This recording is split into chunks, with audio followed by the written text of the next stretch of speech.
Hey, what's up? It's cute what if? This side. Today we will be seeing what if Deku could create quirks. Before we move ahead with the FIC, leave a like and subscribe to the channel for future what ifs like this. Quirks. They've always been a fascination for me, not because I don't understand them, but because I've never had one. My name is Izuku Yagi, the youngest child of Toshinori and Inko Yagi. I'm part of a rare group in a world where 80% of the population possesses quirks, leaving only 20% quirkless. In my family, though, I'm the anomaly, the odd one out. I'm 12 years old and lately, it feels like life has hit rock bottom. Ever since the day our quirks or lack thereof were revealed, my parents' attention has gravitated toward my siblings. I can't help but feel overshadowed. Ichiro, my eldest brother, inherited the best of both our parents. With my mother's green eyes and my father's yellow hair and build, he's the perfect blend of their strengths. His quirk, Impact Drive, is nothing short of extraordinary. It amplifies his natural abilities exponentially, giving him unmatched strength, speed, agility, and durability. It's a power destined for heroism. Then there's my sister, Inori, the middle triplet, who looks more like my father with her blonde hair and blue eyes but carries my mother's delicate features. Her quirk, Mind's Reach, is equally impressive. She can manipulate objects with such precision and power that even heavy appliances like a fridge are effortless for her.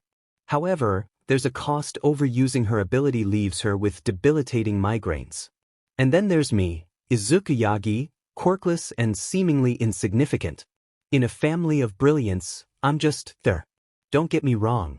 They would still feed me, but the attention that I received was nothing. I barely got any attention while my siblings received it all. They wouldn't listen to my suggestions, they wouldn't be there when I had something going on, but they were always at my siblings' side. At this point, if there was a fire inside the apartment, I am sure that I would have been forgotten in the building if it was burning down. I am not sure how I am going to do it, but I am determined that I will be a hero. I might be 12 years old, but I still have time to be better, stronger, and everything else in between. I was interrupted by my thoughts as I heard someone being pushed down. I looked to see Kaken pushing down a kid.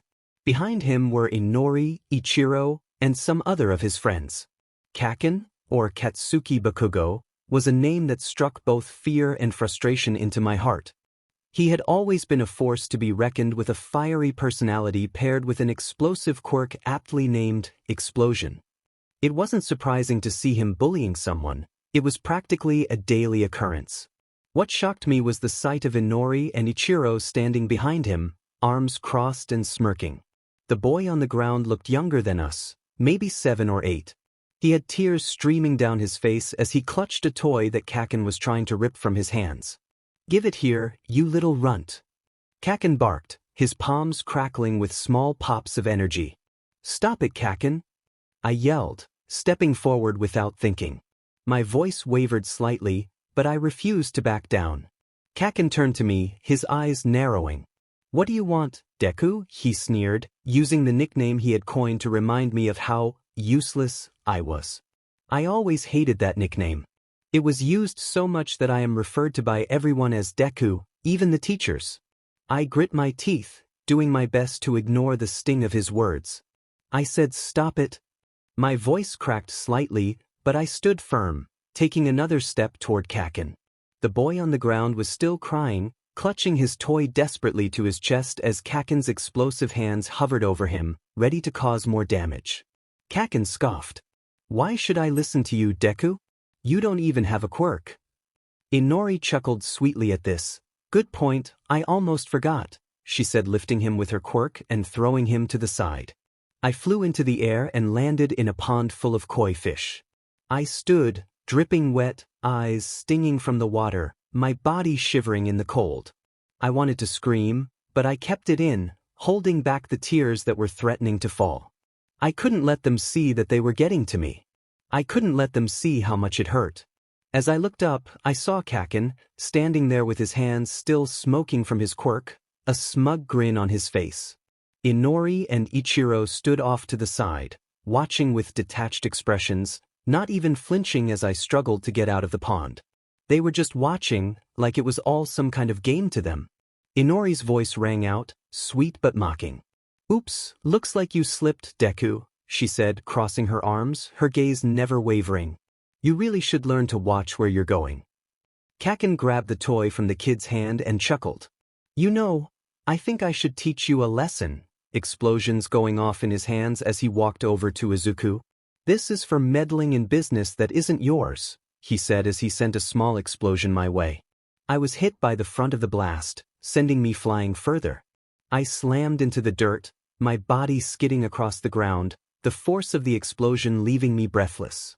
I coughed, tasting the smoke in my mouth, and for a moment, I just lay there. My clothes were burned, my skin stinging from the blast. The world felt distant as if everything had slowed down. But the pain wasn't what hurt the most. It wasn't the bruises or the burns. It was the way they all stood there as if my suffering was just a trivial thing to be ignored. Kaken's laughter rang out above me. You think you can stop me, Deku? You're nothing. You're just in the way. I slowly pushed myself up, my hands trembling as they scraped against the dirt. I could feel the tears threatening to fall, but I refused to let them show. I wasn't going to give him the satisfaction of seeing me break. You're not the boss of me, Kaken, I muttered, my voice hoarse but firm. You don't get to decide what I can do or who I am. Kaken paused, his smug grin faltering for a split second. But then he just scoffed and took a step closer, the sound of his explosions echoing with every movement. I don't need to decide anything for you, Deku. You've already decided. You're nothing but a quirkless loser who doesn't even have the guts to fight back. You think you can be a hero? His voice was dripping with disdain. You're a joke. Yeah, little bro, quirks make the hero. Look at All Might, Endeavor and many others. They are who they are because of quirks. The three of us will likely be in the top 10 in the next decade or so. I would just give up on your dream if I were you, he said, walking over and looking down on him. I couldn't believe what I was hearing. My own brother, Ichiro, was telling me to give up on my dream. My own family, the ones who should have been supporting me, were the ones trying to tear me down. But I couldn't let them. Not now, not ever. I don't care what you say, Ichiro, I spat, my voice shaking but full of determination. I'm going to be a hero, and nothing is going to stop me. Not even you. Ichiro's eyes narrowed, and for a brief moment, there was a flicker of something, maybe doubt, maybe something else.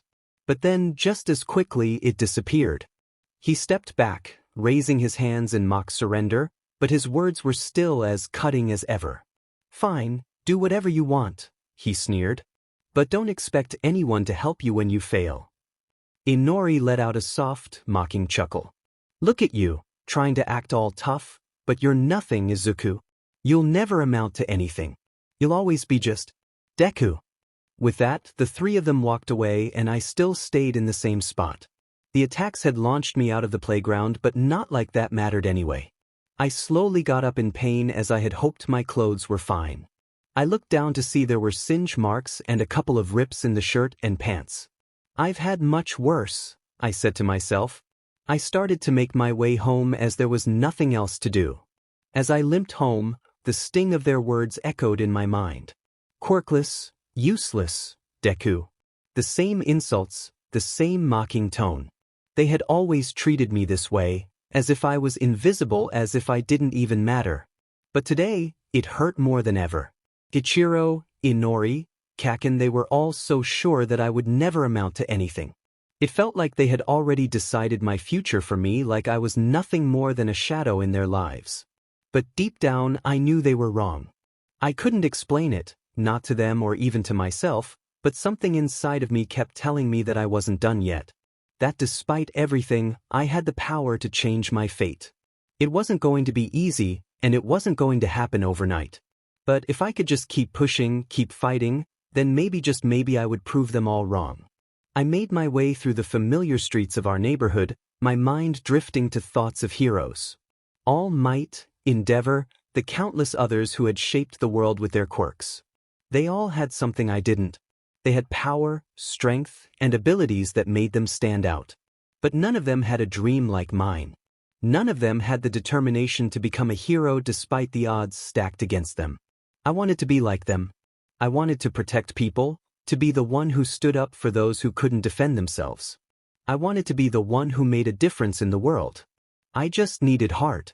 I just needed to keep going no matter what. When I reached our door, I hesitated for a moment, taking a deep breath before I pushed it open. The familiar warmth of the apartment greeted me, but it didn't feel the same. It felt distant, like everything was out of reach. I glanced at the living room, where my parents were sitting, watching TV. I went to my room to get changed for supper. The thing is, they didn't give a damn about this type of stuff. I told them once that Inori and Ichiro did this to me, and they didn't believe me. They are so wrapped up with their children with powerful quirks that they don't see any flaws in them. I went to the bathroom to get some bandages and wrapping for my injuries. I stood in front of the bathroom mirror, carefully wrapping the bandages around the burns on my arms and the small cuts scattered across my body. My reflection barely seemed familiar to me. My face was a mix of dirt, water, and the remnants of the explosion, but it was the exhaustion in my eyes that stood out the most. I couldn't deny it anymore, the weight of their words, their indifference, it was all starting to take its toll. I finished wrapping my wounds, making sure the bandages were secure before heading back into my room. The door creaked open, and I stepped inside, my eyes immediately drawn to the small stack of notebooks and papers on my desk. They were filled with all sorts of scribbled plans, calculations, and notes. Most of it was about heroes, how they trained, how they fought, and how they overcame their weaknesses. I had researched everything I could find on becoming a hero, but none of it seemed to matter without a quirk. I ignored those thoughts and headed downstairs to eat some dinner. Inori and Ichiro were already back as I pulled a chair up to the table. As I sat down at the dinner table, I couldn't help but notice how easy it was for Inori and Ichiro to laugh and joke around with our parents. They didn't even notice me as I quietly picked at my food, my eyes on my plate. I felt the familiar ache of being invisible. My parents were absorbed in the conversation, asking Inori about her latest training and Ichiro about his achievements at school. They asked how their quirks were progressing, congratulating them on their successes without a second thought. The silence at the table was suffocating, and I hated it. It wasn't that I didn't love my family. Actually, now that I think about it, did they truly love me? It was an honest question. It was a constant reminder that they didn't see me the same way. My own parents never asked about my day or my dreams. Instead, their conversations revolved around how much potential my siblings had and how incredible their quirks were. It felt like I didn't belong in this family, like I was just a shadow in the background. I quickly finished my food and made my way upstairs to my room to just decompress. I lay down on my bed and just looked up at the ceiling. The only thing in my room that made it vibrant was the few hero posters in my room, which were of all might. Every hero deals with their own challenges. It's how you make the most of the good and the bad that makes you the person in the end, I said to myself. I said that every day to make sure that I never gave up. That was when I felt something strange. It was a pulling sensation in my head. No, my whole body. I felt like I drifted into consciousness as the pulling sensation continued. Third-person POV.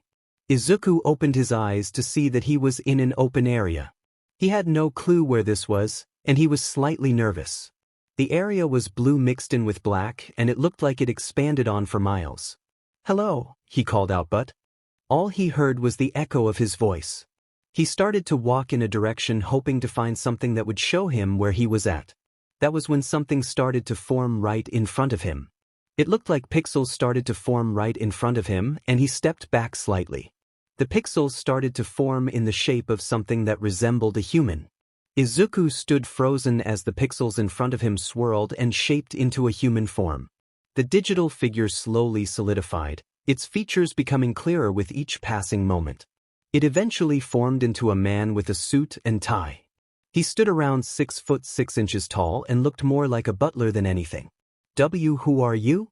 Izuku stammered, his voice trembling, unsure whether he was dreaming or something far stranger was happening. "You, my good sir, can call me Chase.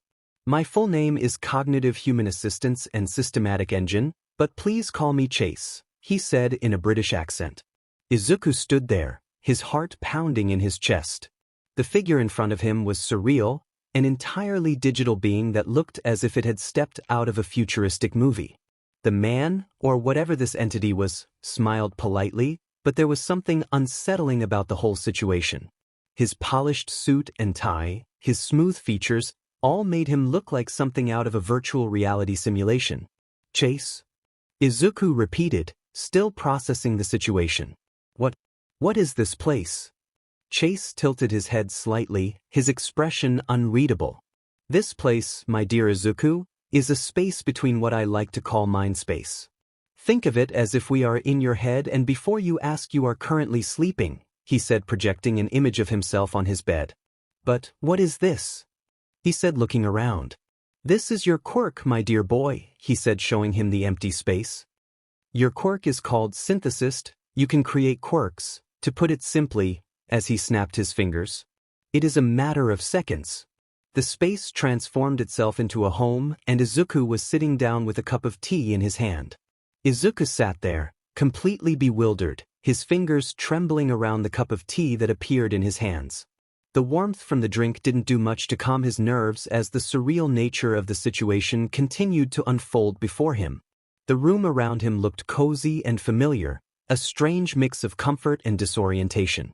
He glanced up at Chase, the figure who had just told him that his quirk was Synthesist. I can create quirks? Izuku repeated, still trying to wrap his mind around the words. But how? How is that even possible? I don't have a quirk. I'm quirkless.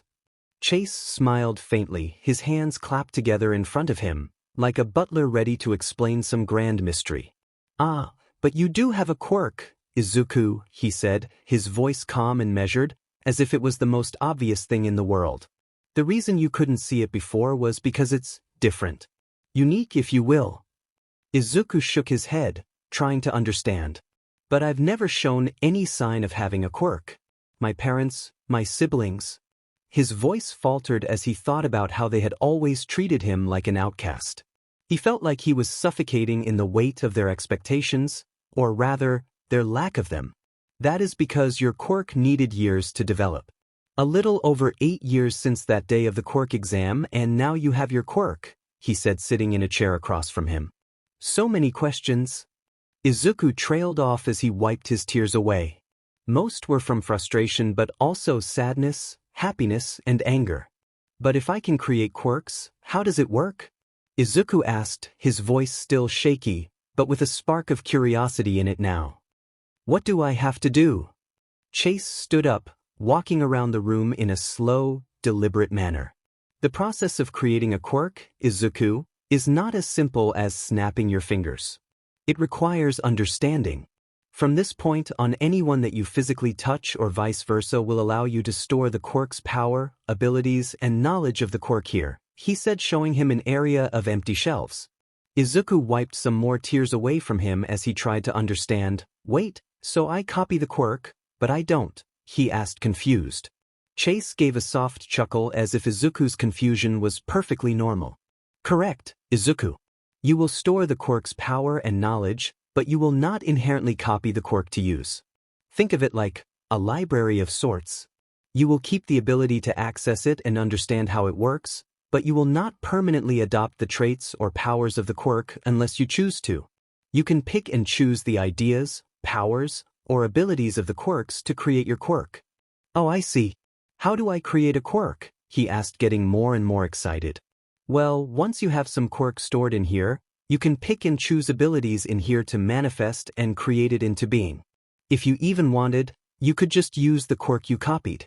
However, it is not as easy as it seems, he said, showing him to a big console. What do you mean? He asked, confused once again. Well, you see, there are restrictions to your quirk. You need to reach certain requirements and goals to create your quirk. For example, he said, pulling up a screen. You can't create one just yet as you need to go and make contact with someone. The other restriction of your quirk is you cannot copy and store the quirks in the library for people that you have a blood relation with, he said, looking at him. Good, I don't need their quirks anyway, he said, quieter than normal. Izuku sat back, absorbing what Chase had just explained to him. The idea of having the ability to create quirks, to store and understand them, was overwhelming.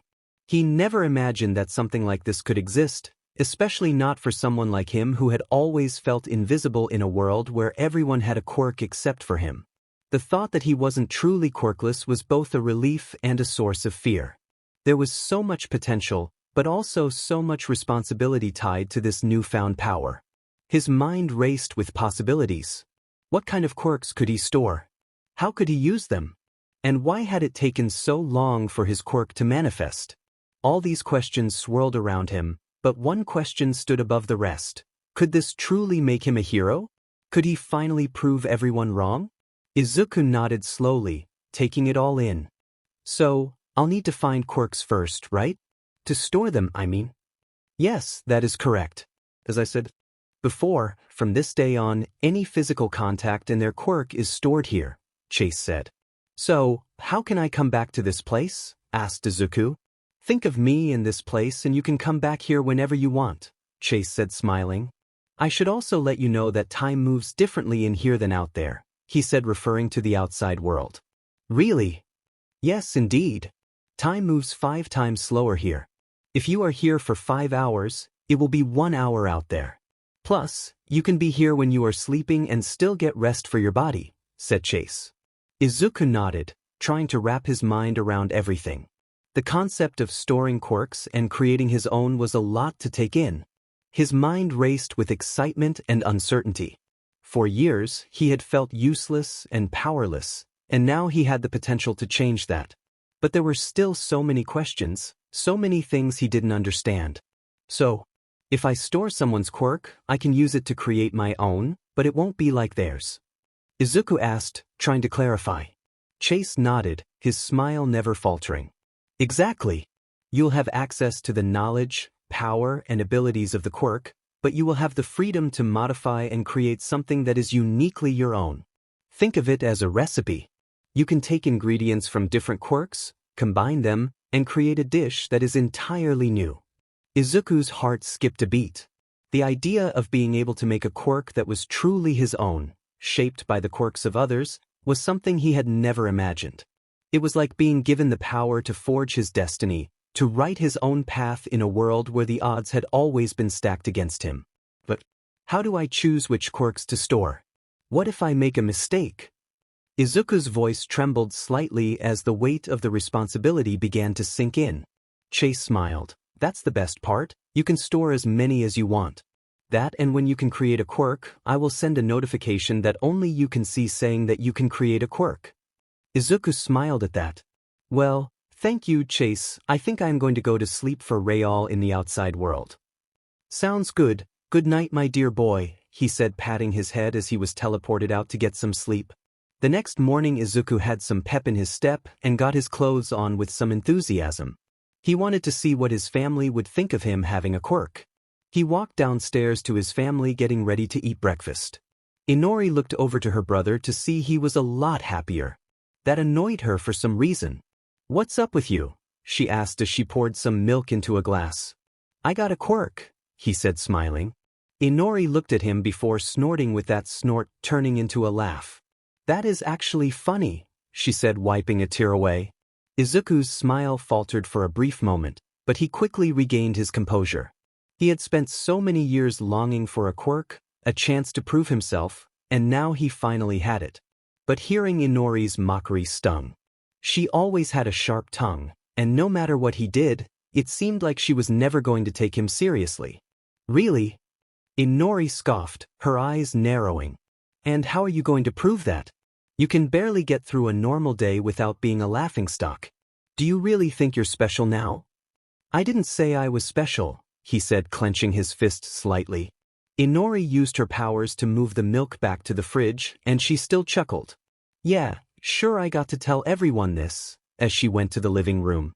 Hey Mom, Dad, Ichiro, Izuku said he has a quirk, she said, still chuckling slightly. Ichiro started to laugh while Inko and Toshinori looked at him confused. His father set down his coffee cup, his brows furrowed. Are you sure you're not just imagining things? You're quirkless. Everyone knows that. This isn't something you can just change overnight. Remember your quirk exam? You were one of the only kids in your class who didn't even show a spark of power. It's just impossible. Izuku's hands tightened into fists, the sting of rejection sharp and familiar. He had spent years trying to ignore the shame of being quirkless, watching everyone around him grow stronger while he remained powerless. But now, with this new power, he thought he could finally show them. Show them that he was worth something. But here they were, dismissing him before he even had a chance to explain. Not imagining things. Izuku's voice cracked as he tried to hold his ground. Izuku honey, this isn't funny. If this is your idea of a joke then you need to stop, said Inko sternly. Toshinori stood up as he walked to Izuku. For some reason, he had an intimidating presence, something he never felt from him at all. Agreed. There are late bloomers, which happen about a few months after your quirk exam, but you need to stop thinking you have a quirk. It's been years so you will likely never get one, he said glaring at him. Izuku stood frozen, his heart pounding in his chest. The weight of his father's words crashed down on him, and all the excitement he had felt moments ago seemed to fade into the background. He wanted to argue, to shout that he wasn't lying, but the coldness in Toshinori's voice made him hesitate. I'm not lying. Izuku's voice cracked with the desperation he had been holding back for years. I really do have a quirk now. It's not a joke. His fists were clenched so tightly his knuckles turned white. Ichiro rolled his eyes, clearly enjoying the show. You're quirkless, Izuku. You always have been. Don't get your hopes up, he said, his voice dripping with sarcasm. Toshinori sighed as he placed his hand on his shoulder. That is enough. We've had enough stress as it is that you never had a quirk, and we don't need this. This is like you having that dream to be a hero. You can't do it if you don't have a quirk. You would be much better off being a firefighter, policeman, or doctor. Now get going to school, he said sternly as he walked to the bathroom before he had to leave for work. Annoyed, tired, and sad he grabbed his backpack and walked out the door. By the time Izuku arrived at school, his heart was still heavy, but he carried a sense of determination that he hadn't felt before. He knew that he wasn't truly quirkless and that knowledge gave him power that no one could take away. He walked through the gates, his eyes focused ahead. He could hear the usual chatter of his classmates, the sounds of laughter, the clatter of lockers being slammed shut. But none of it seemed to reach him. All he could think about was how to prove them wrong. How to show them that he wasn't the useless, powerless boy they thought he was. Classes went by normal until it was lunchtime. Izuku made his way to lunch just like normal when someone pulled out the door to the outside and dragged him behind it. Judging by the grip he knew who it was. He was soon thrown down and looked up to see who it was. Oi Deku, growled Bakugo. Izuku scrambled to push himself off the ground, his palms stinging from the impact with the pavement. He looked up to see Bakugo standing over him, his usual scowl painted across his face. Kaken, what do you want? Izuku stammered, trying to hold his ground, but his voice wavered. He had hoped that things would be different now that he had a quirk, but he had no idea how to face Bakugo in this new reality. The last thing he wanted was another confrontation with the person who had always belittled him. Bakugo sneered, crossing his arms over his chest. You think you can just go around saying you've got a quirk now, huh? After all these years of being useless? You think you're suddenly gonna be some kind of hero? His voice was thick with disdain, and his eyes burned with the usual intensity. Yes, was all he said as he was punched in the face.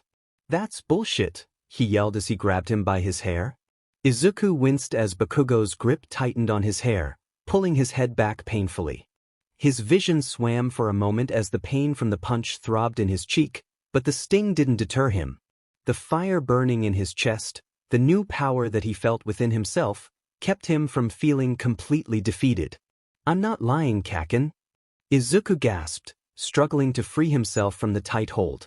I really do have a quirk now. Bakugo's eyes narrowed, and his lips curled into a snarl.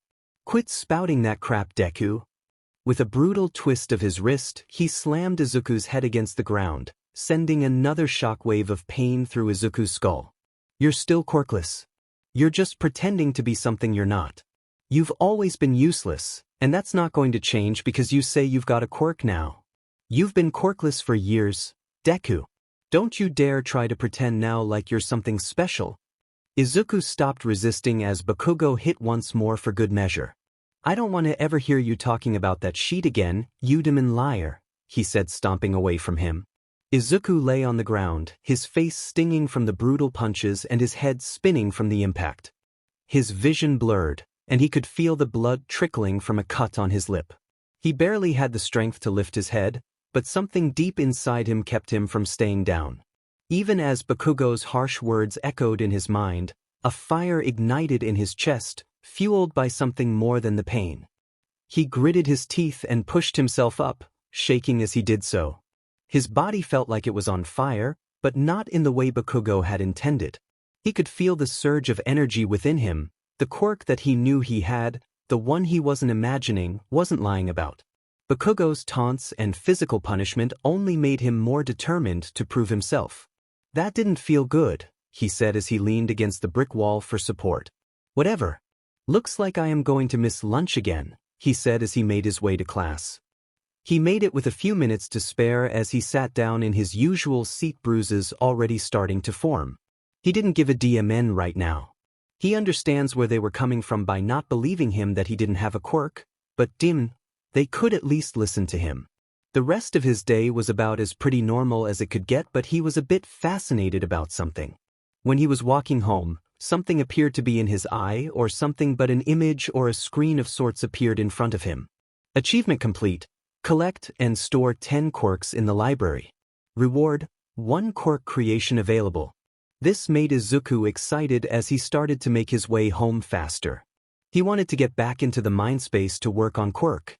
He had wondered about many things such as how many quirks he could make and use. He wanted to get some quirks stored up, so he acted like he was bumping into people accidentally when he traversed the halls of the school. Some resulted in nothing, when others were throwing punches at him. He ran to his room not even to see his mom, as he was sure she wasn't there. He threw his stuff down and started to think about mindspace before eventually he was pulled back in. He was welcomed to the sight of Chase as he was smiling down at him. I see you are excited, sir. Shall we have some tea and see what quirks you have stored up, he said, forming the rooms for Izuku to use. We shall, Chase, he said excitedly. Chase, ever the calm and patient guide, gestured to the center of the room where a large, glowing screen materialized. It hovered in the air, flickering with different hues as it displayed an intricate list of quirks Izuku had collected. The screen was organized like a library catalog, each quirk listed with a brief description and a button next to it that Izuku could tap to access more detailed information. Izuku's fingers hovered over the screen. The potential to shape these quirks into something entirely his own was thrilling. The idea of being able to combine and manipulate powers was like nothing he had ever dreamed of.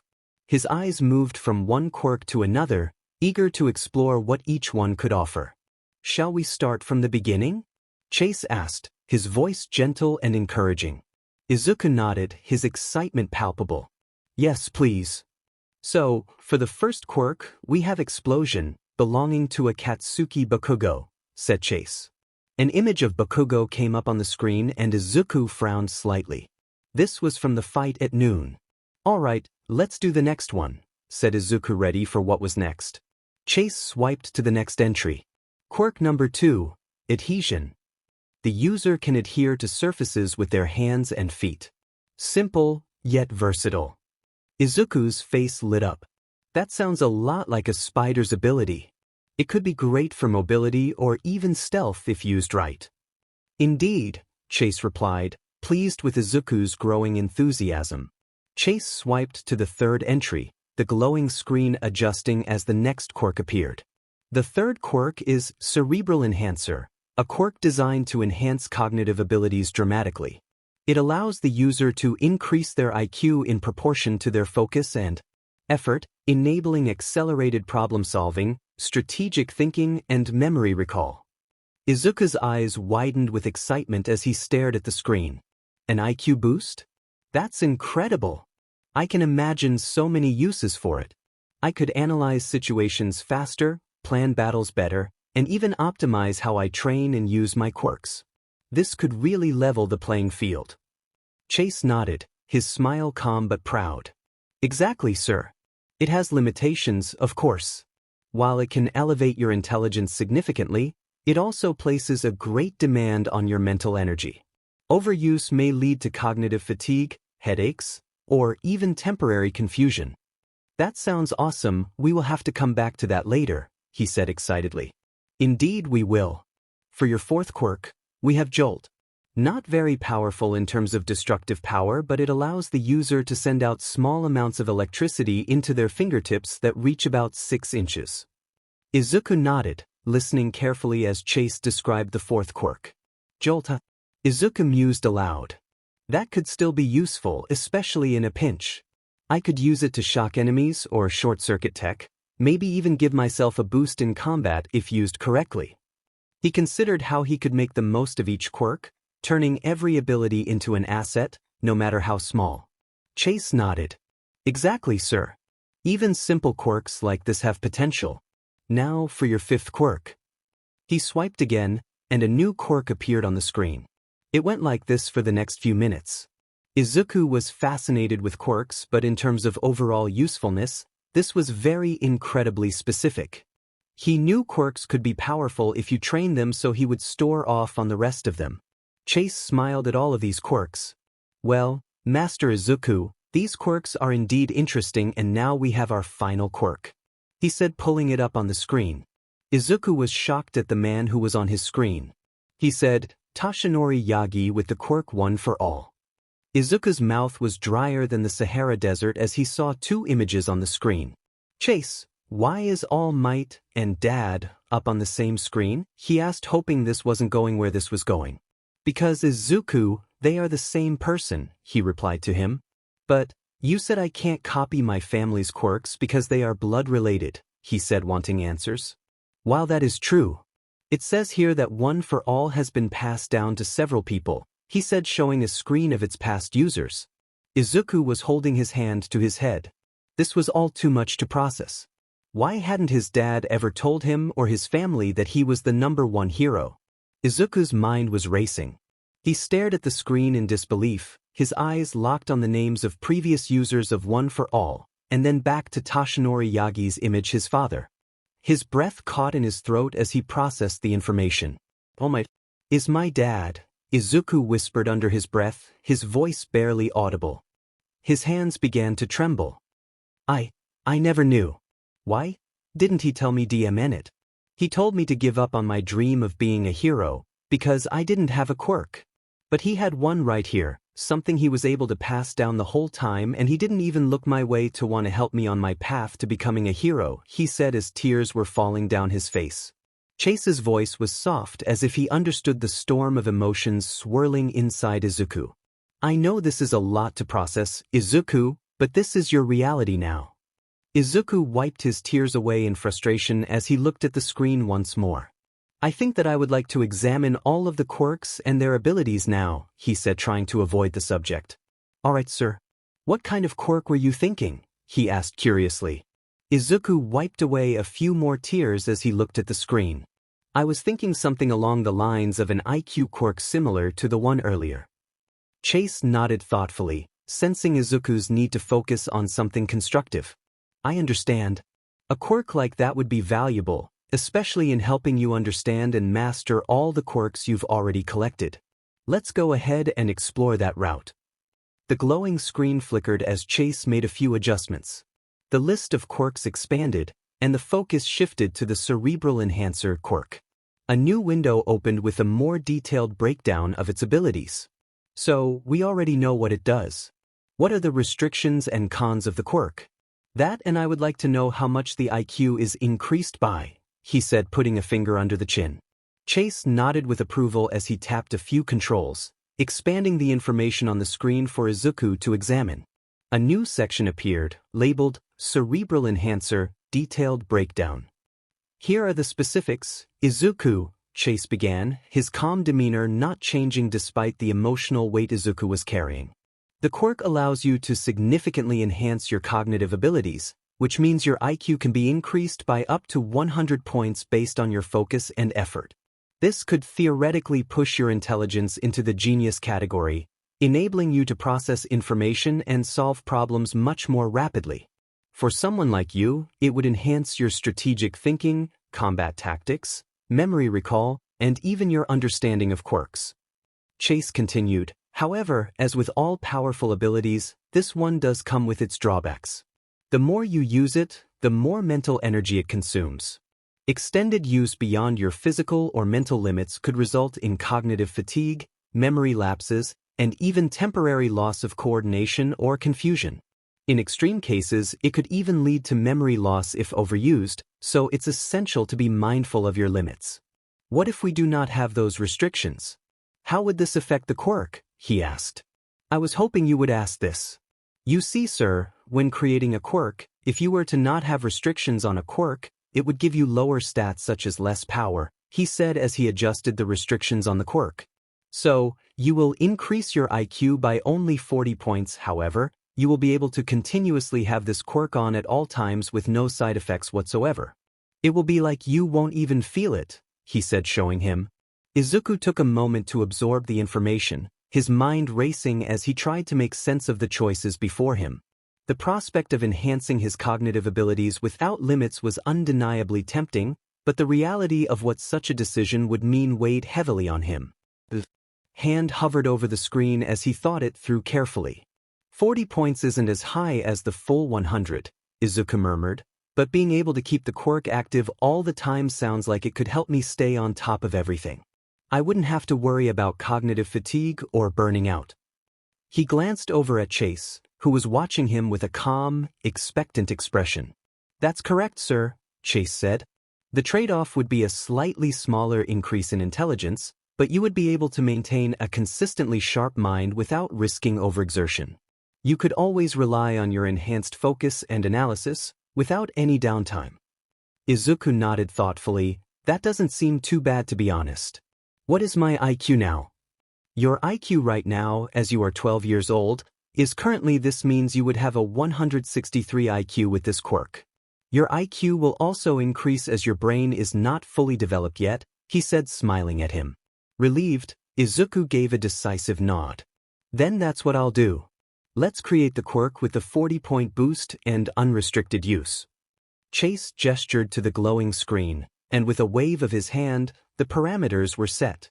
A swirling vortex of light appeared before Izuku, pulsating with energy. Chase explained, this is the creation process. Simply reach out and claim it, and the quirk will be yours. Taking a deep breath, Izuku stepped forward and extended his hand. The swirling light seemed to respond to him, wrapping around his fingers and seeping into his skin. A warm sensation flooded his body, and for a moment, his vision blurred. When it cleared, he felt sharper, like a veil had been lifted from his mind. How do you feel, sir? Chase asked, a hint of pride in his voice. I won't lie, I feel pretty much the same, but I do feel like something changed inside of me, he said, clenching his fist. Chase smiled warmly. Indeed, the effects may not feel immediate since the quirk enhances cognitive functions rather than physical ones.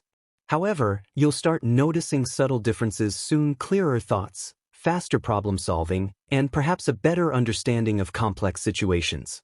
What shall you name the quirk, sir? He asked to write it down. Izuku nodded, still clenching and unclenching his fists as he adjusted to the newfound clarity in his mind. Already, he could feel his thoughts flowing more smoothly, like a river unobstructed by rocks. It wasn't overwhelming, but it was enough to make him feel sharper. How about brain boost? He said, smiling. I like it, he said, writing it down into the system. Well, now that we've taken care of that, what's next? Izuku asked, his voice was steadier than before. He was eager to channel his emotions into something productive. The revelation about his father still weighed heavily on him, but right now he needed focus. I believe you still have dinner to attend to, and after that, we can go over what. Chase smiled warmly.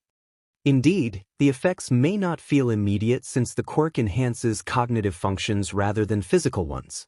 However, you'll start noticing subtle differences soon, clearer thoughts, faster problem solving, and perhaps a better understanding of complex situations. Izuku nodded, still clenching and unclenching his fists as he adjusted to the newfound clarity in his mind. Already, he could feel his thoughts flowing more smoothly, like a river unobstructed by rocks. It wasn't overwhelming, but it was enough to make him feel sharper. Well, now that we've taken care of that, what's next? Izuku asked, his voice was steadier than before. He was eager to channel his emotions into something productive.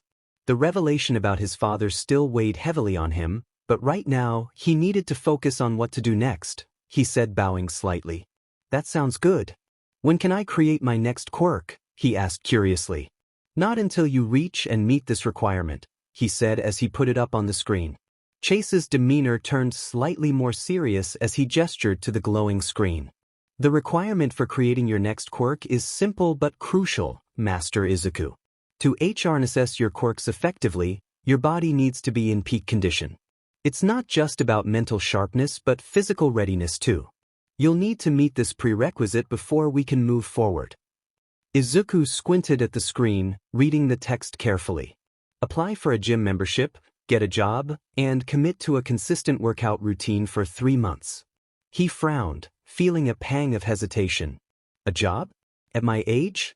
Isn't that going to be difficult? Chase's expression softened. Not at all, sir. Plenty of opportunities exist, even for someone your age. It's not just about earning money, though that will help you gain independence.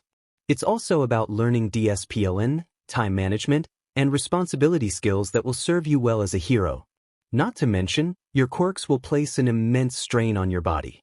Enhancing your physical endurance, strength, and agility will ensure you can wield them effectively without injuring yourself. Think of this as laying the foundation for your future success. Thank you, Chase, Izuku said with a small smile. I think this is going to make a big difference. Chase nodded, his expression calm and reassuring. You're welcome, sir. Remember, this is only the beginning. But get going to dinner.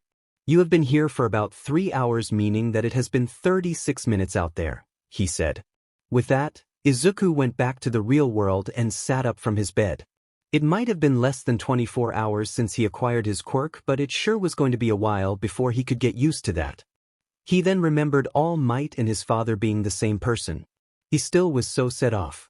He never felt like this before. He felt betrayed by his father. The same man who had been quirkless at one point told him that a quirkless person could not become a hero. What an a-hole. He made it downstairs to see his family were just sitting down to eat as his mom was dishing up food for herself. He sat down and slowly got his food. Inori and Ichiro started to talk about their day. Izuku was staring at his father, not with a glare, but with a calculating, cold intensity that unsettled even him. It was the look of someone who was assessing every action, every word, and every possible motive. All Might, his father, Toshinori Yagi, noticed the look but chose to ignore it, engaging in light-hearted conversation with Inori and Ichiro instead. His siblings' laughter echoed in the dining room. But to Izuku, it sounded distant. His mind was too busy swirling with thoughts. How could he say something like that to me? He thought bitterly. How could someone who claimed to care about me so much dismiss my dreams as impossible, all while hiding his identity? The betrayal simmered just beneath his otherwise calm exterior.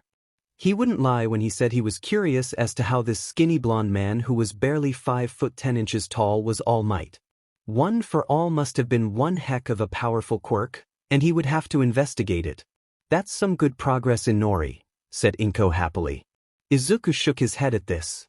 Conversations like this were starting to bother him more and more because he was never asking about how his day went. He finished eating and started to make his way up to his room.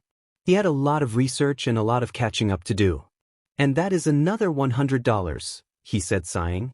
$100 was enough for a 1-month membership at the local gym. Yes, it was local, however, it was a gym with a pool, a track, mixed in with a dojo. It was the real package and why it was so expensive, and he was glad to be going there. Izuku had managed to secure an online job as a customer support agent for a tech company. It wasn't glamorous work, but it allowed him to contribute financially to his goals while maintaining flexibility with his schedule. He worked a few hours each day after school, answering queries about troubleshooting software issues and helping customers navigate their products. While the work was sometimes repetitive, it gave him a sense of accomplishment. Each paycheck brought him closer to achieving his plans. Sitting at his small desk, Izuku adjusted his headset and glanced at the queue of support tickets. The first was a customer struggling with a frozen application. He quickly reviewed the troubleshooting script, then typed out a concise, polite response. "Thank you for reaching out. Here's what you can try to resolve the issue." He hit send and moved to the next ticket. Despite the monotony, Izuku approached the job with the same determination he applied to everything else in his life. He saw it as more than just earning money. It was an opportunity to refine his communication skills, practice patience, and strengthen his ability to solve problems under pressure.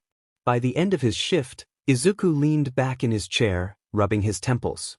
It wasn't the most physically demanding work, but staying focused for hours on end was draining in its own way. Still, when he looked at the total earnings in his online account, he felt a swollen feeling of pride. It wasn't just about the money, it was proof of his growing independence. He had created a schedule with Chase with the best interest in mind, and good God did it look like hell. 4 a.m. wake up, 4:30 a.m. to 7 a.m., first gym workout. 8 a.m. to 3 p.m. school. 3 p.m. to 6 p.m. work. 6 p.m. to 6:15 p.m. dinner. 6:45 p.m. to 10 p.m., second gym workout. 10:30 bed and mind space studying. Would it be hard? Was he willing to do it? Absolutely. Izuku sat on his bed, staring at the schedule Chase had meticulously crafted. It was rigorous, but it aligned with his goals. If he wanted to become a hero despite the odds stacked against him, he needed to push beyond his limits. He read through it again, committing it to memory before placing it carefully on his desk. The next morning, his alarm buzzed at 4 a.m., jolting him awake. For a split second, Izuku considered rolling over and stealing a few more moments of rest, but he quickly shook the thought away. He had made a commitment to himself, and if he started slacking now, he'd only be sabotaging his own future. Throwing on his workout clothes, he grabbed a water bottle and headed out the door. He wasted no time getting into the gym as started to get to work. He did a warm-up of 20 push-ups, sit-ups, pull-ups, and crunches, and he was ready to go. Granted, he had never really done super physical workouts, so had taken some baby steps. The gym was relatively quiet at this early hour, save for a few other dedicated individuals. Izuku began on the treadmill, setting a moderate pace. His legs burned within the first few minutes, but he reminded himself of why he was doing this. Heroes don't quit. If I can't push past this, how will I ever keep up with villains in the field? After 20 minutes on the treadmill, he transitioned to weight training. Chase had given him a beginner's guide to proper form and manageable weights to avoid injury. Izuku started with dumbbell curls and bench presses, his arms trembling slightly under the unfamiliar strain. Despite the challenge, he felt an undeniable sense of satisfaction with every rep completed.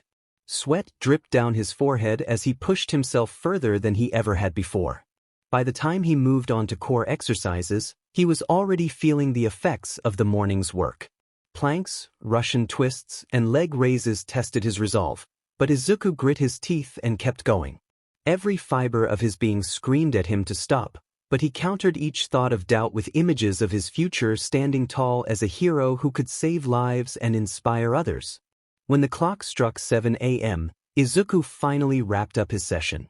His muscles ached, and his body was drenched in sweat, but he felt an overwhelming sense of pride. He had survived the first step in his grueling journey. As he walked out of the gym, the cool morning air hit him, refreshing his exhausted body. "One step closer," he muttered to himself, a small smile forming on his lips. The next part of his day proceeded as planned. School. Balancing academics with his new physical regimen was no easy task, but Izuku knew he couldn't afford to let his grades slip. He paid close attention in class, furiously taking notes and mentally organizing his study schedule for the evening. Every now and then, his classmates would notice his slightly tired expression, but none of them commented on it. By the time school ended, he felt drained but kept his focus sharp. After all, he still had work to do. Logging into his customer support job from his bedroom, Izuku handled each ticket with the same meticulous care as before. The repetitive nature of the work might have deterred others, but Izuku treated it as a mental workout way to sharpen his problem-solving skills and maintain his composure under pressure. Dinner was brief as usual, with his family's conversations revolving around Inori and Ichiro's day. Izuku ate in silence, his mind racing with plans for his next workout session. He caught glimpses of his father from across the table, but the calculating, cold intensity in his gaze remained. Toshinori noticed but continued to feign ignorance, a choice that only deepened the tension between them. After excusing himself, Izuku returned to the gym for his second workout of the day. This time, he focused on different muscle groups to avoid overworking in any one area. He tackled the rowing machine and the squat rack. This place was a lot more at this time, but he didn't mind that.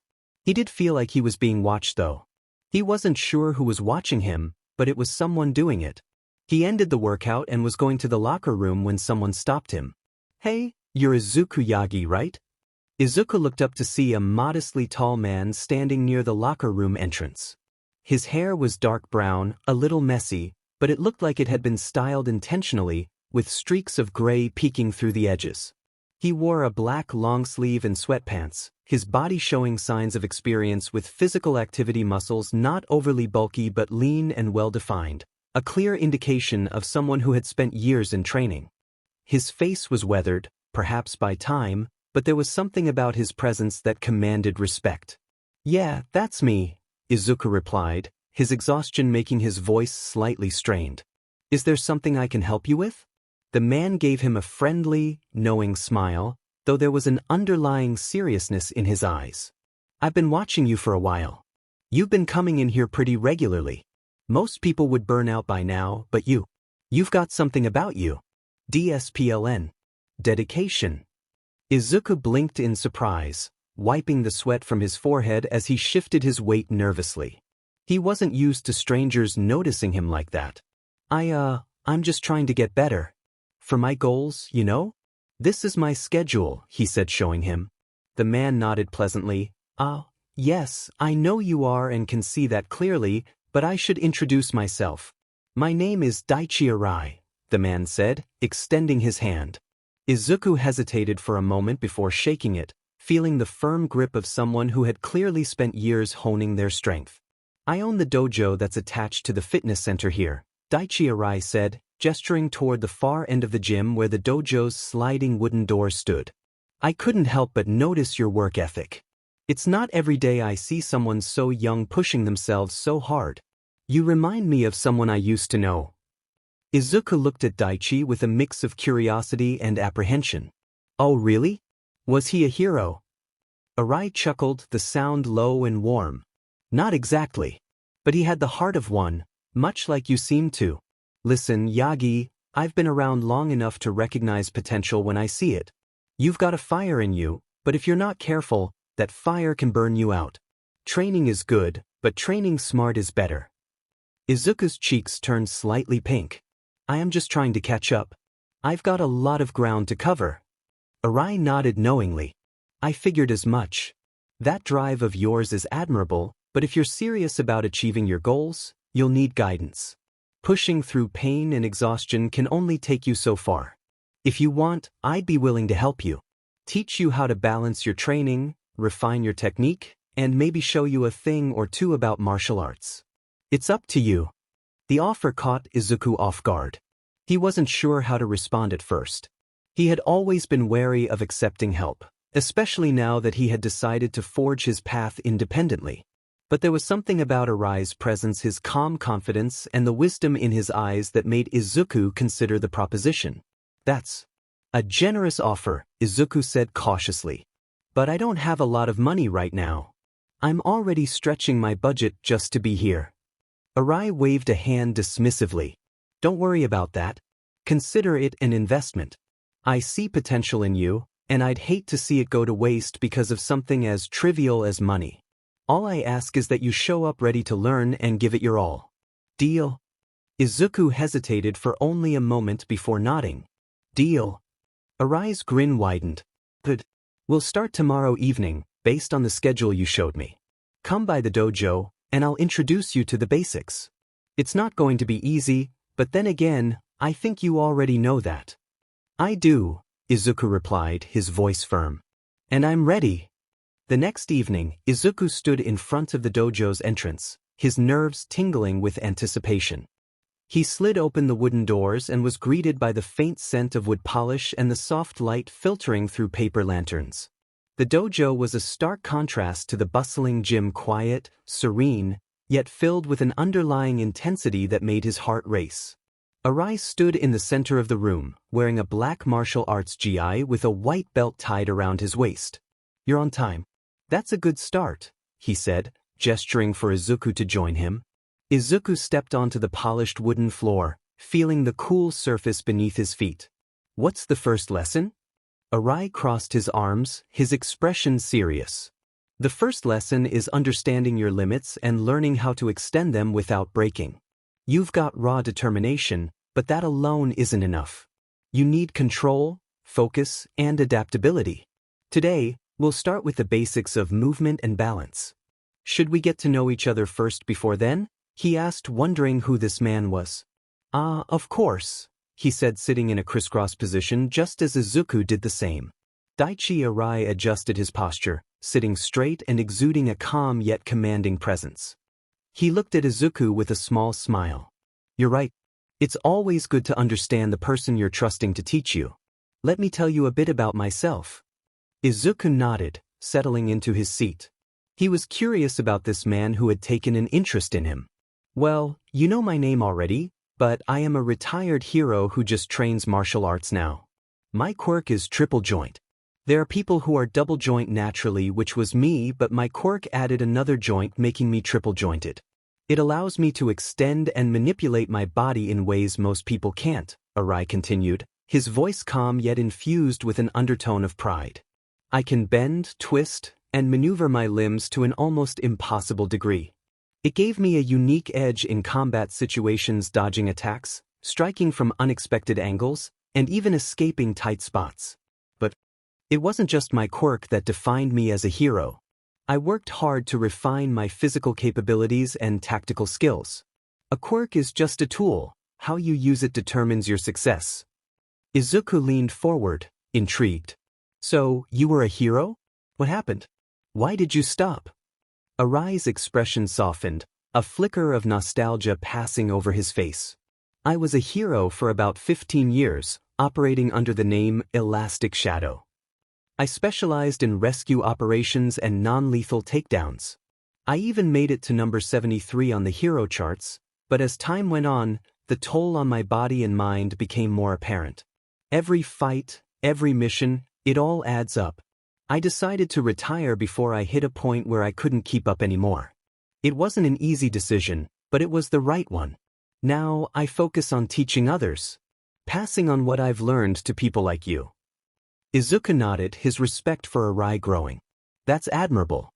I think it's great that you're still helping people in your own way." Arai chuckled, his eyes crinkling at the edges. "You remind me of myself when I was younger. Hungry to prove myself, eager to learn. But let me ask you this, Yagi, why are you doing this? What's driving you to push yourself so hard?" Izuku hesitated, his gaze dropping to the polished wooden floor. He took a deep breath, organizing his thoughts. "I want to catch up. For a long time, I felt like I was always behind, always struggling to prove my worth. I want to change that. I want to be someone who can stand tall, someone who can protect others and make a difference. But I know I can't rely on anyone to hand me the tools to do that. I have to earn it." Arai nodded thoughtfully. His expression was unreadable, a noble goal. "But let me give you some advice, Izuku. You're right to want to rely on yourself, but don't let that turn into isolation. The world is full of people who can teach you, guide you, and challenge you to grow. You're here now, which means you're already taking a step in the right direction." Izuku felt a wave of warmth at Arai's words. It wasn't often that someone acknowledged his efforts so directly. "Thank you, Arai-sensei. I won't waste this opportunity." Arai smiled, standing up and gesturing for Izuku to follow. "Good. Then let's get started. First, I'll assess your natural movement and balance. Take your shoes off and stand in the center of the mat." Izuku quickly complied, feeling the cool surface of the mat under his feet. Arai circled him, observing his posture and stance with a critical eye. "Not bad," Arai said after a moment. "You've got a decent foundation. That tells me you've been paying attention to your form during your workouts. But combat isn't about standing still. It's about adapting to ever-changing circumstances. Let's see how you move. Arai began by walking Izuku through a series of basic simple steps, shifts in weight, and maintaining balance while moving. Though the exercises seemed straightforward, Izuku quickly realized how much focus they required. Every step needed precision, every shift in weight demanded awareness of his center of gravity. Your movement is stiff, Arai commented after a while, his tone not unkind but firm. You're focusing too much on doing it perfectly. That's good in training, but in real scenarios, hesitation can cost you. Try to flow naturally. Don't think, feel. Izuku nodded, adjusting his approach. He loosened his stance, trying to let the movements come more intuitively. It wasn't perfect, but he could already sense an improvement. Better, Arai said with a small nod. Now, let's add some complexity. The session progressed with increasingly challenging exercises. Arai introduced basic martial arts stances and transitions, emphasizing the importance of staying grounded and maintaining fluidity. He demonstrated how small adjustments in posture could make a significant difference in balance and power. Martial arts isn't just about punching and kicking, Arai explained as he demonstrated a series of sweeping motions. It's about understanding your body and how it interacts with the world around you. If you can master that, you'll find strength in even the simplest movements. By the end of the lesson, Izuku was drenched in sweat, his muscles burning from unfamiliar motions. But he felt exhilarated. Each technique, each correction, had opened his eyes to a new dimension of training. This wasn't just about building strength, it was about refining it, channeling it into something precise and effective. You did well for your first day, Arai said, clapping a hand on Izuku's shoulder. But this is only the beginning. If you want to see real progress, you'll need to commit to consistent practice. Are you ready for that? Izuku looked up at Arai, his green eyes blazing with determination. Yes. I'm ready. Arai grinned. Good. Then we'll meet here tomorrow. Rest well tonight, Yagi. You've earned it. As Izuku left the dojo, the cool evening air greeted him once more. His body ached, but his spirit felt lighter than it had been in months. For the first time in a long time, he felt like he was truly moving forward. The path ahead was still uncertain, but with Arai's guidance, he knew he wasn't walking it alone.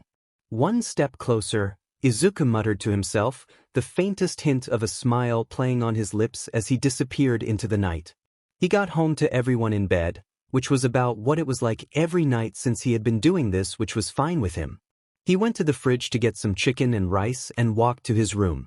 The unique thing about Mindspace was he was still able to get a full 6 hours of sleep if he wanted to, even when he was in Mindspace, because his body was resting. Izuku collected a few quirks from the past month, and he started to see a trend with the quirks that he had stored up.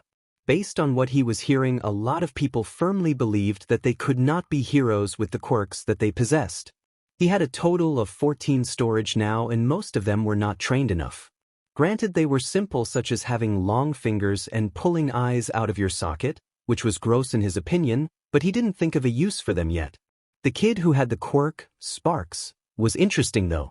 It said that the quirk could have gotten much stronger if it was trained constantly, but the kid never did anything.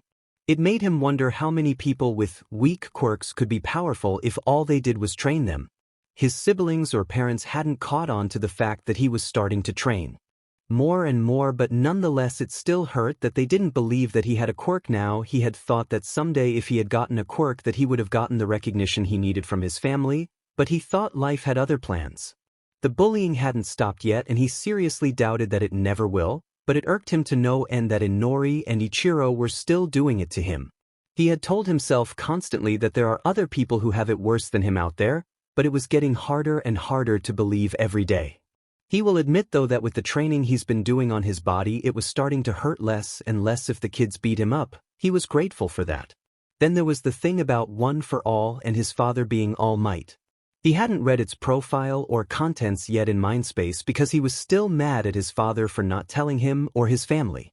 He knew without a doubt that his mother knew who he was, but his siblings likely didn't know either. Now Izuku knew that his neglect could have been much worse, granted it SE, but he could have been thrown out of the house and left on the streets to rot. He knew that he had a roof over his head and meals provided to him, but there was no attention whatsoever from his family, and at the end of the day neglect is still neglect. He decided that he would push away for now because he and his siblings didn't know of his father's identity.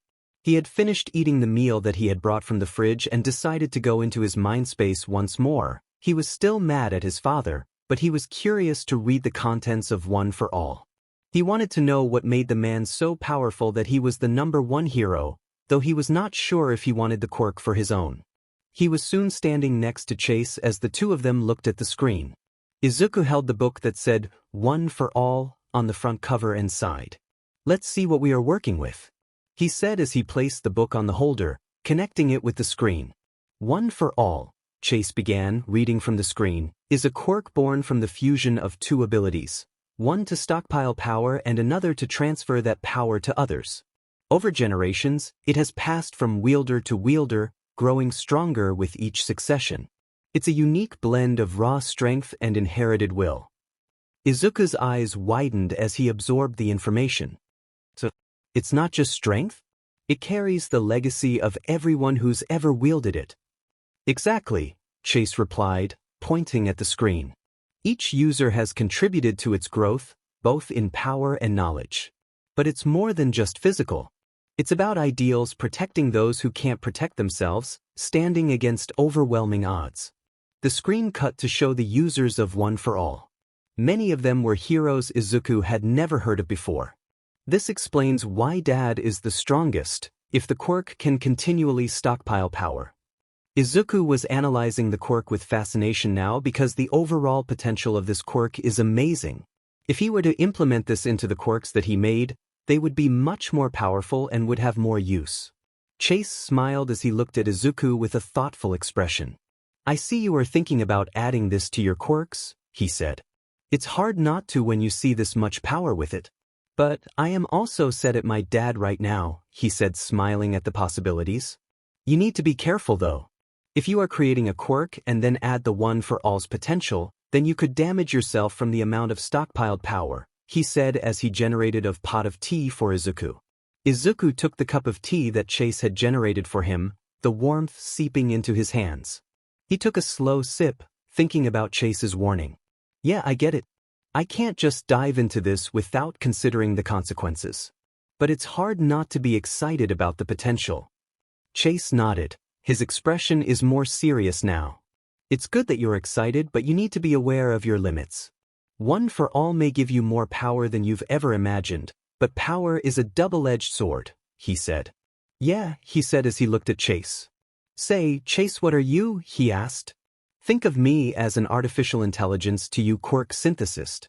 I am here to help you with a lot of the complexity of this quirk so that you can learn the quirks you create," he said. "That makes sense," he said, sipping some tea as he investigated the corner of the screen. He hit the screen, and it showed that they were quirks from past users of One for All. Izuku leaned in closer, his eyes scanning the screen as it displayed a list of quirks from past users of One for All. He could hardly believe what he was seeing. Each user had contributed their own unique ability to the quirk, and it seemed like each of them had made One for All even more formidable than it had been in its previous form. Some of the quirks were powers that Izuku had never even imagined could exist. It was clear that One for All was not just a simple strength-boosting quirk, it was a collection of abilities, each one adding its own flavor to the whole.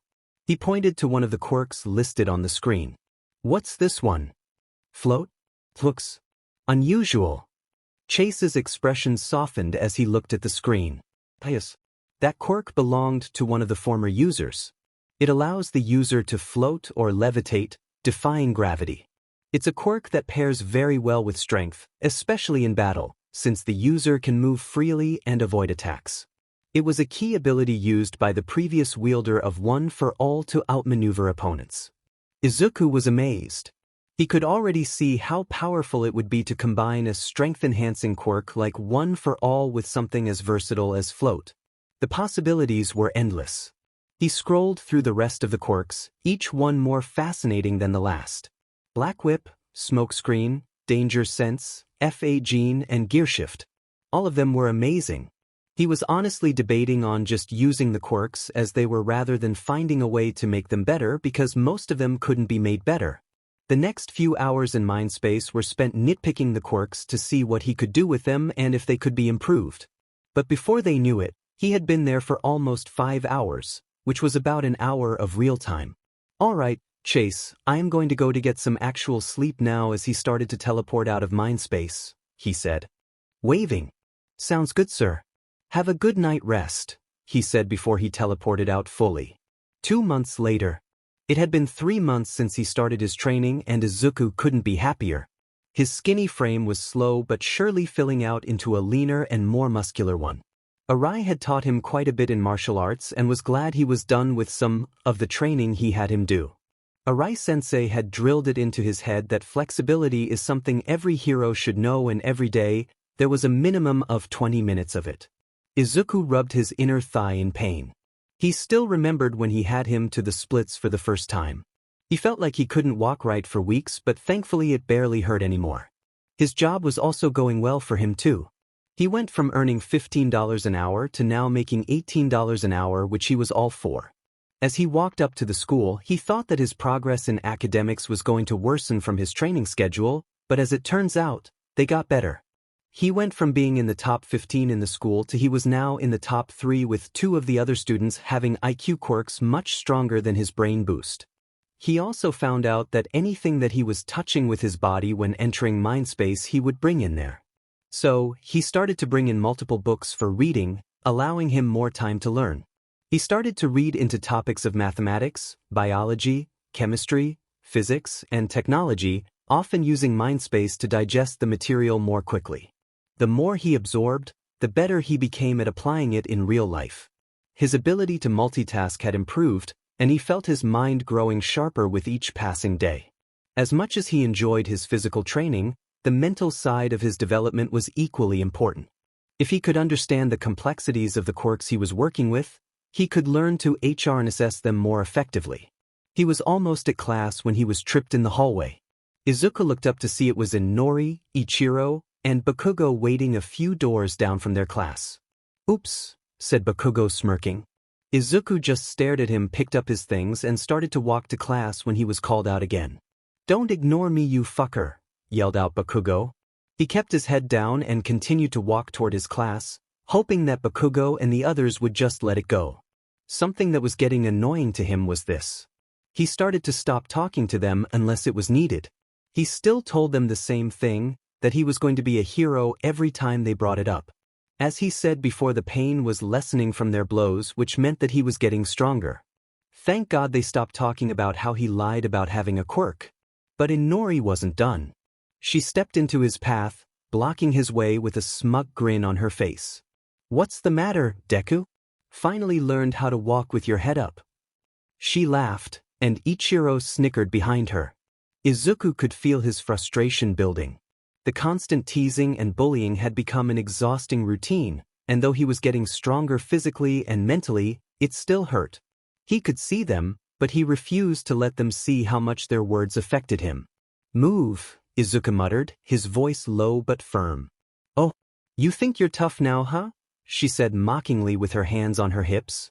Izuku gritted his teeth slightly and put his hand on Inori's shoulder to surprise her. With a hard push, she was shoved face first into the lockers, making a loud thud. Ichiro and Bakugo were wide-eyed at that. Never in their lives had they seen Izuku lay his hands on someone like that. I said to move, he said coldly, walking into the classroom. Inori looked at him and saw that he wasn't having it today. She was fine by all accounts, because it didn't feel like he wanted to hurt her, but it still was an act of aggression. Inori glared at Izuku as he walked away, her face flushing with embarrassment and anger. She pushed herself off the lockers and stomped after him, but Ichiro grabbed her arm. Let it go, he muttered, his eyes still wide with shock. Let's deal with it later, he said. Inori looked at Izuku as he sat down and gritted her teeth. She would show him who he just messed with. Izuku didn't pay much attention to the event, but he knew the fact that he just pushed his sister like that meant it was starting to get to him. He didn't think much of it as the rest of the day transpired. He checked out a few more books to read from the library and started to walk out the school grounds. He just zips up his backpack when he was grabbed by the hair and thrown into the alleyway and pushed to the ground. Izuku landed hard on the rough pavement, his breath leaving him in a sharp gasp. He scrambled to get his bearings and looked up to see Bakugo, Inori, and Ichiro standing over him. The dim light of the alley cast ominous shadows across their faces, amplifying their expressions of anger and disdain. "You think you're tough now, huh, Deku?" Bakugo sneered, cracking his knuckles as small sparks of his quirk danced across his palms. "You don't get to push Inori like that and walk away." Izuku stood up slowly, pointing at her. "I told her to move." Inori gritted her teeth as she activated Mind's Reach and lifted Izuku off the ground. "You don't just get to do that to me. You need to be taught a lesson," she said, waving her hand and slamming him face first into the wall. Izuku felt his nose popped, meaning that it broke. Izuku gritted his teeth as blood streamed from his nose. The pain was sharp, but it wasn't enough to deter him. Inori slammed him into the other way face first, once more breaking it more. Izuku resorted to breathing out of his nose now but still tried to resist. Inori stopped her telekinesis and dropped him down, hitting the ground hard. Izuku tried to get up but was in Inori's grip, once more being pinned against the wall. Ichiro walked over, smiling at him. "You know, it pisses me off thinking you get to treat her like that. I thought we were supposed to be siblings," he said, activating Impact Drive. You could see that his body was slightly enlarged as he still walked over to Izuku. Ichiro ped his fist back, hitting Izuku on the right side of the stomach. There was another pop from his ribs as Izuku had coughed up blood. Izuku gritted his teeth as blood dripped from his broken nose and his stomach throbbed in pain. Ichiro's punch had knocked the wind out of him, leaving him gasping as he struggled to regain his footing. But Ichiro wasn't finished. He grabbed Izuku by the collar, lifting him slightly off the ground. "You think you can just push Inori around and get away with it?" Ichiro growled, his voice low and menacing. Izuku coughed, spitting blood onto the pavement. His mind was racing, but his body was exhausted from the onslaught. Despite the pain, he managed to glare at Ichiro. "I told her to move," he rasped. Ichiro's expression twisted with anger, and he raised his fist again, hitting the wall behind him. "If you do that to our sister or anyone we see as friends, the beatdown will be worse the next time. Understand?" he asked. Izuku nodded at this, and he was dropped down. Izuku crumpled to the ground, his body screaming in protest as he struggled to breathe. His vision blurred with pain, but he clenched his fists tightly, digging his nails into his palms to keep himself grounded. His ribs ached, his face was throbbing, and his stomach churned from the repeated blows. Still, his resolve remained intact. Bakugo sneered down at him, the sparks from his palms flickering like small, menacing fireworks. "You're lucky we're letting you off easily this time, Deku," he said, his voice dripping with disdain. "But don't think for a second this is over. You pull another stunt like that, and you'll wish you never stepped foot in this school." Inori stood off to the side, her arms crossed as she glared at Izuku. Her telekinesis had left her breathing slightly heavier than normal, but her anger was far from being exposed. "You're pathetic," she spat. "Trying to act tough when you're nothing but a quirkless loser. You should be grateful we even acknowledge you exist." Ichiro stepped back, flexing his fingers as if he were itching for another punch. His enlarged muscles from Impact Drive began to shrink as he deactivated his quirk, leaving him towering over Izuku with a look of disgust. "We're supposed to be family, you idiot. But you're nothing more than a stain on our name." Izuku didn't respond. He didn't trust himself to speak without his voice shaking, and he refused to give them the satisfaction of seeing him break. He slowly pushed himself onto his hands and knees, every movement sending fresh waves of pain through his battered body. "Pathetic," Bakugo muttered again, turning to walk out of the alley. "Let's go. He's not worth any more of our time." Inori hesitated, her eyes narrowing as she looked down at Izuku one last time. "Stay out of my way, Deku," she said coldly before following Bakugo. Ichiro lingered for a moment longer, his expression unreadable. Then he shook his head and walked off without another word, leaving Izuku alone in the dimly lit alley. Izuku just lay staring at the sky that still had some light out but just enough that it would be sundown in a couple of hours. He coughed up a few more times, wiping the blood from his mouth. How are we supposed to be family when they treat like shit? He said to himself, turning over to get up. Izuku was crying slightly from the physical pain and emotional pain. Izuku struggled to his feet, his body trembling from the effort. Each movement was agonizing, but he forced himself to keep going. The alley felt suffocating, the shadows closing in around him as his mind raced with thoughts of despair and anger. His tears mixed with the blood on his face, dripping onto the pavement below. He clutched his side, the pain from his broken ribs making it difficult to breathe, let alone walk. His legs wobbled beneath him, threatening to give out at any moment. But Izuku pushed forward, one shaky step at a time, determined to make it home before the sun fully disappeared. "Screw it, I need a hospital," he said as he started to walk to the nearest one he could find. He stopped for 1 second, grabbing his nose. He would be dead if he was charged more money than he needed to. With a yelp of pain he fixed his nose and it was back in place. Izuku winced as he adjusted his grip on his side, trying to keep the sharp pain at bay. He knew he couldn't let himself collapse in the middle of the street, not now. His determination to reach a hospital overrode his embarrassment. The occasional glance from passers-by felt like needles, but he refused to acknowledge them. His thoughts swirled with the events of the day.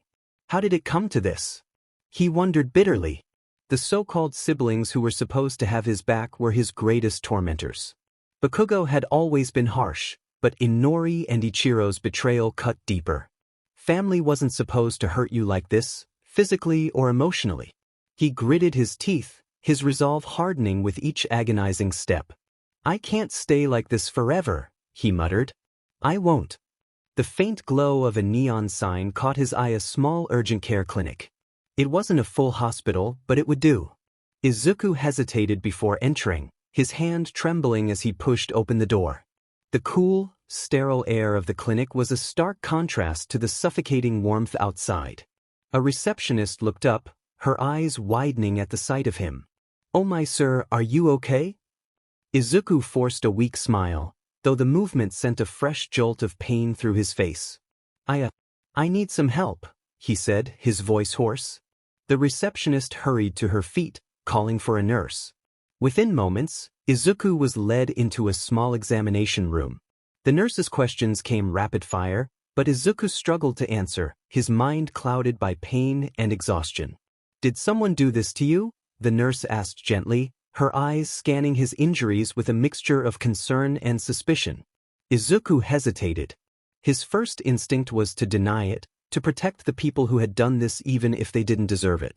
"It was just me getting jumped," he mumbled, avoiding her gaze. The nurse didn't look convinced, but she didn't press further. "We'll need to get you cleaned up and take some x-rays to assess the damage," she said. Izuku nodded, too tired to argue. As the nurse worked, cleaning his wounds and setting up for the scans, his thoughts drifted back to his training. "If I were stronger," he said to himself. When they were finished, the doctor returned with the results. "You've got 2 fractured ribs, a partially dislocated nose which you already reset, and some severe bruising across your torso and face. You'll need to avoid heavy physical activity for at least 6 weeks to allow the ribs to heal properly." Izuku's heart sank. 6 weeks? That was practically an eternity in his world. He couldn't afford to stop training, not when he was already so far behind. But there is another option, and you are lucky that there is. "There is a lady here that speeds up the recovery of your injuries to where you are good as new," she said, making his eyes go wide. "Recovery girl is here?" he asked excitedly but yelping in pain from his ribs. "Ah, I see you know your stuff, but yes, she is here. She is on the 3rd floor and I can have her come down to see if she can do it for you." Izuku's heart raced, a flicker of hope piercing through the pain and exhaustion. Recovery girl is here? He could hardly believe his luck. If anyone could heal him quickly, it was her. "Yes, please," he said, his voice breaking with relief. Despite the sharp pang in his ribs, he sat up straighter, ignoring the nurse's worried glance. "If she has the time." The nurse smiled softly, recognizing the spark of determination in his eyes. "I'll call her down," she said, leaving the room. Izuku slumped back against the examination table, his head spinning with possibilities. He could get back to training sooner, strengthen himself, and finally prove that he wasn't as weak as everyone thought. But beneath the optimism, doubt lingered. Would this really be enough to close the gap between him and his tormentors? A few minutes later, the door opened, and Recovery Girl entered. Her petite frame and kind smile radiated a sense of comfort, though her sharp eyes quickly assessed his injuries with a practiced gaze. "Goodness, young man, you've been through quite the ordeal," she said, shaking her head. "You're lucky you didn't puncture a lung with those ribs. Now, tell me what happened." Izuku's voice trembled as he spoke, each word strained from the pain in his chest. "I got jumped. That's all." Recovery Girl narrowed her eyes, clearly unconvinced. It seems like there's more to the story, but I won't press you if you're not ready to share. Let's focus on getting you healed up first." She stepped closer, pulling out her signature syringe-like healing device. "This will use a good amount of your stamina, so you'll need to rest afterward. But you'll be good as new in no time." Izuku nodded eagerly, though his body was still tense from the aches and bruises. "Thank you. I really appreciate this." Recovery Girl smiled kindly, then leaned in to administer her quirk. As her healing energy surged through his body, Izuku winced, feeling a strange warmth spread through his injuries. The pain began to dull, replaced by an odd but welcome fatigue. Within moments, his ribs felt as though they'd never been fractured, and the soreness in his muscles had vanished. "There," Recovery Girl said, stepping back and wiping her hands on a handkerchief. "You're healed, but you'll still feel drained for a while. Go home, eat something nutritious, and get plenty of rest. Do you have someone to help you?" Izuku hesitated, the question hitting a sore spot. "No," he admitted quietly, looking down. "I can manage on my own." Her expression softened, but she didn't push. "All right, young man. Just promise me you'll take care of yourself. You've been given another chance to keep going, so don't squander it." "I won't," Izuku said firmly, his green eyes shining with determination. "Say, young man, you look familiar," she said, looking at him closely. "Have I seen you from somewhere?" she asked. "I think you have me confused with someone else," said Izuku, wondering who she thought he was. Recovery Girl tilted her head slightly, her gaze sharp as she studied him, but she didn't press further. "Maybe. It's not uncommon for me to see young faces around here. You're certainly a determined one. Keep that fire, it'll take you far." Izuku nodded silently, grateful for her words, though a nagging feeling settled in the back of his mind. He'd felt that same sense of familiarity in her voice, like she had known him long before that moment. But as he thought about it more, he realized that it didn't matter now. All that mattered was healing, training, and proving to himself that he could become something more. Recovery Girl gave him one final smile before she turned to leave the room. "Now, get some rest, young man. Don't push yourself too hard. Remember what I said, take care of yourself." Izuku smiled weakly, the words sticking in his head as he left the clinic, feeling lighter than he had in days. Even though the events with his family had left scars on his heart, the physical pain was now a distant memory, thanks to her healing. Izuku started to walk home knowing he would be late for supper, but he didn't care too much. He decided to see one night if they cared if he was home or not when they had dinner, and not surprised, they didn't say a thing. It hurt him more than they realized, but if they didn't care enough to have him at dinner, then it wasn't worth it. As he got home, the lights were off, meaning the family was somewhere else right now. He walked into his room where he had gotten 2 notifications on a screen that only he could see in front of him. Achievement complete. Apply for a gym membership, get a job, and commit to a consistent workout routine for 3 months. Reward, 1 quirk creation available. This made Izuku smile, knowing he could give himself another quirk. The question is, what though? He went to his room and entered his mind space, excited to create a new quirk. When he entered, Chase was already waiting for him, ready to create a quirk. "Here is your tea, sir," he said, handing it to him. "Thank you, Chase. Now let us get ready to design my quirk," he said happily. "Right away, sir," he said, hitting a few buttons on the panel, changing his screen. Here it is, sir. Right now, you have a total of 46 quirks stored in the library. Have you thought about what type of quirk you would like to make? He asked. Well, that is the thing. I currently have Brain Boost, which gives me an additional 40 IQ constantly, and I don't know where to go from here. What type of quirk would be good to make? He asked for his opinion. Chase put a hand to his chin. Well, there are defensive quirks, elemental-based quirks, IQ quirks like you have made, and many more. I am not too sure, he said honestly. All right, let me look through the library for a second, he said, waving his hand to generate the library before him. Chase had taught him that, and he was glad he could use it now. He started to look through his collection of stored quirks and started to list some of them. He looked at one for all and didn't even take a second glance. Hell no, he said, walking past it. Let me see here. Explosion wouldn't be good. Jolt. Is a maybe. I still would like to see what I can do with that, he said to himself. That was when his eyes went wide. The book he picked up said the words heal on top of it. Izuku smiled and went back to the panel to get to work. Chase, I just realized that I possess Recovery Girl's quirk heal. This is a big game changer, he said. Chase raised an eyebrow, his gaze shifting to the quirk Izuku had just selected. Heal, he repeated thoughtfully. You're correct, sir. That's indeed a game changer. But why did you grab it? Well, if I am being honest, I do not want to go to the hospital constantly from being beat up, so I think it would be a good idea to have a quirk that can heal me and maybe others, he said quietly. Excellent idea, sir.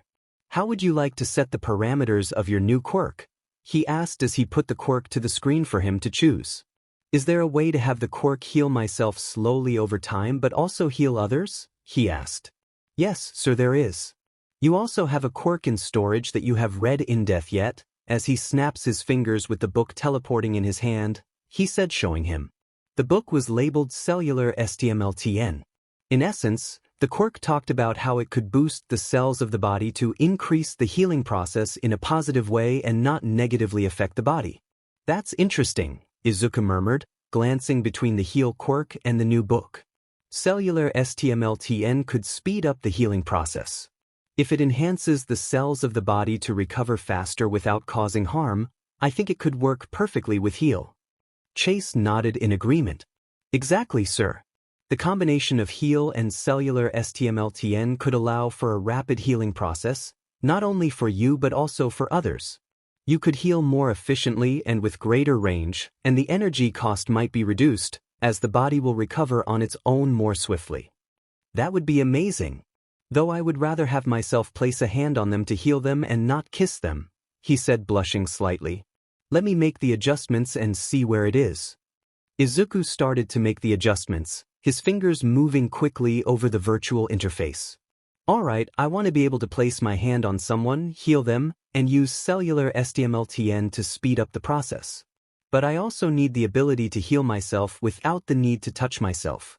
I want it to be faster than normal regeneration, but also so that I do not get tired myself. Wait, I also want people to not get tired of when I heal them, he said, looking at Chase. Chase nodded thoughtfully as he processed Izuku's request. Understood, sir. So, you want to heal others by placing your hand on them, using cellular STMLTN to enhance the healing processing, and being able to heal yourself passively without tiring yourself or others out. That's quite an intricate setup, but it's possible. We can add a passive healing mode that activates when you are injured, healing you gradually without consuming too much energy. Izuku's fingers hovered over the screen, his eyes scanning the parameters. Yeah, I like that. Izuku and Chase finished the parameters of the quirk building process and took a step back to admire their work. All right, what we have is we combined both aspects of the quirks, and it is quite the powerful quirk, said Chase, analyzing it. So, you will be able to regenerate much faster than by normal standards, but we won't know until it is in effect. You will also be able to heal others without draining their stamina like Recovery Girl does, but it is much slower and weaker because you are also healing yourself. Just realize that you do not need to heal yourself manually and that it will be a part of you naturally, Chase said, sipping some tea. All that is left for you to do now is name the quirk. Izuku smiled and thought, I was thinking Cell Surge. Excellent, he said, hitting a few more buttons before a swirling vortex of light appeared just as before. Just as before, sir. Reach out to claim your new quirk cell surge, said Chase, smiling proudly. Izuku reached out eagerly, his heart pounding as the swirling vortex of light swirled before him. The colors seemed to dance around his fingers, vibrating with an energy that felt both foreign and familiar at the same time. He extended his hand, focusing his thoughts on the name he'd just chosen, Cell Surge. The moment his fingers touched the light, he felt a strange, electric pulse run through his body.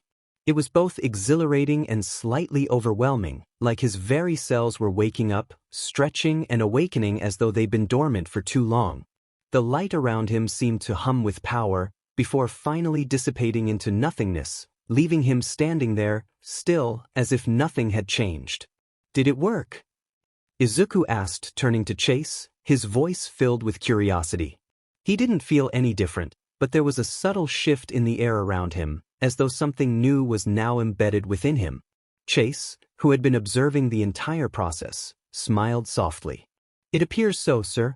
You've successfully integrated the Cell Surge quirk into your system. You should be able to heal yourself and others now, and it should be far more efficient than before. It also says that your body will heal 3 times faster than the average body. That is awesome. Thanks again for everything, Chase, he said, bowing. It is my pleasure, sir, he said, bowing in return. A new goal appeared in front of Izuku's eyes after they were done bowing to each other. New requirement: collect and store 100 quirks in the quirk library. 46-100. Reward: 1 quirk creation available. Izuku nodded. Simple enough, he said to himself. He smiled at the fact that he was the first to have more than 1 quirk, to his knowledge anyway. 2 weeks later, Izuku sighed as he lay in his bed. It was a Saturday, and it was his day off from DMN near everything. No homework, no training because it was his rest, no nothing. He sat up and decided he needed to do something. He got dressed and headed downstairs to head out. He looked to see Inori and Ichiro on the couch watching the latest hero rankings on TV as he went to the door. Inori looked over to Izuku and smirked. Well, if it isn't my useless brother, Deku, she said, looking over at him. Izuku just ignored her. She never would have said this if their parents weren't around, but he didn't care right now. Oi, Deku, I was talking to you, she said, sitting up to walk over to him. Yeah, I know, he said as he was putting on his right shoe. Inori narrowed her eyes, her tone growing more condescending. Where do you think you're going, huh? It's not like you got any friends. Yeah, I know I don't. You two made sure of that, he said, pointing at Ichiro and Inori. Inori's expression hardened at his words, and Ichiro, who had been lazily lounging on the couch, sat up at the mention of his name. What did you just say? Ichiro's voice was calm but laced with a dangerous edge. Izuku turned slowly to face his older brother, his gaze steady despite the growing tension. You heard me. You two made sure that your younger brother was made known to the world that he was quirkless, useless, and a waste of space. You remind everyone and myself of that every day. Now, if you will excuse me, I would like to get some fresh air, he said as he finished putting his shoes on, stepping out of the apartment. Ichiro's voice called out sharply just as Izuku reached the door. Don't walk away when I'm talking to you, Deku. Izuku froze for a moment, his hand lingering on the doorknob. He had always hated that nickname, especially coming from his siblings. It wasn't just the word, it was the weight of their contempt behind it. Slowly, he turned his head to glance back at Ichiro, his expression calm but firm. I'm not walking away, Izuku replied. I'm choosing not to waste my time arguing with the two people who always think they are always right, he said, shutting the apartment door. Izuku walked away from their apartment and sighed. God, that gets old, he said as he was trying to figure out something to do. Izuku wandered down the familiar streets, letting the crisp air fill his lungs. It felt liberating to be away from the suffocating atmosphere of his apartment, even if it meant dealing with the uncertainty of what to do next. His hands were shoved deep into his jacket pockets, and he kept his head low, avoiding the gazes of passers-by. He wasn't in the mood for unnecessary interactions, but the world around him still buzzed with life. You know, they sure are lucky that I have never thought about ending my life. They would be liable for it, but then again, quirkless people are treated like garbage anyway, he thought sadly. It still bothered him that no one believed that he wasn't quirkless anymore, but he decided to leave it at that and try to find something to do. As he walked down the street, he saw something out of the corner of his eye, and it was an instrument store. Izuku's steps slowed as he turned his attention to the instrument store. The warm glow of its interior spilled out through the large glass windows, and the sight of neatly arranged instruments caught his eye. Guitars hung on the walls, keyboards lined the back, and various percussion instruments were set up on display stands. Something was inviting about the place, a sense of calm creativity that drew him in. He pushed open the door, a soft chime signaling his entrance. The inside of the store smelled faintly of polished wood and leather, a combination that instantly put him at ease. A middle-aged man stood behind the counter, cleaning a violin with meticulous care. He glanced up at Izuku with a friendly smile. "Welcome. Let me know if you need any help," the man said before returning to his work. Izuku nodded at him and smiled as he looked at the selection. He packed a buttload of money today in case he wanted to have a lot of fun. Not like that, you perverts. As he looked at the guitars, he wasn't too sure what to get. Whether it was an acoustic or an electric one. He was interrupted from his thoughts as someone tapped him on the shoulder. "Trying to figure out what kind of guitar you want?" asked a feminine voice from his side. "Yeah. I've never played or anything, so I don't know where to start," he said, turning to the girl. Izuku turned to see a girl with short, black hair and a pair of headphone jacks dangling from her earlobes. Her sharp, black eyes appraised him with a mix of curiosity and confidence. She wore a leather jacket over a band t-shirt, paired with ripped jeans and boots, exuding an air of cool nonchalance. A pair of drumsticks were tucked into her jacket pocket, hinting at her musical background. The girl gave him a small smirk. "Well, if you're starting fresh, you've come to the right place. I'm Kyokajiro. I know a thing or two about guitars and music in general." Izuku offered a shy smile, a bit taken aback by her easy demeanor. "I'm Izuku Yagi. I've been thinking about picking up music to, try something new. Do you work here?" "Oh no, I don't. I saw you were struggling and decided to help," she said, shrugging. Jiro tilted her head, her sharp eyes narrowing slightly as she studied him. "You seem like someone who could use a good escape," she said, her tone softer. "Music has a way of drowning out the noise in your head. Trust me, it's worth it." Izuku nodded, appreciating her understanding without needing to delve into the details of his situation. "So, where should I start? Acoustic or electric?" Jiro tapped her chin, a thoughtful expression crossing her face. "Well, that depends. Acoustic is great for starting out, easy to pick up, no extra gear. Plus, it's versatile and portable. But if you're into the idea of rocking out and making some serious noise, electric's the way to go." Izuku scratched the back of his head. "I don't know. I think I'd like something I can play at home without disturbing anyone." "Acoustic it is," Jiro said, her smirk returning. "Follow me." She led him to a display of acoustic guitars, her movements confident and purposeful. She stopped in front of a row of instruments, running her fingers lightly over the polished wood. "This one's a classic starter guitar. Solid build, good sound, and it won't break the bank." Izuku reached out tentatively, his fingers brushing against the smooth surface of the guitar. He picked it up, marveling at its lightweight and the warmth of the wood against his palms. "Nice," he said, his voice tinged with wonder. Jiro chuckled. "Nice is a good start. Let me show you how to hold it." She stepped closer, her hands moving with precision as she adjusted his grip on the guitar. "Relax your shoulders. Let it rest against your body like this. See? Comfortable, right?" Izuku nodded, his grip steadying under her guidance. "Yeah, feels natural." "Good," she said, stepping back and crossing her arms. "Now, let's try a basic chord. Place your fingers here and here. Press down firmly, but not too hard, you don't want to strain yourself." Izuku followed her instructions, his brow furrowed in concentration. He strummed the strings, producing a sound that was more twang than melody. He winced, but Jiro smirked. "Hey, it's a start," she said. "No one's a pro on their first try. Keep at it." Izuku smiled sheepishly, his cheeks tinged pink at his less-than-perfect first attempt. "Thanks, Jiro." I think I'll buy this, he said, picking it up and taking it to the counter.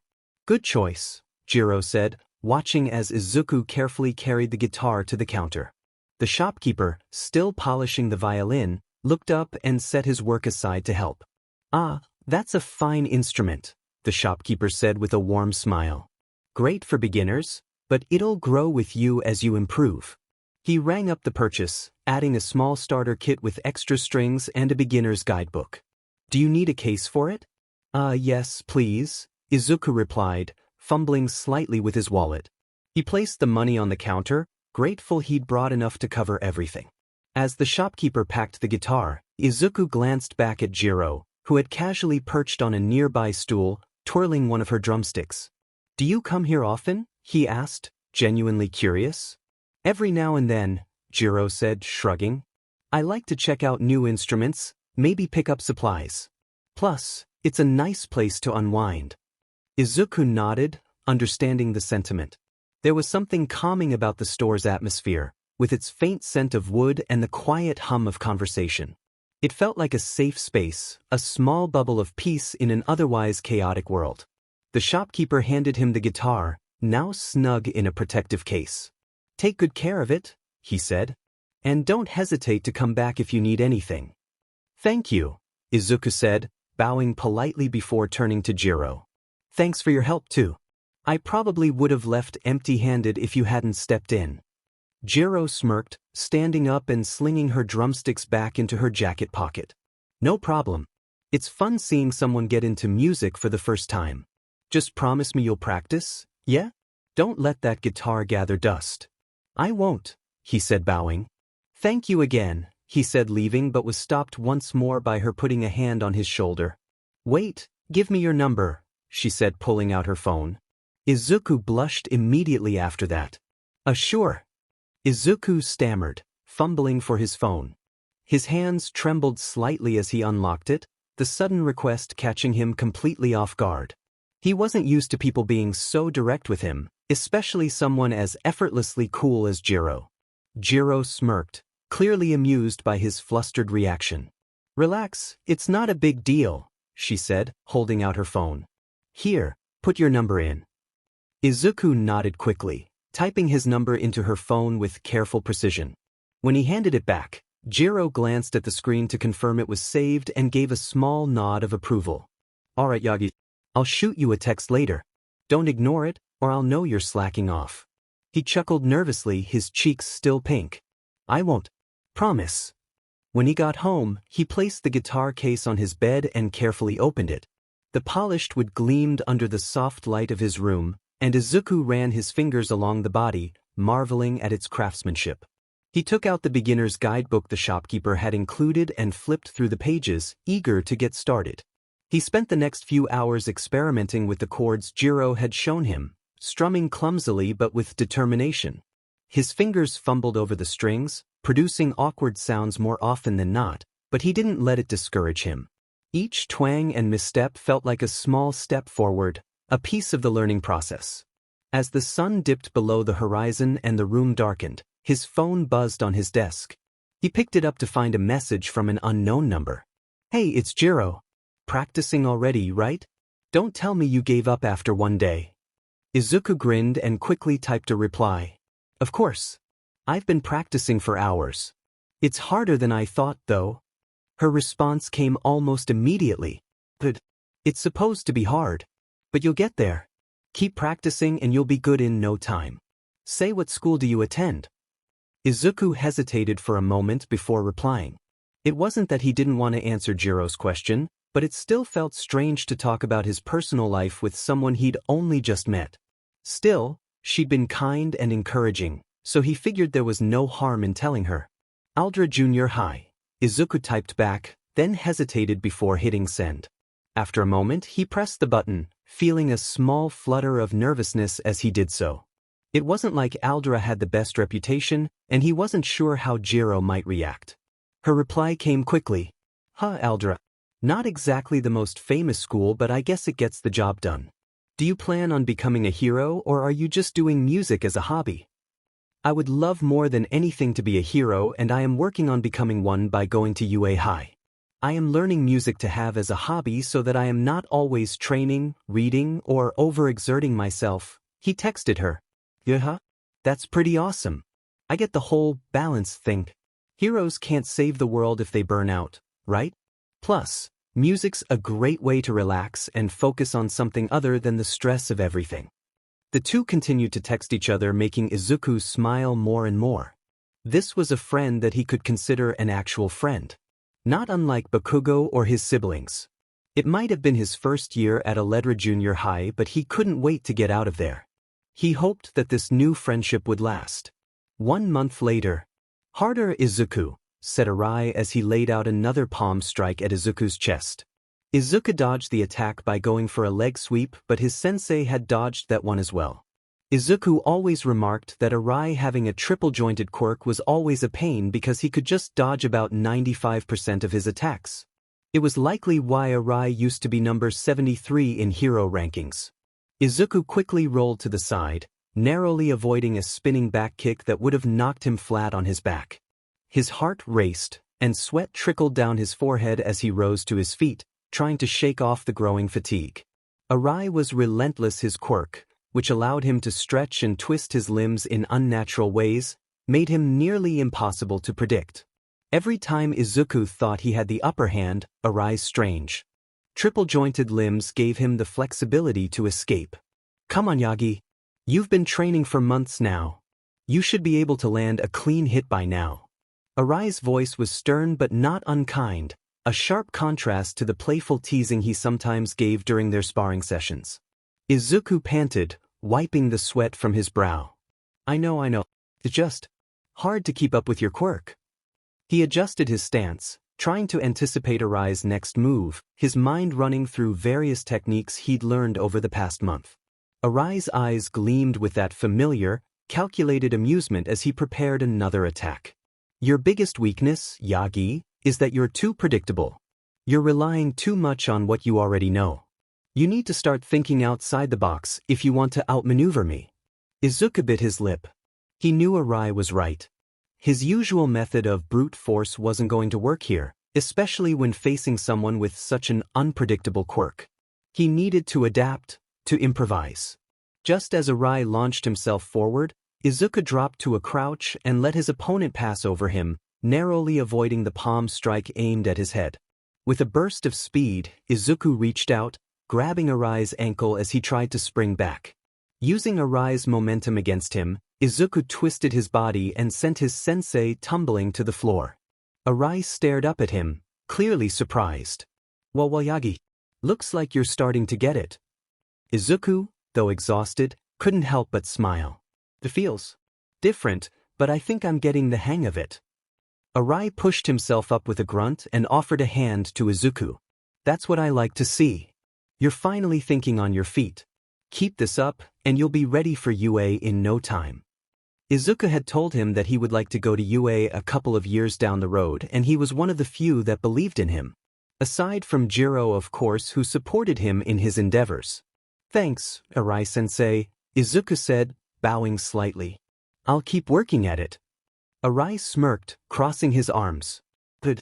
You're making progress, Yagi, but don't let it get to your head. You've still got a long way to go before you're ready for UA. Keep training, keep pushing yourself. Oh, and one more thing. Izuku blinked, looking up at him. Yes. Arai leaned closer, a mischievous glint in his eyes. Don't forget to ice those bruises. I went easy on you today, but tomorrow? Well, let's just say you might need to start stretching before you even walk through that door. Izuku laughed nervously. Right, I'll make sure to do that. As he left the dojo, Izuku felt a surge of pride and determination. It wasn't just the physical progress he was making, it was the mental fortitude he was building. He'd started this journey unsure of himself, but every sparring session, every lesson from Arai, was helping him believe in his dream of becoming a hero. He felt his phone vibrating and he looked down to see who it was, and it was Jiro. He was honestly happy that him and her had become pretty good friends. He was a lot better at the guitar than he was when he first started playing, and it was because of Jiro giving him advice and pointers. He picked up his cell phone as he walked out of the gym, answering her. Hello, he said. Hey, Yagi, I was wondering if you were busy? she asked curiously. Not particularly at the moment. I just got done with the gym, he said as she hummed thoughtfully. Would it be okay if you were to have dinner with my family and me?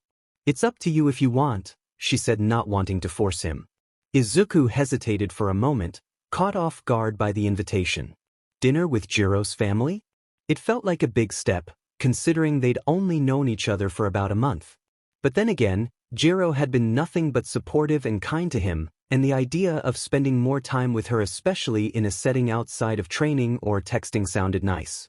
I'd love to, Izuku said, a small smile forming on his lips. Are you sure your family won't mind? Jiro chuckled on the other end of the line. Trust me, my parents are cool. My mom's been curious about the new friend I keep mentioning, so you'll probably score some points just by showing up. Okay, where should I meet you? Izuku asked, shifting his gym bag to his other shoulder. I'll text you the address. It's not too far from where you are. Come by around 7. Sounds good. I'll see you then, Izuku replied. Great. Oh, and Yagi? Yeah. Relax. Well, I'm just an awkward guy, you know, he said, rubbing the back of his head. Yeah, I know that, but it's fine. Izuku laughed nervously. Thanks for the warning. See you later. Hanging up the call, Izuku felt a mixture of excitement and anxiety. Meeting someone's family was a big deal, even if it was just as friends. He quickened his pace, heading home to shower and find something presentable to wear.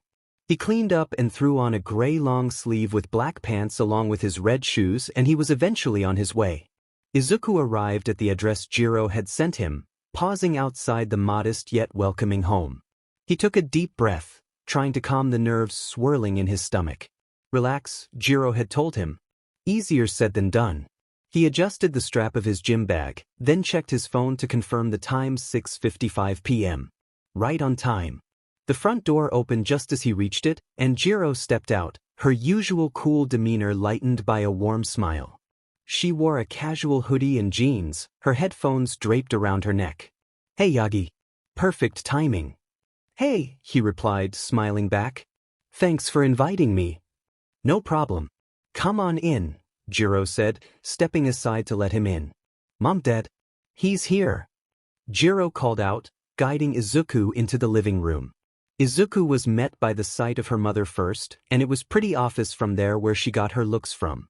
It looks like she also got her quirk from her, as she had the same earphone jacks that she had. Her mother greeted him with a warm smile that radiated genuine kindness. You must be Yagi. Jiro's told us so much about you, she said, extending her hand. Izuku shook it, his nerves slightly easing at her welcoming demeanor. It's nice to meet you, Mrs. Jiro. Thank you for having me over. Please, call me Mika, she insisted. And this is my husband. Mr. Jiro entered from the kitchen, a tall, slightly intimidating man with a serious expression. However, as he approached, his face softened into a friendly smile. Welcome, Yagi. I'm Kyotoku.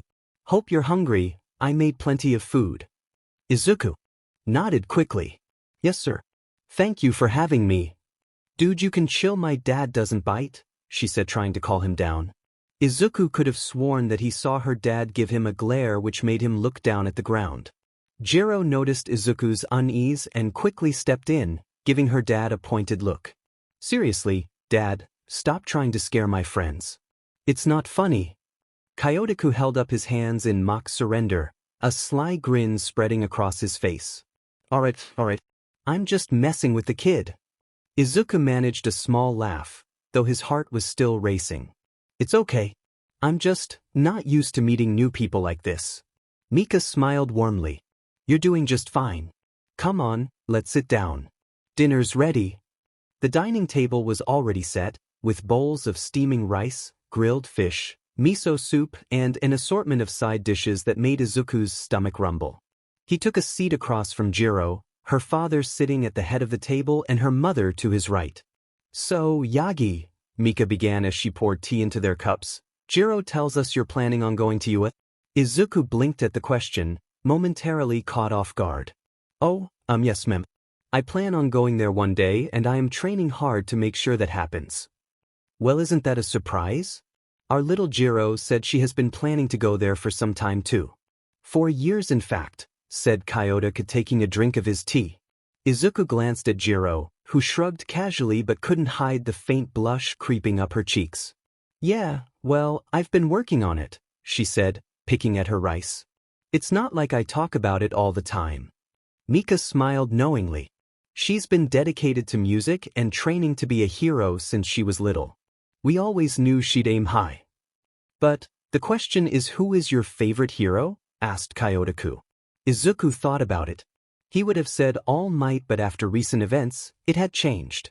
Truth be told, I don't have a favorite hero. I like Endeavor, Edge Shot, Mirko, Death Arms, and a bunch of other ones, said Izuku, hoping it was a good answer. Kyotoku raised an eyebrow, clearly intrigued. Not All Might, huh? Most kids your age are obsessed with him. No, not him too much. I'm not saying he isn't great, but there are so many other heroes, he said, a little embarrassed. Kyotoku nodded slowly, leaning back in his chair. Fair enough. Sorry for not asking you this earlier, but tell us a little about yourself, he said, narrowing his eyes at him. Izuku couldn't seem to look him in the eyes and looked at his dinner instead. Well, my name is Izuku Yagi. I am 12 years old and go to Aldra Junior High. I love to learn a lot of different things and I plan on becoming a hero one day, hopefully the greatest, he said, smiling slightly at that last part. Jiro's father still held his expression at him, making him feel less confident.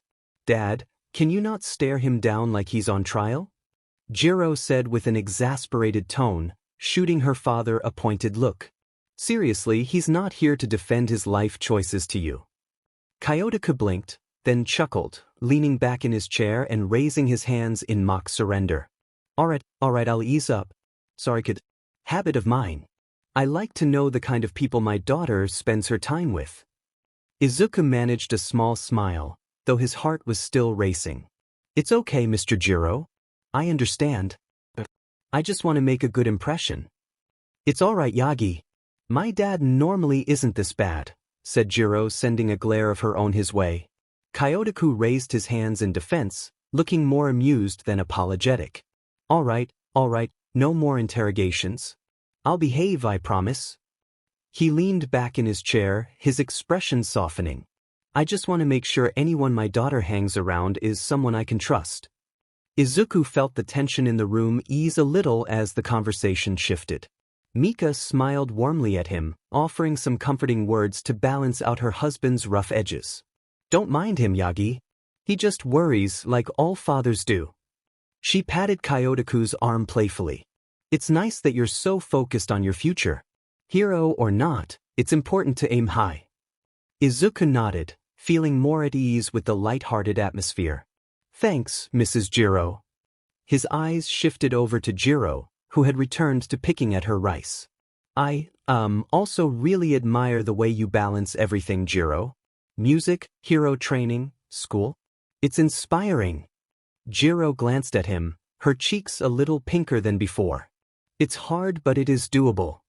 Izuku smiled softly, sensing the faint warmth in Jiro's voice. I can imagine. Balancing all those things must be tough. But you seem to handle it really well. He glanced at her, noticing how she seemed to shrink into herself slightly, as if trying to avoid the attention but still unable to hide the pride in her eyes. It's not always easy, Jiro admitted, shifting her attention to her plate. There are days when everything feels like it's falling apart, but I don't give up. I can't afford to.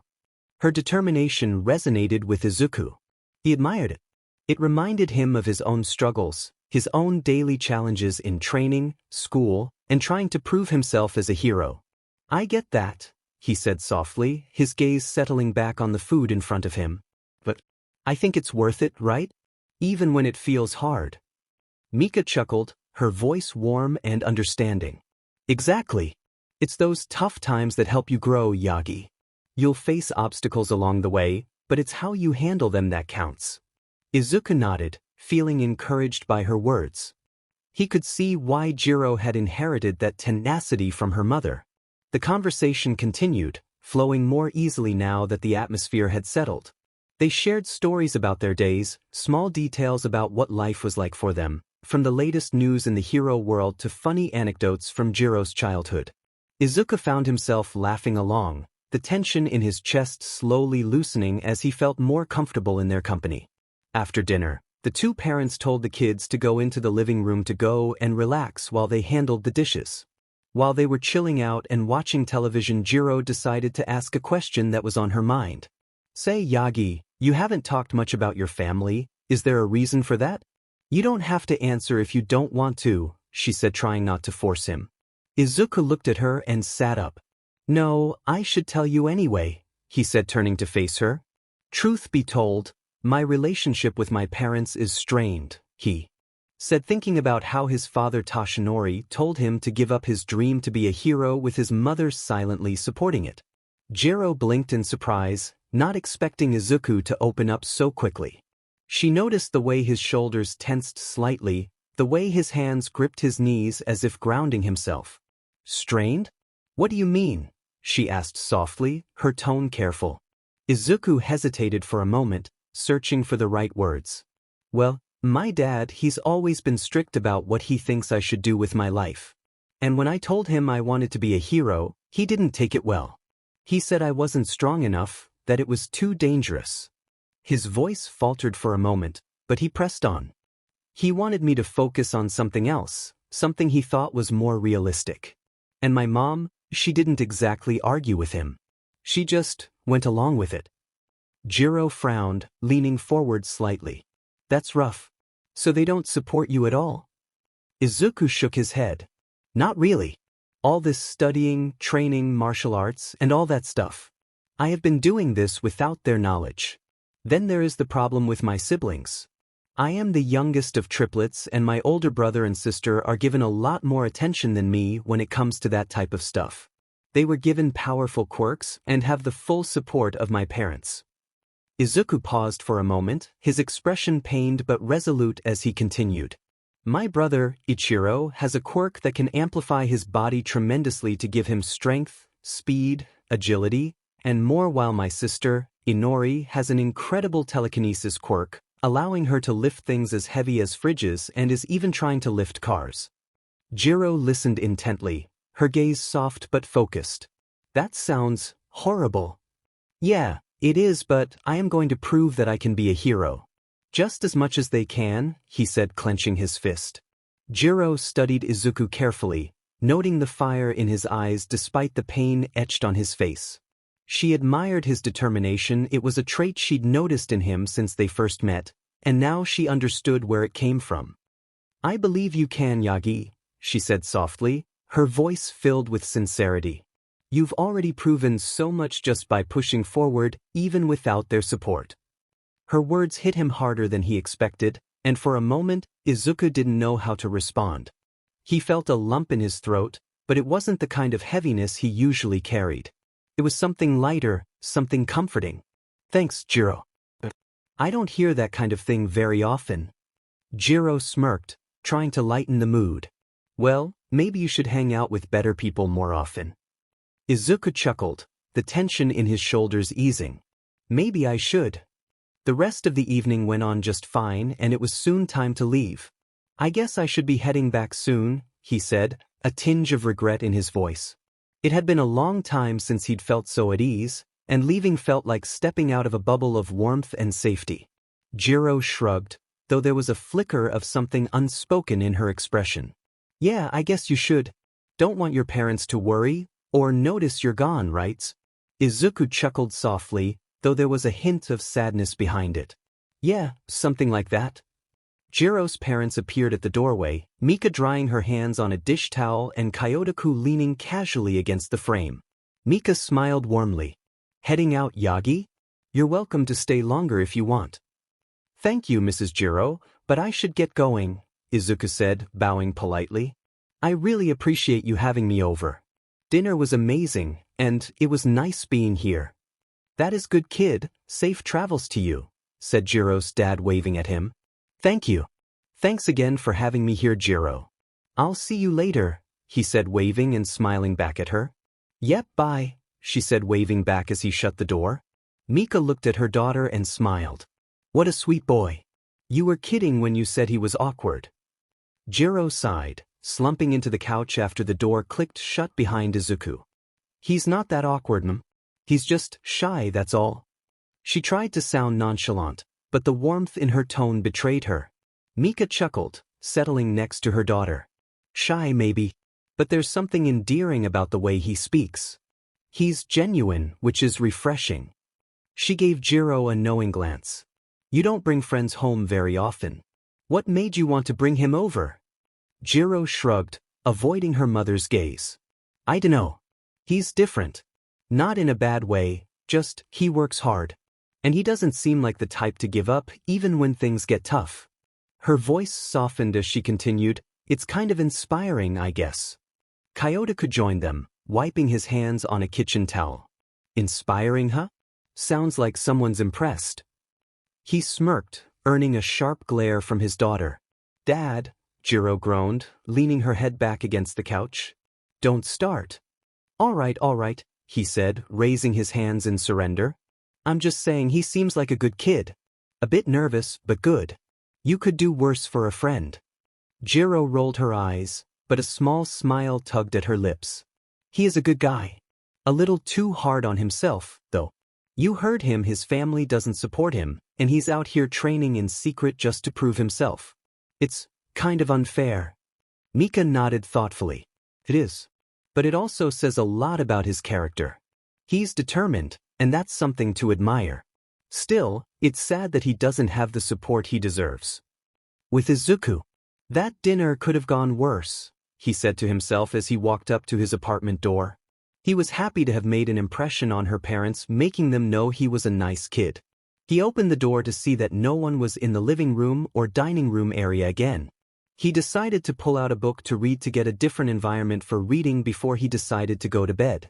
He plopped himself down on the couch and pulled out a book about the latest in gadgets and how they were made. Izuku flipped through the pages of the book, his fingers tracing over the diagrams of intricate gadget designs. The soft hum of the apartment's refrigerator was the only sound accompanying him in the quiet space. He found himself engrossed in an article about a new type of compact jet propulsion system, marveling at the ingenuity behind the design. He heard something from the door and he saw his dad walk in with a tired look on his face. Toshinori turned around and locked the door and was surprised to see his son. His other son. His son, what are you doing? He asked, setting down his briefcase. Izuku frowned slightly, not wanting to look at him. Reading, was all he said as he tried to indulge himself more in his book. Toshinori nodded at that. Reading is always good. Say, I noticed that you no longer have All Might posters and memorabilia in your room. Yeah, what about it? He said, getting annoyed. Truth was he took them down the moment he found out his dad was All Might. The man that treated him like shit and told him to give up on his dream was no hero. Well, you just seem to have stopped idolizing him, Toshinori said, wondering why his son took down the posters. Well, I guess we all have to grow up sometime. Besides, I needed the money, he said, closing his book in annoyance. Toshinori's brow furrowed as he processed his son's words. Grow up? Are you feeling okay? Never felt better, he said, walking upstairs to his room. Toshinori looked confused at his son. Izuku had always seen All Might, himself, as like a god. He shrugged, pushing that thought to the side. He needed to prepare for a long night of missions to try to stop crime. Izuku sighed as he stretched out in legs in class. Something that he noticed was that with all of his reading and information that he learned from his memory recall from the Brain Boost quirk, the classes were starting to seem repetitive. He still listened, but he wasn't even paying attention half the time and was still getting A's on all his tests, quizzes, and homework. He felt something hit the back of his head and he wiped it away to see it was a mushed-up paper ball. He looked back to see it was Bakugo spitting it at him. He shook his head, trying to get back to the lecture. It was his birthday, and he wasn't sure how he was going to celebrate it. Even if his parents still treated him badly and barely gave him attention, they still gave him a half-decent birthday. He was half tempted to spend it with Jiro and hang out with her instead. The other thing that made him happy was that Chase had sent a notification of a goal being birthday boy, and it said that he would be allowed to create 2 more quirks. It made him smile at the possible abilities he could do with that. Plus his sensei gave him a break from the dojo for today to allow him to relax. Bakugo spit another ball on his head and Izuku dodged it, getting a surprised look from him. This made him madder and he decided to spit a few more. Izuku just accepted the hits to make him stop for a bit. Alright, class, that is all for today. Make sure to study for tomorrow's test, said their teacher as most of them started to pack up. Izuku gathered his belongings, carefully slipping his notebooks into his bag. As he stood to leave, Bakugo bumped into him intentionally, nearly making him drop his things. Watch where you're going, Deku, Bakugo sneered, his ever-present smirk twisting his features. Yes, Bakugo, said somewhat mockingly at him. Bakugo stopped for a second and scoffed. That was another thing that had changed. He had stopped calling him Kakin as there was a name for his friend, not an a-hole who treated him like shit every day. Funny enough, it was starting to visibly bother Bakugo that he wasn't do it anymore. He picked up his things while walking down the halls and saw his siblings hanging out by the door. Yo, Deku, how you are doing? Asked Inori a little too sweetly. Bakugo was standing near Ichiro, and they smirked at them. I'm fine. Why? He asked confused. He knew he hadn't done anything yet, so why were they messing with him? Nothing, she said, walking around and pulling his bag off his back. He didn't resist as that would cause more problems. She dumped out his bag to see what he had in there. Izuku sighed inwardly as his books and notes spilled onto the hallway floor, scattering in every direction. Students passing by glanced at the scene but didn't intervene. Most had learned to avoid getting involved when it came to Bakugo and Izuku's so-called friends. Seriously, Inori? Izuku muttered, bending down to gather his belongings. He kept his voice calm, though irritation simmered just beneath the surface. What's this, huh? Inori snatched up one of his notebooks, flipping through it with exaggerated curiosity. Are you writing a diary or something? How pathetic. Ichiro snickered, leaning against the wall with his arms crossed.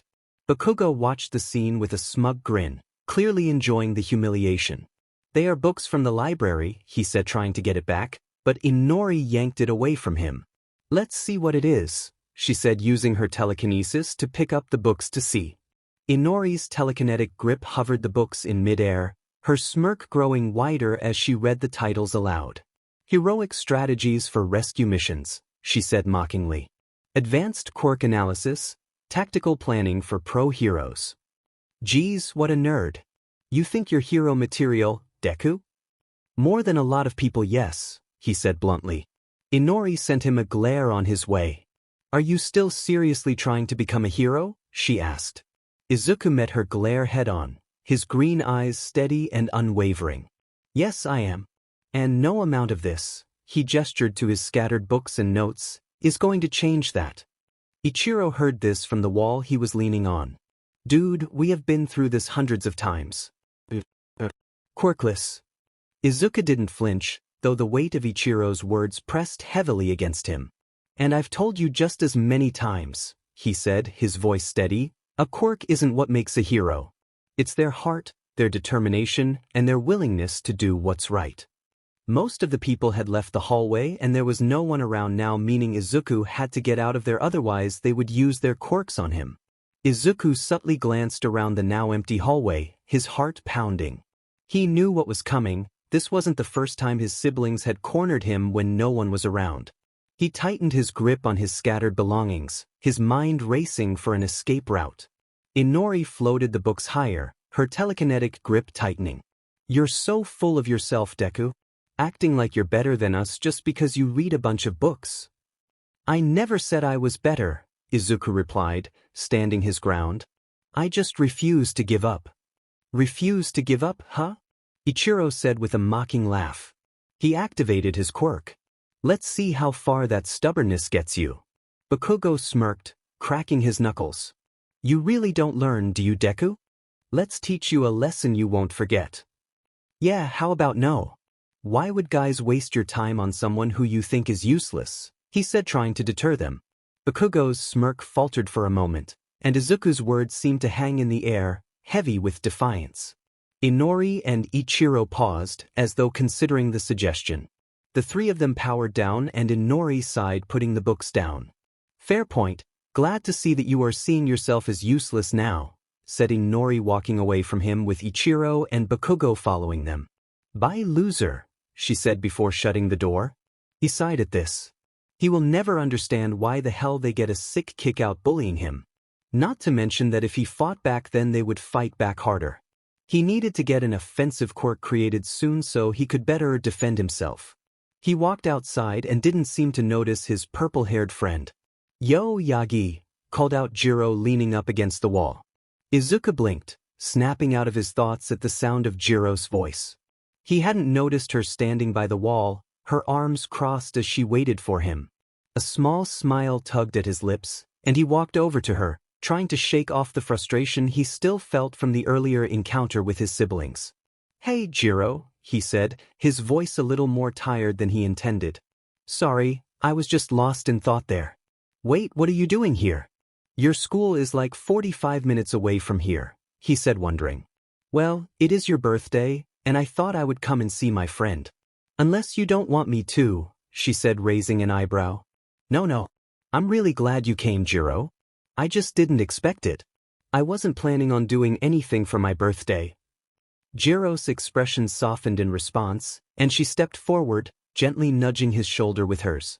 Well, now you've got something to look forward to, right? I'm not going to let you spend your birthday sulking in a corner somewhere. Are you sure you want to come to my place for a party? I don't think it would end well, he said, scratching the back of his head. With what? Your siblings and parents? Who gives a rat but what they think?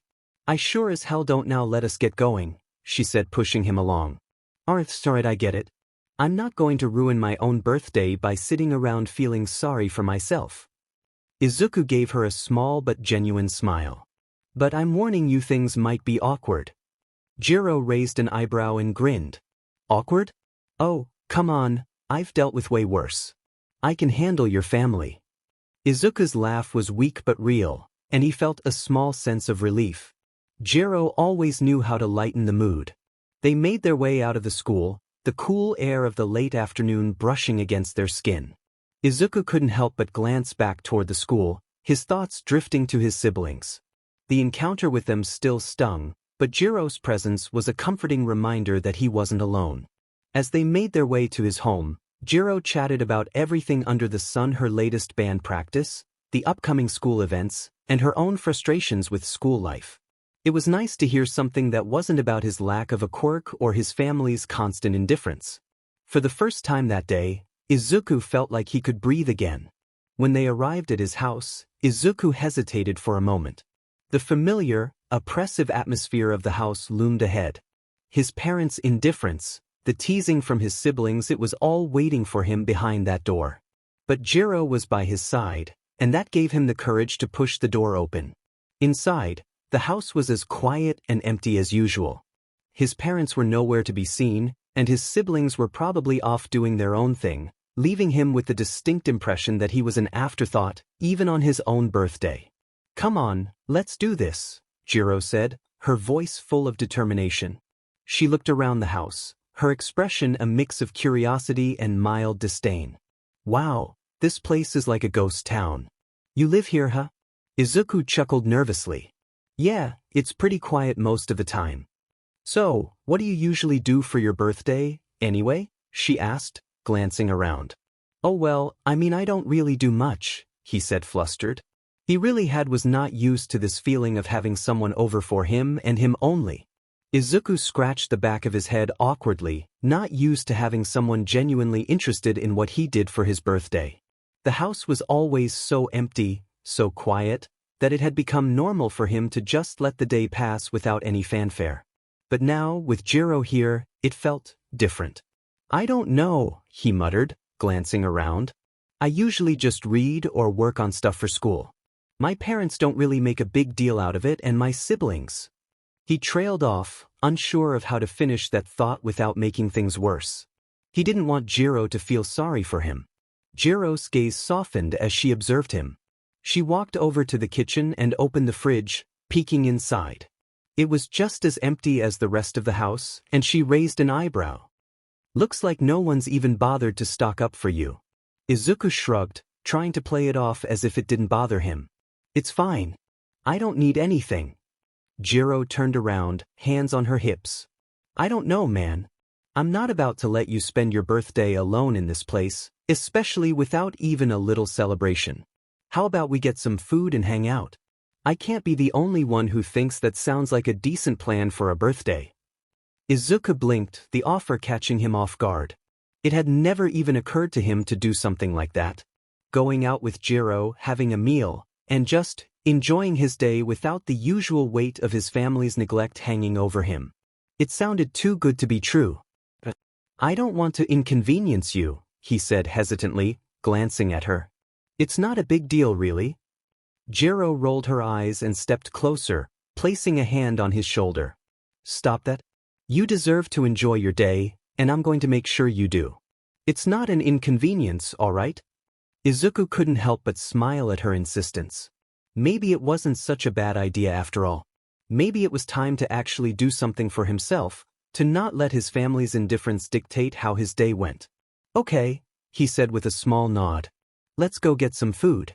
I think I could use a change of scenery. Good choice, Jiro said, grinning. Let's get out of here. Izuku followed Jiro as she led the way down the street, not sure exactly where they were going but happy to be in her company. They didn't need to say much. It felt like the kind of quiet companionship where words weren't necessary. Eventually, Jiro stopped in front of a small diner, its neon sign flickering in the twilight. The warm light spilling from the windows made it look inviting and cozy, the kind of place where time seemed to slow down. How about here? Jiro asked, turning to Izuku with a smile. Izuku looked up at the dinner and nodded. It wasn't fancy, but it didn't need to be. It was the kind of place that felt like it could offer comfort, warmth, everything he needed right now. Yeah, this looks perfect. They walked inside, and the friendly bell above the door chimed as they entered. The diner was warm, with the smell of freshly cooked food in the air. A waitress greeted them with a bright smile, and they took a booth near the window. Jiro immediately grabbed the menu and started scanning it, while Izuku just sat there for a moment, taking it all in. So, what's the birthday boy in the mood for? Jiro asked, raising an eyebrow as she flipped through the pages of the menu. Izuku glanced at the menu, but nothing really jumped out at him. He wasn't used to picking out food for himself. It was usually something his parents or siblings handled. But with Jiro here, it felt a little different. He thought about what he usually liked but never really got. I'll have the pancakes, he said after a moment, surprising himself a little. It was something simple, comforting. Something he'd never ask for at home, but today he felt like it was okay. Jiro nodded approvingly. Pancakes, huh? Good choice. I'll take the waffles. We'll both have a sugar overload. Izuku laughed softly, the tension in his chest loosening just a bit more. He wasn't sure why, but it felt good to do something spontaneous. Something for himself. The waitress came by shortly after, and they placed their orders. As she walked away, Jiro leaned back in the booth, crossing her arms over her chest. So, what's your deal with your family? She asked, her voice quieter now. Izuku felt the question catch him off guard. He hadn't expected her to ask. It wasn't something he liked talking about. But looking at her, he could see that she wasn't asking out of pity or judgment. She was genuinely curious, genuinely concerned. It's a long story. My family, let's just say they don't exactly see me as important. Jiro tilted her head, her gaze steady. What do you mean? He sighed, realizing there wasn't much point in sugarcoating things. Well, my siblings all have quirks, powerful ones too. They've always been the center of attention. You know how I said I had a quirk? Turns out I was a late bloomer and got it much later than a lot of other kids. I tried to tell them I had one, but they never believed me. For once, I thought maybe they'd notice me. Maybe they'd finally see that I wasn't just the quirkless kid. He paused, his gaze dropping to the table. But they didn't. Hell, my dad told me to give up on my dream and to be more realistic with myself. Jiro's fingers drummed lightly against the edge of the table, her lips pressed into a thin line. She looked ready to say something, but she held back, letting him continue at his own pace. It's not just about the quirk, though, Izuku said, his voice softer now. It's everything. The way they treat me, the way they talk to me or don't talk to me. Birthdays, holidays, school events. I'm always an afterthought.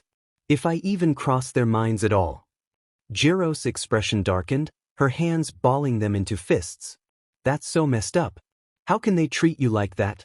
You're their kid, for crying out loud. They should be supporting you, cheering you on, not ignoring you. I knew it was bad, but not that bad. Izuku shrugged, his shoulders heavy with the weight of years of disappointment. I've gotten used to it. It still hurts, but I've learned not to expect much. It's easier that way. Jiro leaned forward, her tone firm but compassionate. Yagi, you shouldn't have to get used to it. What they're doing isn't okay. You deserve better than that. Way better. I know, I am thinking about moving out. It would be better for my health. I get that I just turned 13, but it would be better than living like that, he said.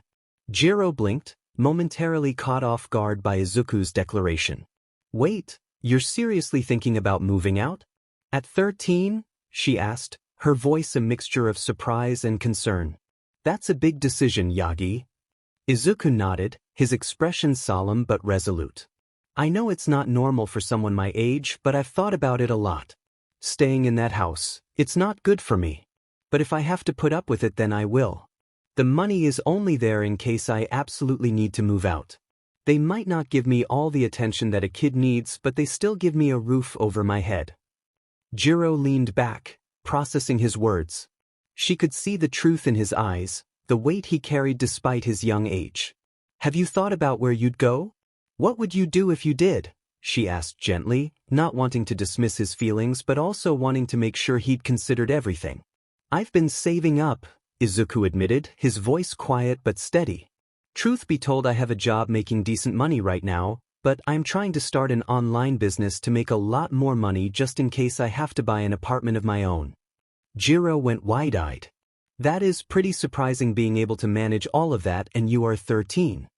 Yeah, I know I am a nerd, but I have been making custom notebook covers with heroes on them.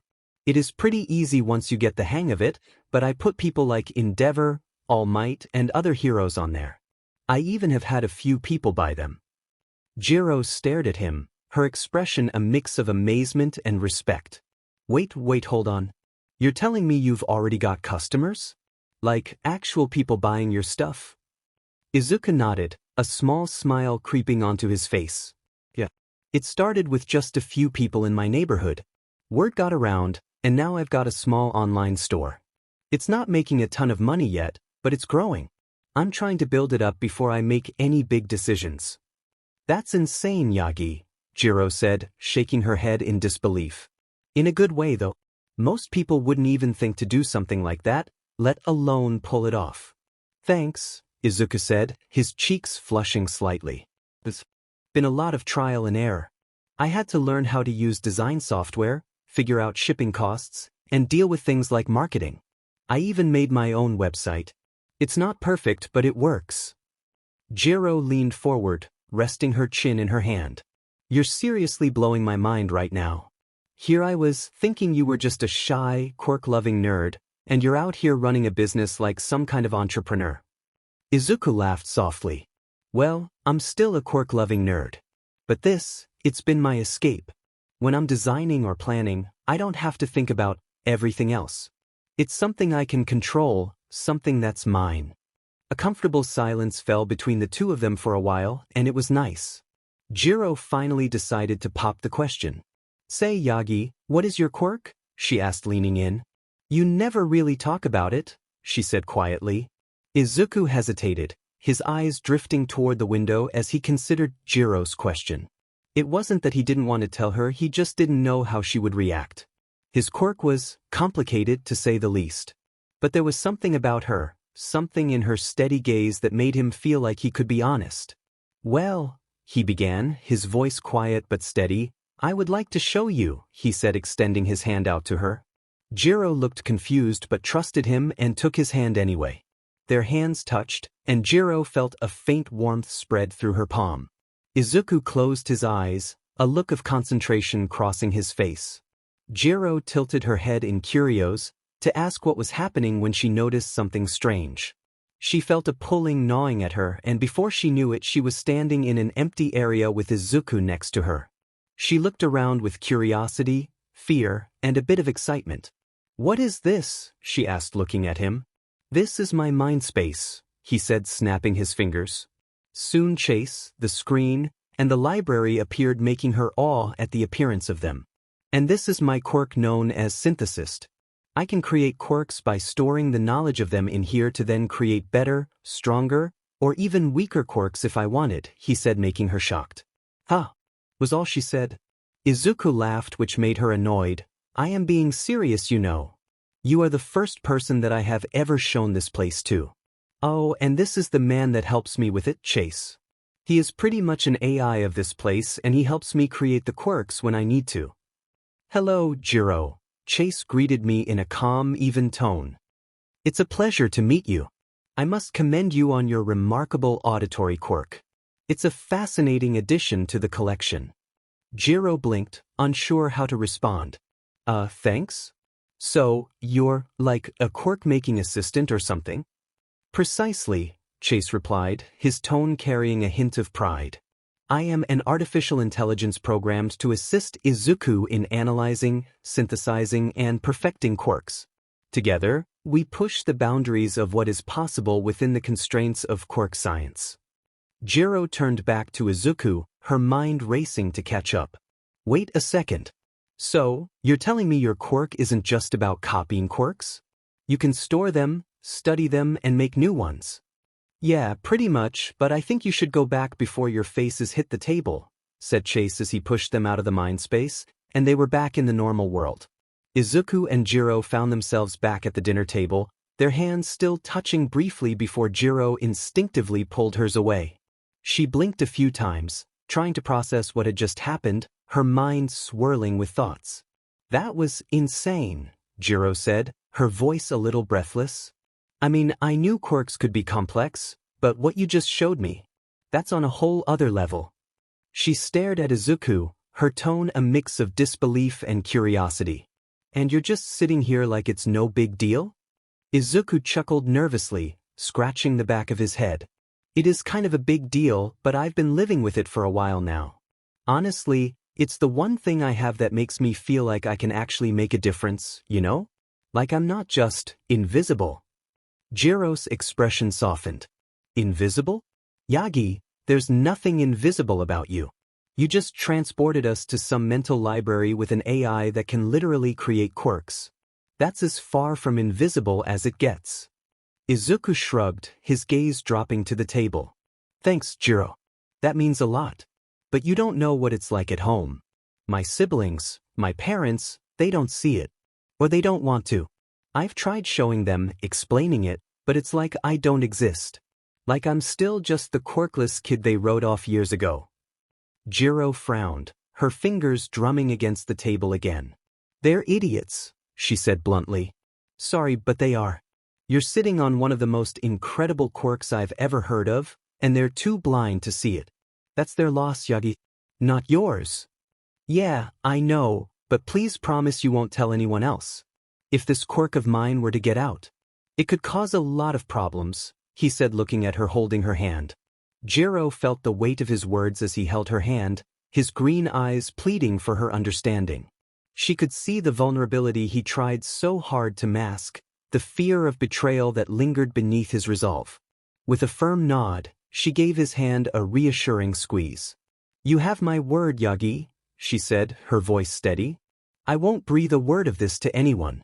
Your secret's safe with me." Izuku let out a breath he hadn't realized he'd been holding. "Thank you, Jiro. It means a lot to me. I'm not sure I could handle it if people started looking at me like I'm some kind of science experiment." "Sue, what quirks have you made?" she asked, leaning in, fascinated to know. Izuku smiled at the way she looked. "My first quirk is called Brain Boost. It continuously always gives an additional 40 IQ to me with no problems. My second quirk is called Cell Search. I can heal people with physical touch as well as me having a faster healing factor."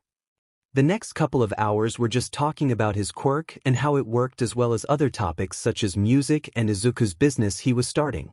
Soon it was time to go and Jiro and Izuku walked outside to head home. As they stepped outside, the cool night air greeted them. The stars shone brightly above, and the soft hum of the city echoed in the distance. Izuku felt a sense of calm, though a lingering feeling of uncertainty remained. You just shared something deeply personal, and Jiro had taken it in stride, offering her support without hesitation. That felt good, but it also made him question just how much more of himself he could reveal. Well, this has been a lot, Jiro said, glancing at Izuku as they walked down the street. I mean, I knew you were talented, but this whole quirk creation thing? That's next-level stuff. Yeah, but aside from that, Jiro, I really appreciate what you did for me today. You didn't have to, but you still did it. Thank you for a great birthday. It was the best in a long time. Jiro smiled warmly, glancing at him out of the corner of her eye. I'm glad you had a good birthday, Yagi. And hey, it was the least I could do. You've been carrying so much on your shoulders and today. Well, I just wanted to make sure you felt seen. You deserve that, you know? Besides, I got you a gift, she said, pulling it out. Izuku blinked in surprise as Jiro pulled a small, neatly wrapped box from her bag. A gift? For me? He asked, a bit taken aback. Yeah, you didn't think I'd let you off without a present, did you? Jiro said with a mischievous grin, holding it out to him. Izuku took the gift and they both stopped in the middle of the street. Izuku carefully unwrapped the box, revealing a beautiful, sleek notebook inside. The cover was made of deep brown leather, soft to the touch, with an embossed symbol on the front that looked like a star surrounded by swirling lines. It was simple, yet it had a certain elegance about it. He ran his fingers over the edges of the cover, intrigued by its quality. This is really nice, Izuku said, looking up at Jiro with wide eyes. He didn't expect a gift like this, especially considering how much else she'd already done for him. Jiro smiled, a little embarrassed, but her expression was full of affection. I thought it might be something you'd like. I know you've got a lot of ideas floating around, and well, you're always jotting things down on scrap paper or napkins. I figured you might need something a little more official, you know? She gestured toward the notebook, her voice softening. Something to put all your dreams and plans in. A place to write down your future. Izuku felt his chest tighten with emotion as he looked at the notebook. The gesture was so thoughtful, and it spoke volumes about how much Jiro understood him. She didn't just see him as the quirky, sometimes awkward guy trying to find his place in the world. She saw the potential, the drive, and the dreams that had been quietly growing within him for years. I don't even know what to say, Izuku mumbled, his voice barely above a whisper. This is perfect, Jiro. I never really had a place to put all the things I want to do, all the things I want to build, and this is exactly what I needed. Well, that is good. You could even use that to put down your hero analyses down if you want so that it isn't on old yellow paper, she said as she started to walk again. That would be dope, said Izuku, still smiling at his gift. Please do not use the word dope in a sentence ever again, she said. Izuku chuckled nervously at Jiro's comment, his smile widening. Right. No more dope. I'll stick to the classics. Jiro gave him a side-eyed glance but couldn't help the soft smile that tugged at the corners of her lips. Good choice. She nudged him with her elbow playfully. Anyway, I'm glad you like it. But seriously, don't go filling it with just hero analysis. You've got a lot of other ideas too, right? You should write those down too. Oh, I will. 'Cause I am a certified nerd, he said, pointing at himself. Jiro rolled her eyes but couldn't suppress her smile. Certified nerd, huh? Well, at least you're owning it. Soon they arrived at Jiro's house and Izuku still had that same smile on his face at the gift he was given, and Jiro was glad he liked it. Thanks again for everything, Jiro. You are a dope friend, he said, hugging her and catching her by surprise. She had a slight tinge of pink on her cheeks as she hugged him back. I thought I told you to not use dope in a sentence. Izuku pulled back from the hug with an apologetic smile, still holding onto the notebook. Sorry, I couldn't help it, he said sheepishly. But seriously, you're one of the best friends I've ever had. I'm lucky to have you in my life. Jiro's earphone jacks twitched slightly, and she started to fiddle with one of them. Well, I am glad you are here too, but let's do our best no matter what we do, she said. Izuku nodded, his expression softening as he met Jiro's eyes. Yeah, you're right. Let's keep giving it our all. We'll make sure our futures are something we can be proud of. Jiro's lips curled into a small, sincere smile. Exactly. We can't afford to hold back.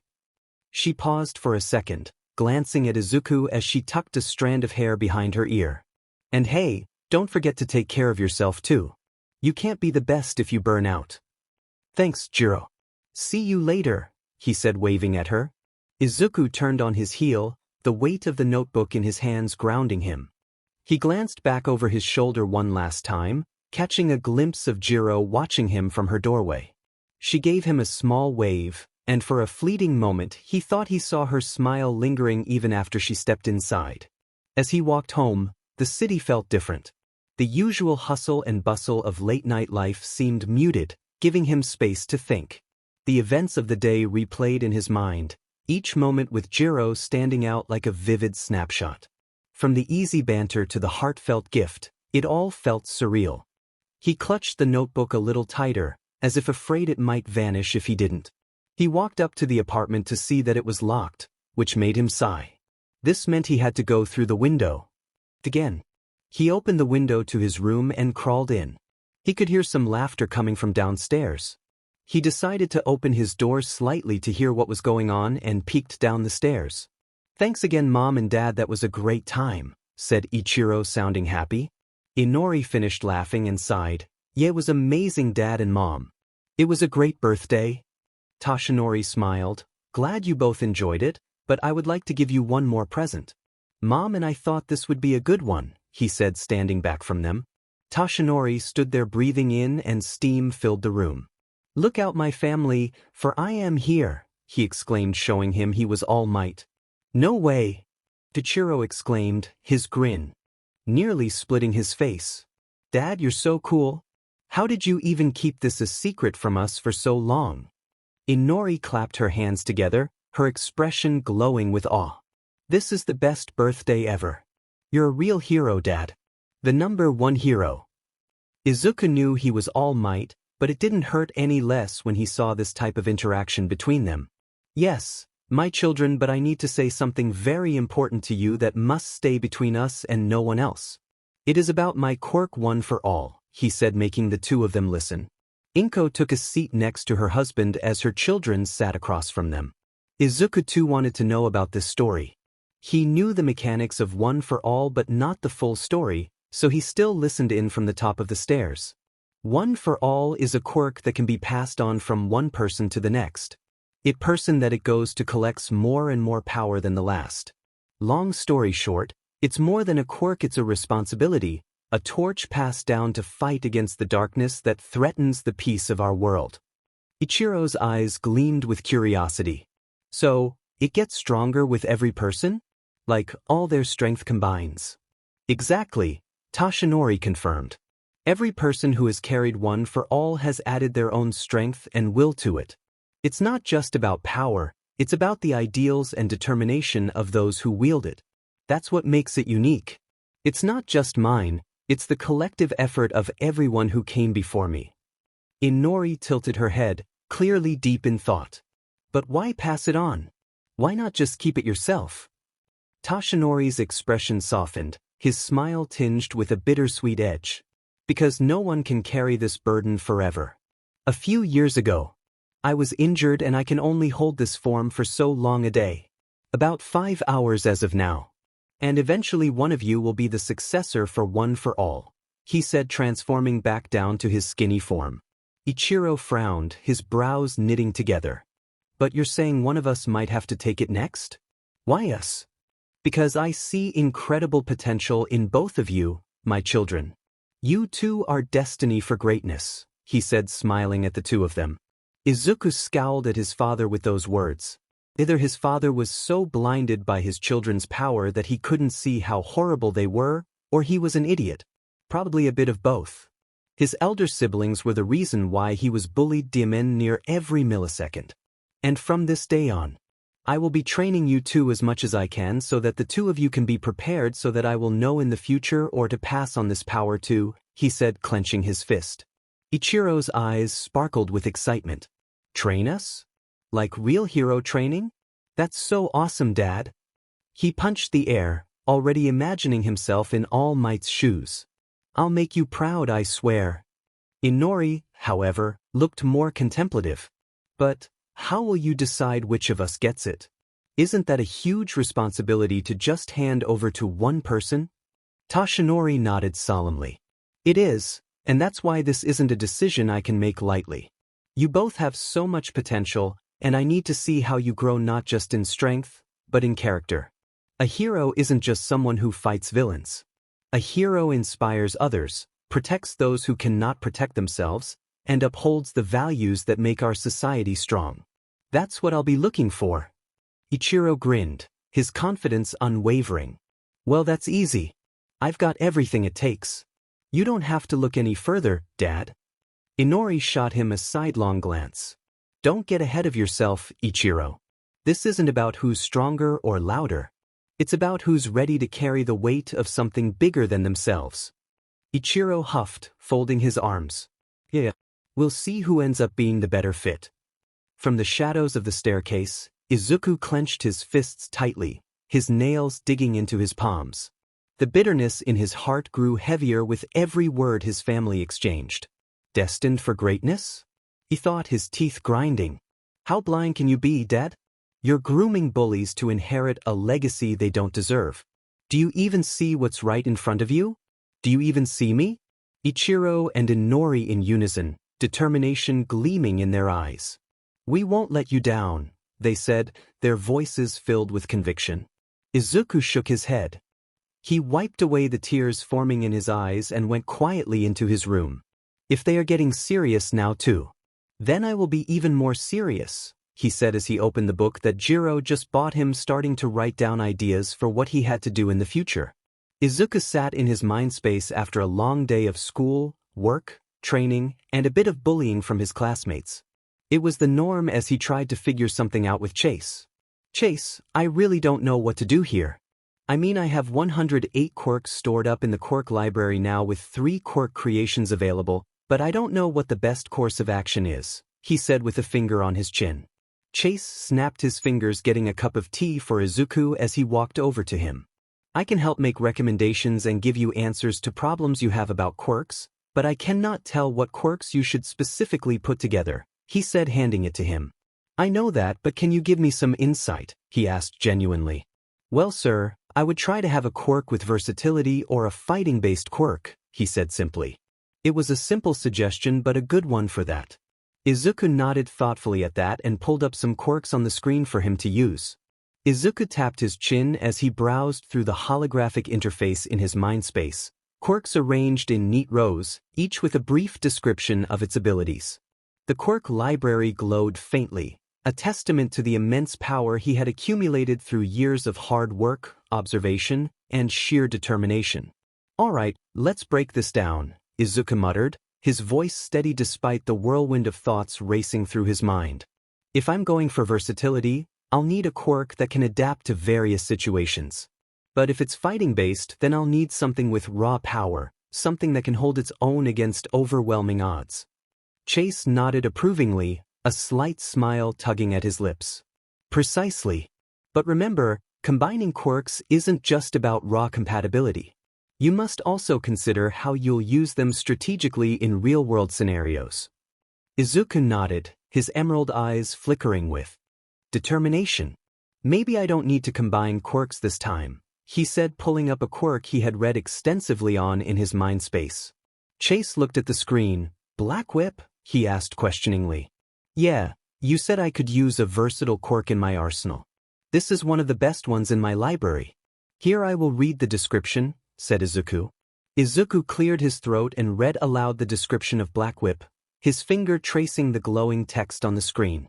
Black Whip, a quirk that allows the user to manifest powerful, flexible tendrils made of dark energy. These tendrils can be controlled with great precision and used for a variety of purposes such as binding, swinging, or even attacking. The user can control the tendril's length, strength, and flexibility, making this quirk highly versatile. However, it requires mental and physical stamina to maintain control, especially when multiple tendrils are in use simultaneously. The quirk is highly effective in combat and for mobility, but prolonged use can lead to fatigue. It also says that with all that time being in one for all the power is amplified, and it is made more powerful now. Izuku looked up from the screen, his expression thoughtful. It's versatile enough to be used in both combat and utility situations.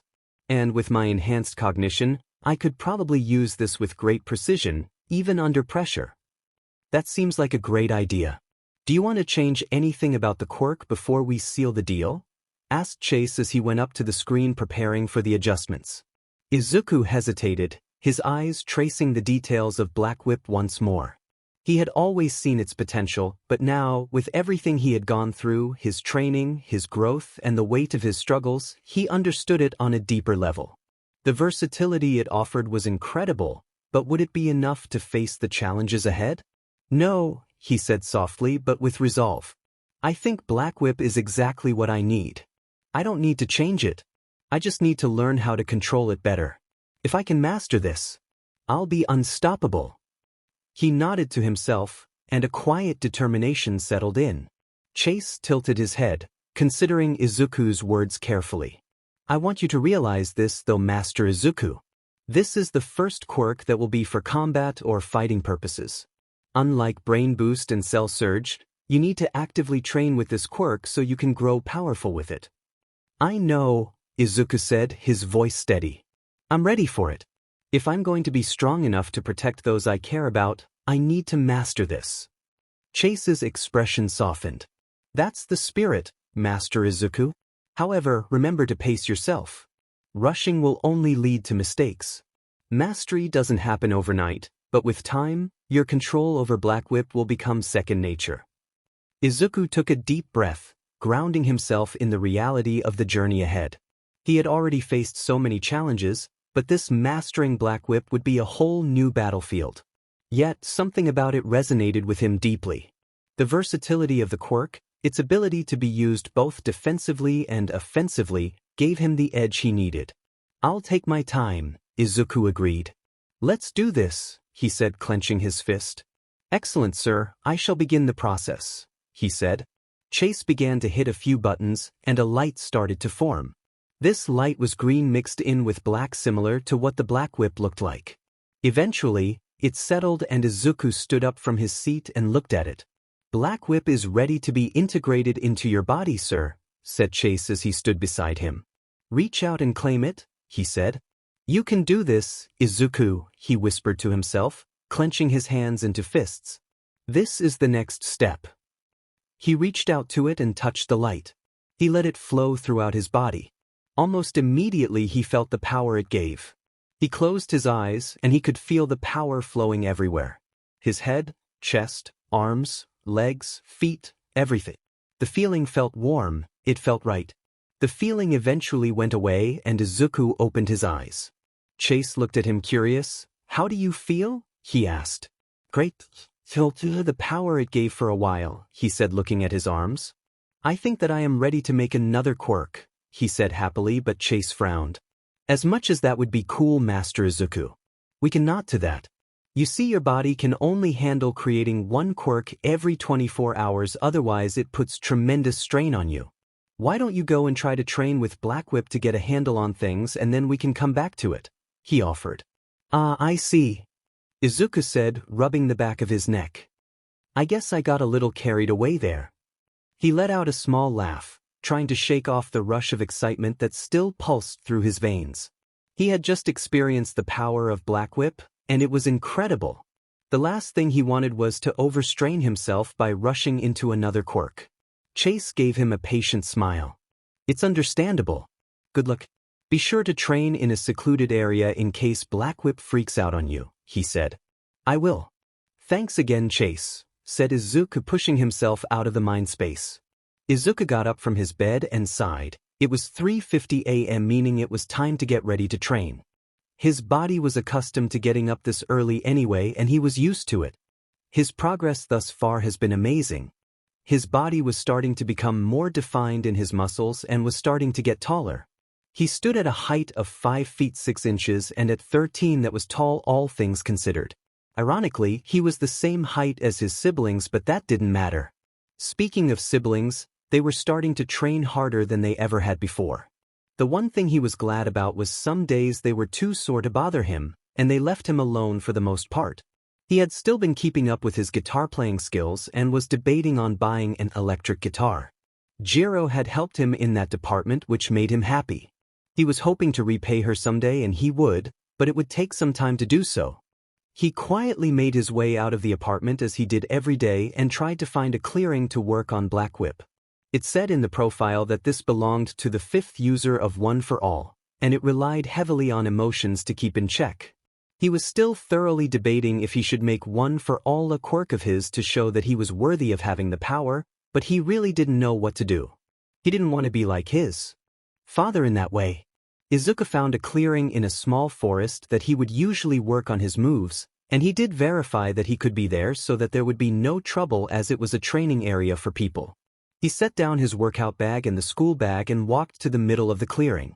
"All right, Black Whip," Izuku murmured to himself. "Let's see what you can really do." He started to focus on different feelings, trying to get Black Whip to emerge in front of him. He did remember that it would be progress no matter what, so he closed his eyes and hoped for the best. "Come on," Izuku murmured under his breath, focusing on his emotions. The excitement of having Black Whip was still fresh in his mind, but he needed to control that rush. A few moments passed, and nothing happened. Izuku's fingers twitched slightly, and his muscles tightened, but there was no sign of Black Whip. Frustration bubbled up inside him. He had worked so hard to get here, and now it felt like the quirk was slipping away from his grasp. "No," he muttered to himself. "I can do this. I've come this far. I can control this." Taking a deep breath, he refocused, letting his frustration melt away, replaced by a sense of purpose. His heart slowed, his mind becoming clearer. Izuku's fingers relaxed, and he allowed his focus to drift deeper, remembering the past struggles he had overcome, the emotions he had learned to push forward. His desire to protect those close to him, his friends, his family, the people who believed in him, those were the emotions he needed to channel. The green-black light flickered in his mind's eye. He could feel it, Black Whip, responding to his emotions. It was closed. All he had to do was reach for it. Slowly, cautiously, Izuku extended his right arm, feeling the power stir beneath the surface. His fingers tingled with the anticipation of control, and then, with a slow exhale, he reached out. And there it was. A dark tendril of energy surged from his hand, snapping into the air like a whip. Even if this was for less than a second, it still showed to him. Izuku's eyes widened in astonishment as the tendril of Black Whip disappeared as quickly as it had appeared, leaving only a faint shimmer in the air. The sensation lingered in his hand, almost like an echo, a reminder that he had done it. He had summoned Black Whip, if only for a fleeting moment. A grin spread across his face. "I did it," he whispered, his voice filled with awe. But the momentary success wasn't enough. He knew he had to push further, to hold onto the quirk longer, to make it an extension of himself rather than just a fleeting burst of power. He clenched his fists, his resolve strengthening.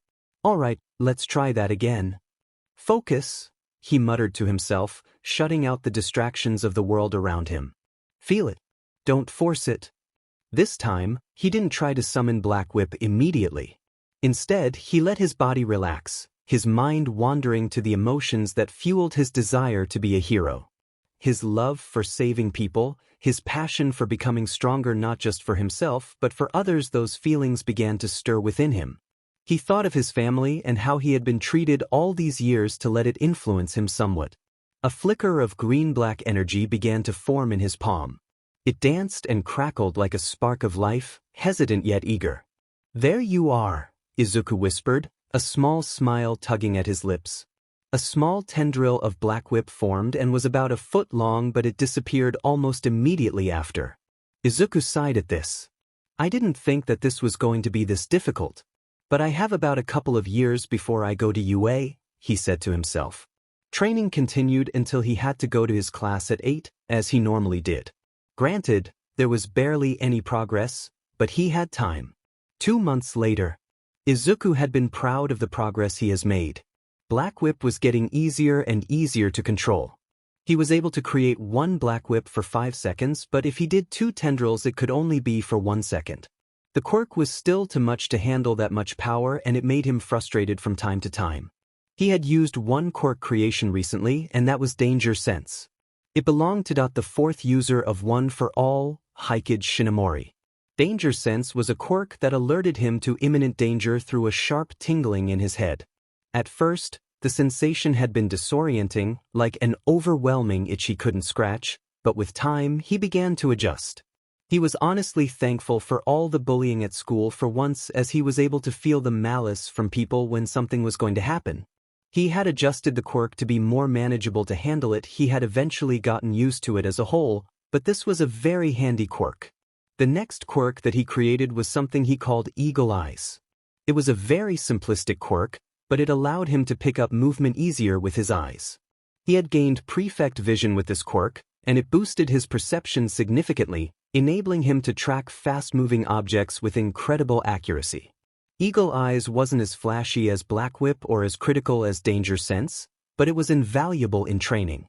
With it, Izuku could anticipate movements better, plan his actions more effectively, and notice details others might overlook.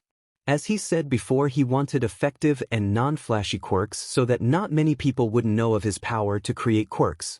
The more and more he thought about it, the more he realized that this power would make people freak out and he might get hunted down for it. He might have been over-exaggerating, but you couldn't be too careful. He was playing his guitar right now to relieve some stress. A big part of his stress was gone as he quit his part-time job to solely work on his online business.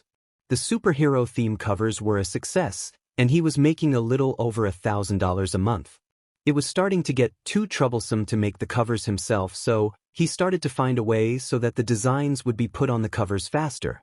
He created a machine to help with that, and he was surprised when he did. He knew he was smart, but not the type of smart to put designs on the covers of notebooks. It was simple, really. He placed the design and cover in the machine, and it pressed it down to transfer the design onto the cover. A big plus to it was he could reuse the designs. He had designs of Endeavor, All Might unfortunately, Mirko, Edgeshot, Ryukyu, Hawks, and even some lesser-known heroes like Fat Gum that he drew himself. Customers loved the variety, and orders kept pouring in from all over Japan. Izuku was amazed at how much his business had grown in such a short time. It felt good to have something he could call his own, something that was thriving because of his hard work and creativity. He was interrupted when his sister knocked on his door.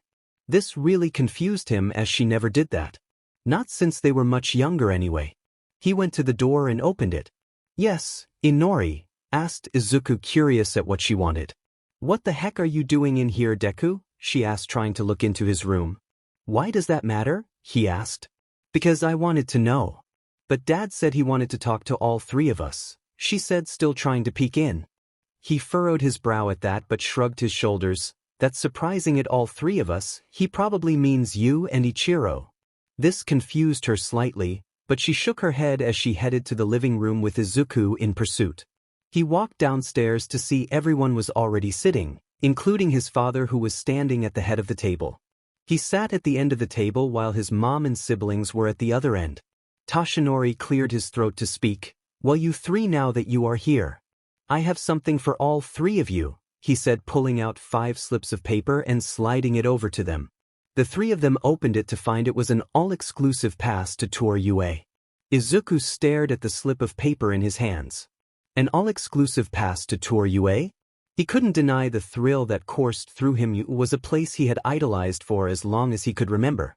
But at the same time, his mind raced with caution. Something didn't feel right at all. He felt like there was something more to be said. "No way," said Inori, looking at the tour pass. "This is awesome. How did you get these?" exclaimed Ichiro. "I have my ways and connections. I figured that all 3 of you wanted to go to UA and we could take a tour of the place. They have the best heroics program for up-and-coming heroes for you too, and one of the best general educations in all of Japan for you, Izuku," he said, smiling at him. And there it was. He knew there was going to be something like that. The good thing was it was up to him for what program he wanted to do at UA. The hero course being the one he was choosing to do. Toshinori sighed. Though the bad news is that myself and you mother cannot go with you tomorrow as we have an important business meeting. So, you will have 2 other tickets. You could even bring a friend or 2 if you wanted, he said, offering. Ichiro and Inori looked at each other as if they were the only 2 that knew what was happening. Izuku shook his head as he knew why. His mom and dad had to go across Japan for a mission. His mom, from what he figured out, was his little helper with phone calls, telling him missions and appointments. They were only doing this in front of him because they were still under the impression that he didn't know his father was all might. Inori smirked. We could bring Bakugo. He always wanted to go, and he would be mad if we didn't invite him, she said, thinking of what would happen if they didn't. Who else could we bring? Asked Ichiro, thinking of anyone. I don't care who you bring as long as those passes get used, said Toshinori, walking away with Inko following behind. I have someone I could bring, said Izuku, shrugging. Inori and Ichiro looked at him, surprised that he had a friend. Ichiro scoffed at that. That's a good one. Don't make me laugh like that, he said, wiping a tear away from his eyes. Izuku's expression didn't change as he pulled out his phone, making them shocked more. Wait, you actually have a friend? Asked Inori, pointing at him, looking at Ichiro. Izuku rolled his eyes as he got up to walk away from the table. There were a few more seconds of ringing and Jiro picked up the phone. Hello. Jiro's voice came through the speaker, slightly groggy, as if she had just woken up. Izuku smiled softly. Hey Jiro, it's Izuku. I was wondering if you'd be interested in going on a tour of UA tomorrow. Inori and Ichiro were jaw-dropped, looking at their younger brother. To their knowledge, he had no friends and would spend most of his time reading at school or doing his own thing. There was a pause at the other end, followed by a sleepy chuckle. A UA tour? Are you serious? The UA? Yes, indeed. It says the tour on the pass starts at 9 a.m. Would you be down? He asked, hoping she would say yes. Demonstrate. Who else is going? She asked happily. My siblings and friend of theirs called Bakugo, he said, making his siblings confused now. Alright, I'll be there at around 8:15 tomorrow morning, ready to go, she said, excited. He turned around to see his still gobsmacked siblings and nodded at them. Now we have a 5th for tomorrow, he said, returning to his room upstairs. Inori looked over to Ichiro, who looked back at her. You think she is quirkless just like him? He asked. His friend has to be. I don't see anyone hanging out with our brother, she said, crossing her arms over her chest. The next morning, Izuku woke up earlier than usual. There was a sense of excitement in the air, but a nervous tension settled in his stomach as he prepared for the tour. He quickly got dressed, made a light breakfast for himself, and then grabbed the tour passes from his desk. He made sure to set them in his pocket, checking that he hadn't forgotten anything important. He walked downstairs and heard a knock on the door, and Izuku opened it to see Bakugo right in front of him. Move it, loser, he said, going over to Ichiro and Inori, who was at the table. Morning, Bakugo, he said to himself, shaking his head. He prayed to God that today would go well. He knew that it would be fine if Jiro were to show up because he knew his siblings and Bakugo didn't do anything stupid in front of people because they didn't want to ruin their image. So, Kaken, did you know that Izuku has a friend? Said Inori, smirking slightly. Bakugo froze at the mention of Izuku having a friend, his eyes narrowing in suspicion. But he does. It's true, bro. He talked to the guy last night, said Ichiro, leaning back in his chair. Bakugo's glare intensified, his arms folding tighter across his chest. No way. Izuku having a friend? That's a joke. His voice was dripping with disbelief.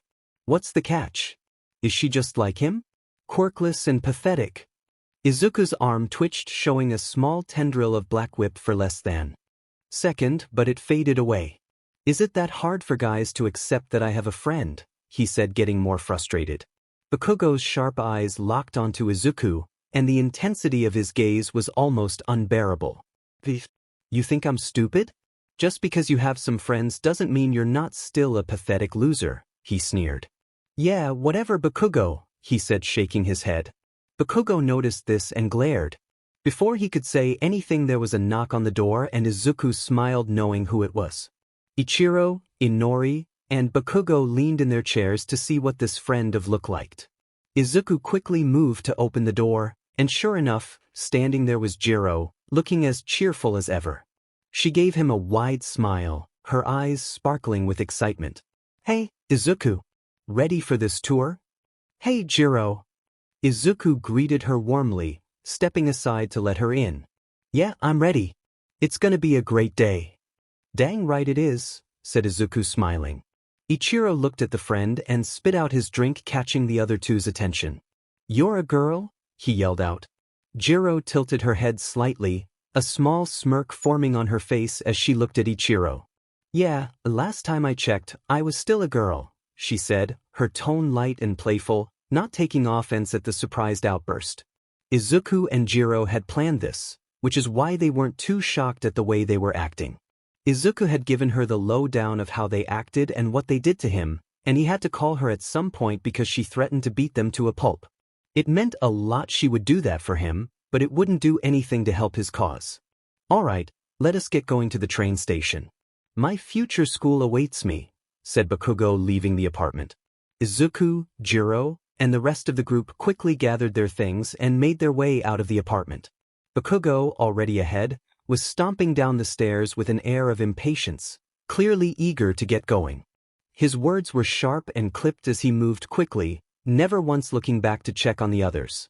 Izuku sighed but didn't let it bother him too much.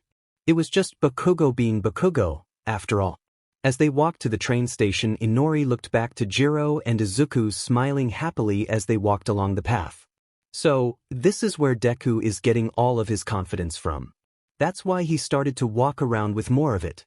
It's because she became his friend," she thought to herself, narrowing her eyes at Jiro. Meanwhile, Jiro was chatting away with Izuku, her voice light and energetic as they continued on their way to the train station. "So, Izuku, are you nervous at all? I mean, we're about to see UA, the place where the best heroes are trained. I'm kind of excited, to be honest. I've heard the place is crazy with how they do things." Izuku smiled softly, his hands tucked into his jacket pockets. "A little nervous, yeah. It's just, I've always dreamed about going to UA, and now that it's so close, it feels unreal." Jiro laughed lightly, elbowing him gently. "I bet it's overwhelming, but you'll be fine. You've got the heart of a hero, and you've worked hard to get here. That's all that matters." Izuku blushed slightly with her encouragement. "Thanks, Jiro. It feels good to hear that." Inori went wide-eyed. "That settles it. That is where he is getting confidence from. Whenever he doubts himself, she is there to bring him up. I need to do something about this before this gets out of hand." As they neared the train station, the group's energy started to pick up. Bakugo, as expected, was already at the platform, tapping his foot impatiently. Ichiro and Inori were discussing something quietly, though Inori occasionally shot glances toward Jiro, her earlier suspicions still lingering. It was clear that she was calculating her next move, trying to figure out what was so special about Izuku's new friend. They all boarded the train and were on their way to UA. Izuku couldn't help but smile as the train bustled by buildings waiting to go to his dream school. Jiro was lost in her own thoughts as they headed to UA. He wasn't kidding. Just off first glance, these three look like snobby kids. I am amazed that Izuku turned out the way he did with this pressure. I am glad I found him and made him my friend, otherwise he would be a lost soul right now. She thought, looking at her friend, marveling at the sights. The 5 future heroes soon made it to their stop and started to walk to the UA grounds. As they stepped off the train and began walking toward UA, the air was filled with a mixture of awe and anticipation. Even Bakugo, usually brash and dismissive, couldn't entirely hide his curiosity as the grand structure of UA Academy came into view. Its towering gates and sleek modern design were a testament to the prestige of the school, the beacon of hero training in Japan. "Wow," said Ichiro, looking around. "Agreed," replied Inori. The 5 of them soon stopped as the passes said to wait at the gate of the entrance, and they were there 15 minutes early, so they were all good to go. The group stood outside the massive gates of UA, each lost in their own thoughts.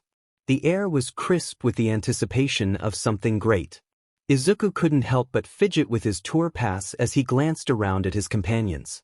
Bakugo leaned against a nearby post, arms crossed and tapping his foot impatiently, while Ichiro and Inori were whispering to each other, likely about Jiro. Jiro, on the other hand, was the picture of calm confidence. She had her hands in her jacket pockets, her eyes scanning the impressiveness of the academy. "This place really lives up to the hype," she murmured, more to herself than anyone else. Izuku smiled softly at her words. "Yeah, it really does," he agreed, his voice tinged with a mix of awe and excitement. "I've read so much about it, but seeing it in person is something else."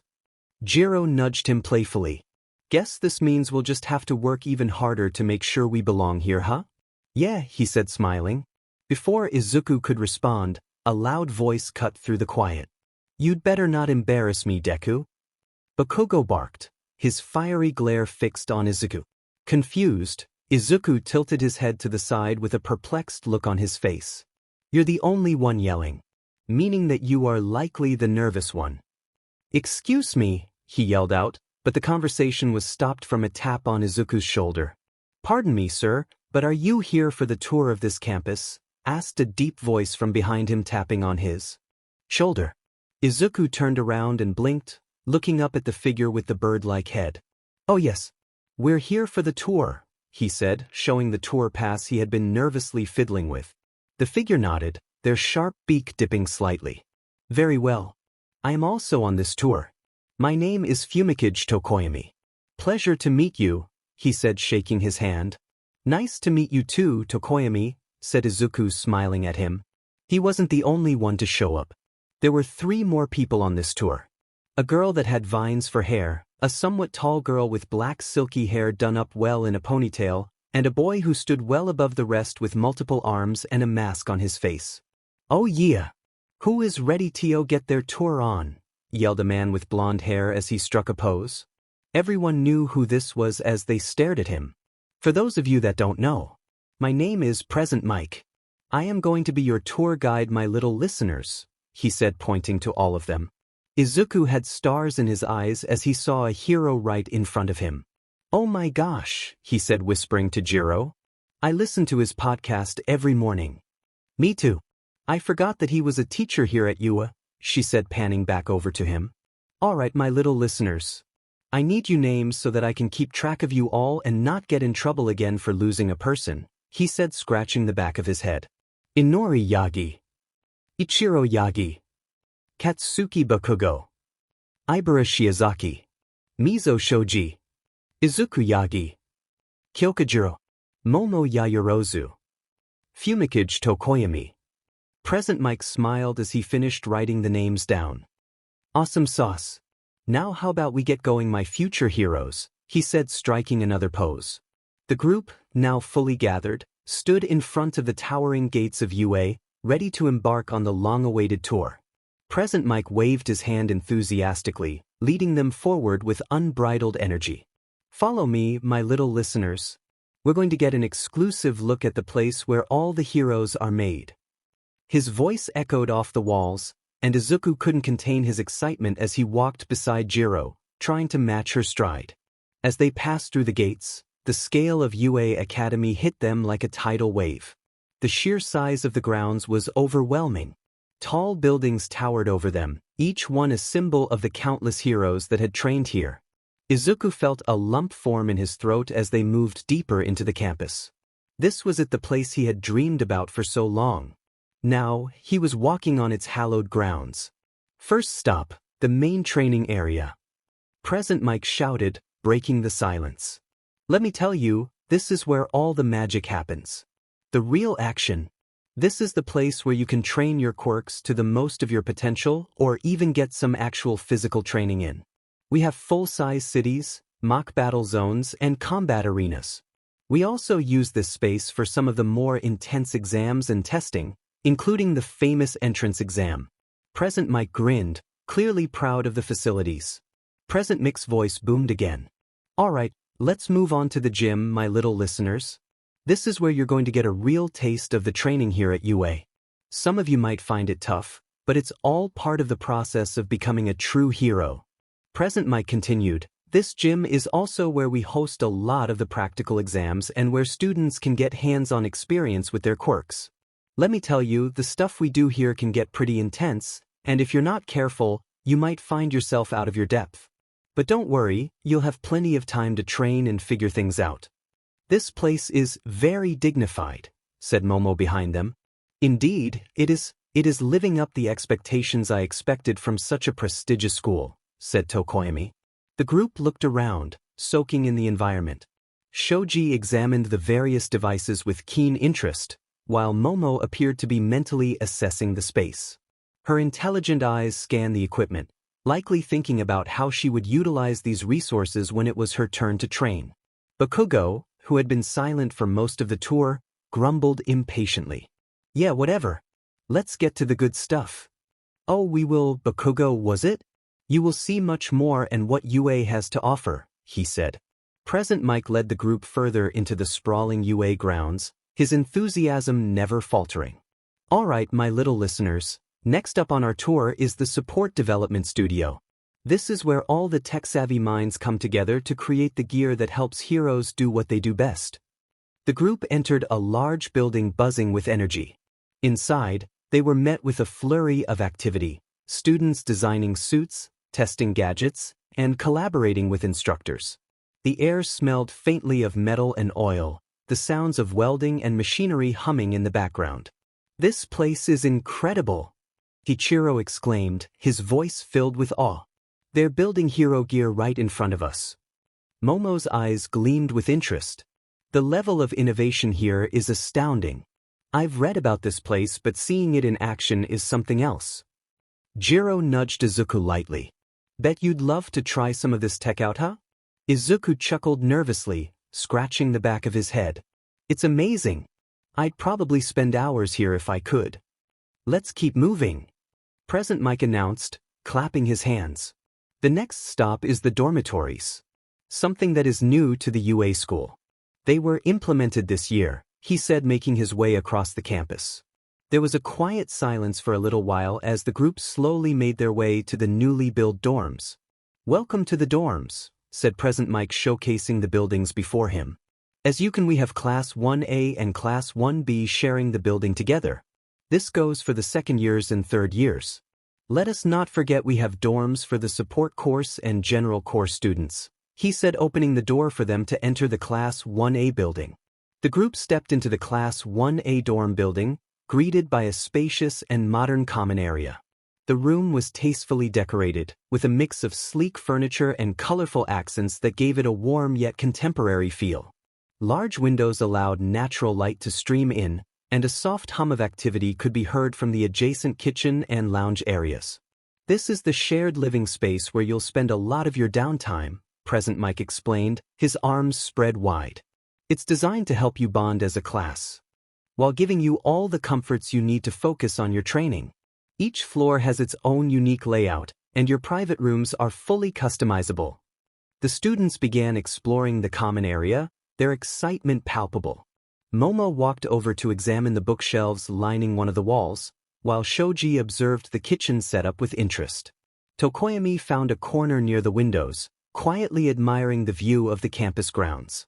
Ah, and here is one of our amazing first-year students, said Present Mike, placing an arm around a student who was on the couch. Izuku looked to see the boy had small black eyes with blonde spiky hair, a smile on his face. Hello everyone. My name is Mirio Togata, he said. Mirio Togata's bright, warm smile immediately put everyone at ease. I am a first year here and I can say that everything here is amazing, and if you all attend here in the future you will all get the best education, he said, winking and giving a thumbs up.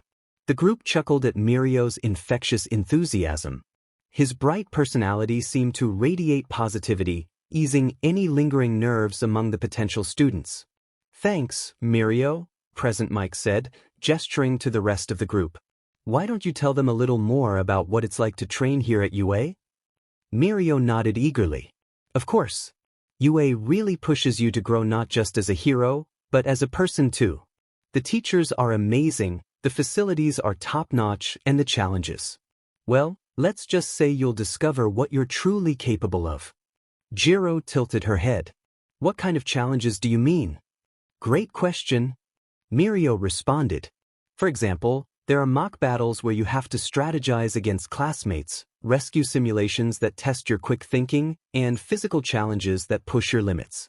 Oh, and the teachers sometimes jump in to make things extra tricky. Bakugo smirked, his competitive side already stirred. Sounds like my kind of place. I'll show everyone how it's done. Mirio chuckled, unfazed by Bakugo's boldness. That's the spirit. But remember, teamwork and adaptability are just as important as raw power. As the group continued to ask Mirio questions, Izuku couldn't help but feel inspired. He admired Mirio's confidence and easy demeanor. If I make it to UA, I want to carry myself like that, Izuku thought. All right, let's not overwhelm the guy. Present Mike interjected with a laugh. We've still got more to see, my little listeners. Next up, let's head to the cafeteria. The group followed Present Mike out of the dorms and toward a sleek, modern building with wide glass doors. Inside, the cafeteria was bustling with activity. Students were scattered across tables, some chatting animatedly while others focused on their meals or books. The aroma of freshly cooked food filled the air, making more than a few stomachs rumble. This is the cafeteria, Present Mike announced. They've got everything you could want: nutritious meals, quick snacks, and even options tailored to students with specific dietary needs. Trust me, the food here is so good, you'll forget it's part of school life. Momo raised her hand slightly. Do they cater meals for students with unique quirks that affect their dietary requirements? Absolutely, Present Mike assured her. We've got chefs and nutritionists who work together to make sure every student gets exactly what they need to perform their best. The group spent a few minutes exploring the cafeteria, with Ichiro marveling at the variety of food options on display. This place is like a 5-star restaurant, he whispered to Jiro, who nodded in agreement. Actually, what is convenient about this is that it is lunchtime right now. So how about we all get some grub, and I will meet back with you here in a bit. I need to go talk to one of the teachers here, he said, winking at them and walking away. As Present Mike strolled off, the group found themselves standing in the middle of the bustling cafeteria. They exchanged glances, some feeling a bit hesitant about diving into the lunch crowd, while others were eager to sample the food. Izuku and Jiro sat together while they noticed that his siblings and Bakugo were at a table far away from them. He was fine with that, so he didn't need to deal with them. Izuku and Jiro exchanged a small smile as they sat down at a corner table, trays of food in front of them. The aroma of freshly made curry wafted from Jiro's plate, while Izuku's tray was laden with a balanced assortment of rice, grilled fish, and steamed vegetables. The quiet hum of the cafeteria seemed to provide a momentary reprieve from the energy of the day so far. Excuse me, mind if we can sit here? Asked Momo with a tray in her hands. Izuku looked to see Shoji, Tokoyami, and Ibra were there too. Of course, he said, smiling, gesturing to the seats. The group settled into their seats, and the atmosphere at the table quickly became lively. Momo placed her tray neatly in front of her and adjusted her posture, always composed and elegant. Shoji, with his calm and collected demeanor, sat down with minimal fuss, while Tokoyami chose a seat that allowed him to keep an eye on the room. Ibra, serene as always, folded her hands briefly in silent prayer before picking up her utensils. This place really does feel like a step above a regular school, Momo said, glancing around the cafeteria. Even the food options seem designed to cater to every taste and need. It's impressive. Shoji nodded in agreement. It's clear UA takes its students' well-being seriously. The facilities, the dorms, and now this cafeteria, it all shows their commitment to developing heroes in every aspect. I find the balance between functionality and aesthetics here to be quite harmonious, Tokoyami added, his tone reflective. It fosters a sense of unity while maintaining individuality. Ibra smiled softly. It's truly a blessing to be in an environment that supports us so fully. I can see why so many students aspire to join UA. So, it was Izuku Yagi, was it? Asked Momo, getting his attention. Yes, said Izuku. Are you a part of triplets then because you have the same last name as those other two individuals? He asked. Izuku straightened himself before answering her. Yes, I am. We don't really get along all that well, he said honestly. That's why they are as standoffish from me. Momo tilted her head, her expression softening with curiosity and a touch of concern. I see. That must be difficult for you. Tokoyami nodded, his voice solemn. True strength often arises from solitude. Though the journey may feel lonely, it hones one's spirit. Shoji gave Izuku an encouraging look. But it doesn't mean you have to walk that path entirely alone. There's strength in finding others who support you. Oh, I know. That's why I am friends with Jiro right here, he said, pointing over to her. He put an arm around her and smiled. She is pretty punk rock, as she likes to say. Jiro shrunk a little bit and blushed slightly. Jiro quickly swatted Izuku's hand off her shoulder, though her cheeks remained tinted with a faint blush. Don't get carried away, Yagi, she mumbled, her tone a mix of embarrassment and amusement. So, what is everybody's quirks? He asked, trying to get to know everyone. Momo was the first to respond, her tone polite and eager to share. My quirk is creation. It allows me to create any non-living material or object, as long as I know its molecular structure. It's incredibly versatile, though it requires a lot of studying to master. She smiled modestly. I've spent years learning chemistry and engineering to make the most of it. That's incredible, Izuku said, his eyes lighting up with genuine admiration. The amount of knowledge and strategy you must need. It's like you're carrying a portable laboratory with you. Momo blushed slightly at the compliment but maintained her composure. Thank you, Yagi. It's a privilege to use it to help others. Jiro looked at the blushing girl with a weird feeling in her chest. She didn't know what it was, but she didn't like Izuku complimenting other girls. Tokoyami nodded, his expression serious. I am Fumikage Tokoyami, and my quirk is Dark Shadow. It allows me to manifest a sentient shadowy creature that I can control. Ibra spoke next, her voice soft yet confident. My quirk is vines. My hair functions as extendable and flexible vines that I can control with precision. They're excellent for capturing, restraining, or even shielding others. However, they require care and hydration to remain effective. Like a living shield and tool, Izuku murmured, visibly impressed. That's so unique. It must feel like an extension of yourself. Ibra smiled, a serene warmth in her eyes. Indeed it is. I view it as a gift to serve others. Shoji chimed in, his deep voice calm and steady. I go by Shoji Mizo. My quirk is dupliarms. I can replicate different parts of my body, like hands or eyes, on the tips of my tentacle-like arms.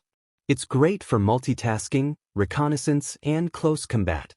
That's so practical, Izuku said, leaning forward slightly.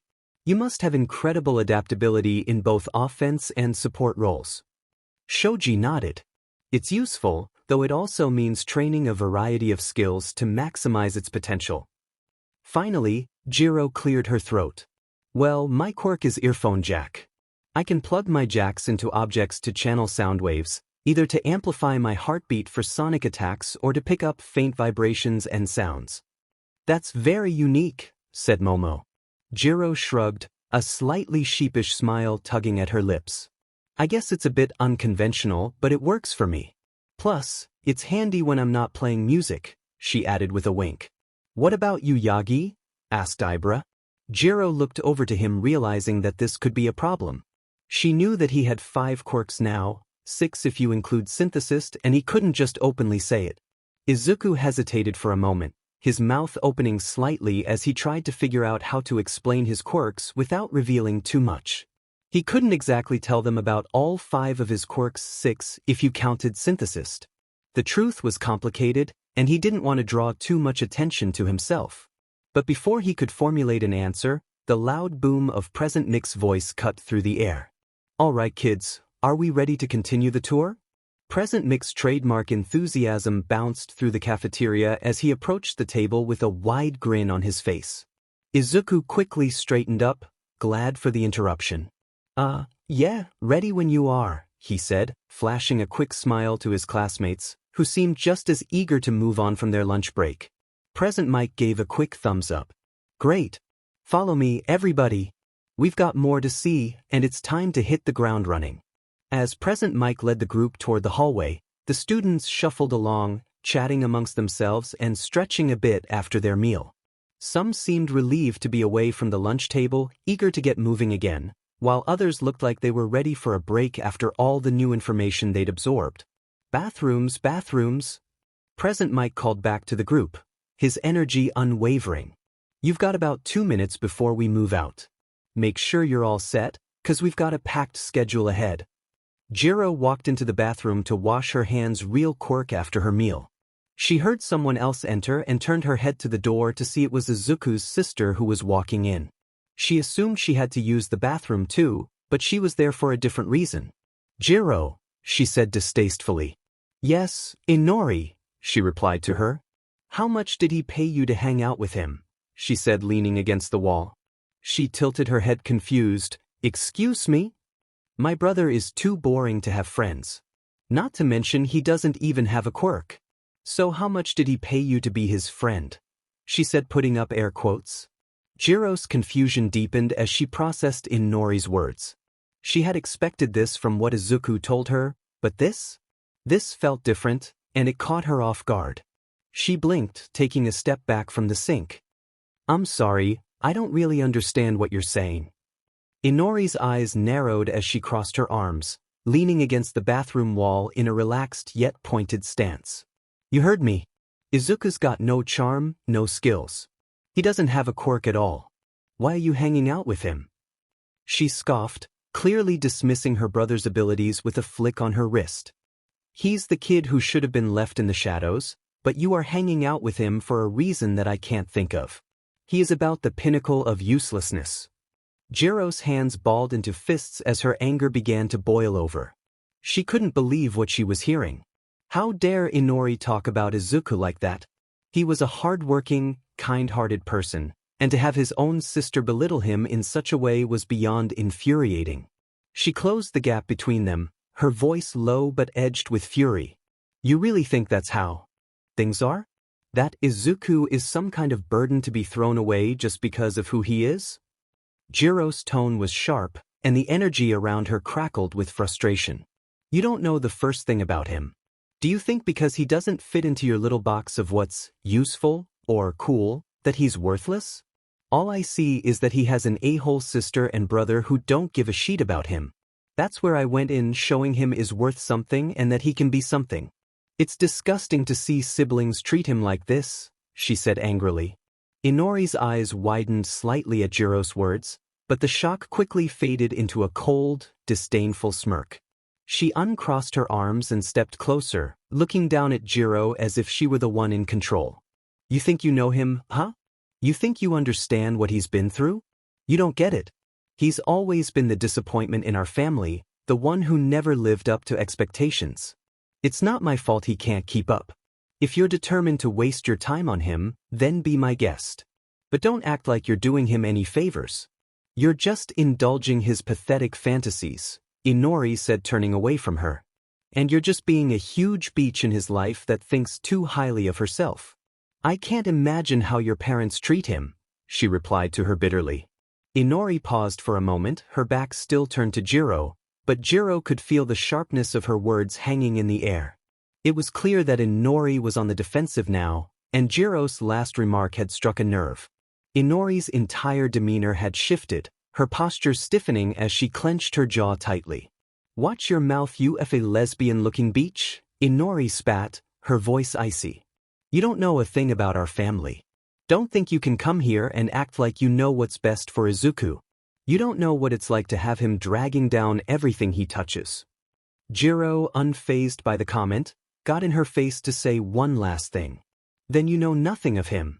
10 years from now Izuku is going to be the #1 hero smiling at world and being a hero to everyone and their hearts.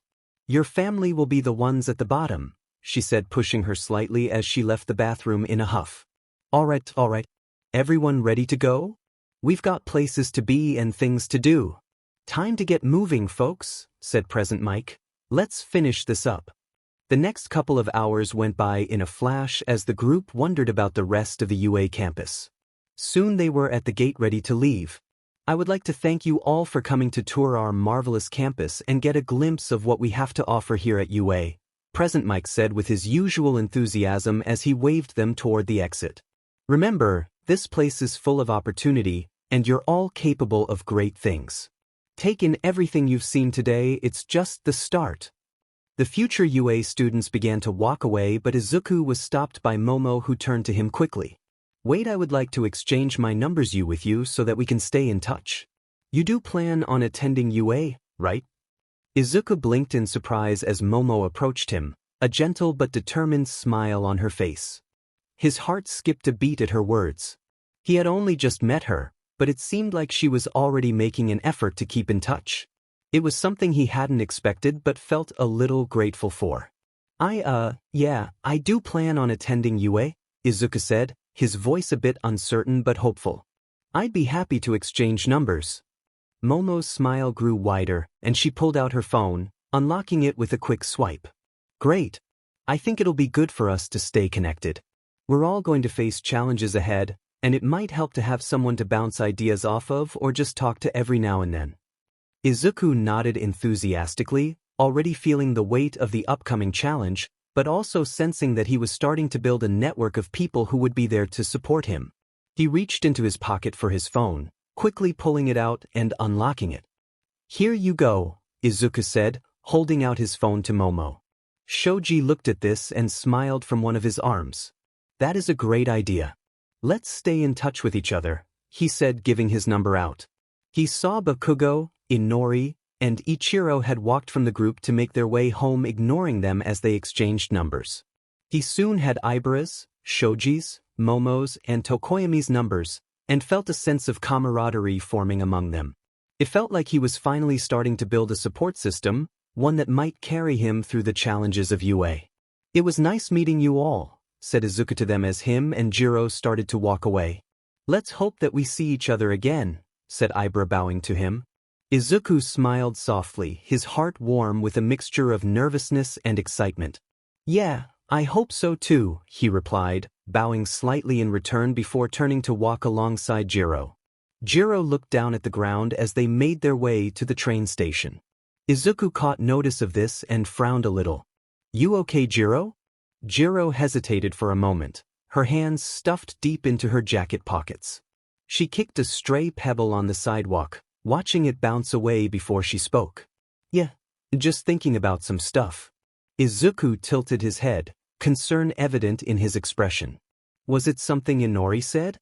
How did you know? She said, looking at him slightly surprised. Because she went into the bathroom the same time you did and you came out of the bathroom looking like you were going to go Super Saiyan, he said, moving closer to her. Jiro chuckled softly at Izuku's attempt to lighten the mood, but the tension in her shoulders didn't entirely ease. Yeah, she had some choice words, she admitted. She said some really awful things about you. About how useless you are and how you don't deserve friends. Honestly, it set me off more than I thought it would. Izuku sighed. What did she say about you? 'Cause I know she said something to you specifically. Izuku followed Jiro onto the train, his concern growing. He took a seat across from her, waiting for her to answer. Jiro leaned back against the window, her arms crossed tightly as if trying to shield herself from the memory of the conversation. She called me a lesbian-looking beach, Jiro finally muttered, her tone half disbelieving, half angry. I don't even know why she felt the need to say it. It's like she was just reaching for something to hurt me. It's not the first time someone thought I was a lesbian. I don't get why people associated short-haired woman with lesbian. Izuku's eyes widened, and his expression immediately darkened. That's awful. I'm so sorry, Jiro. She had no right to say something like that.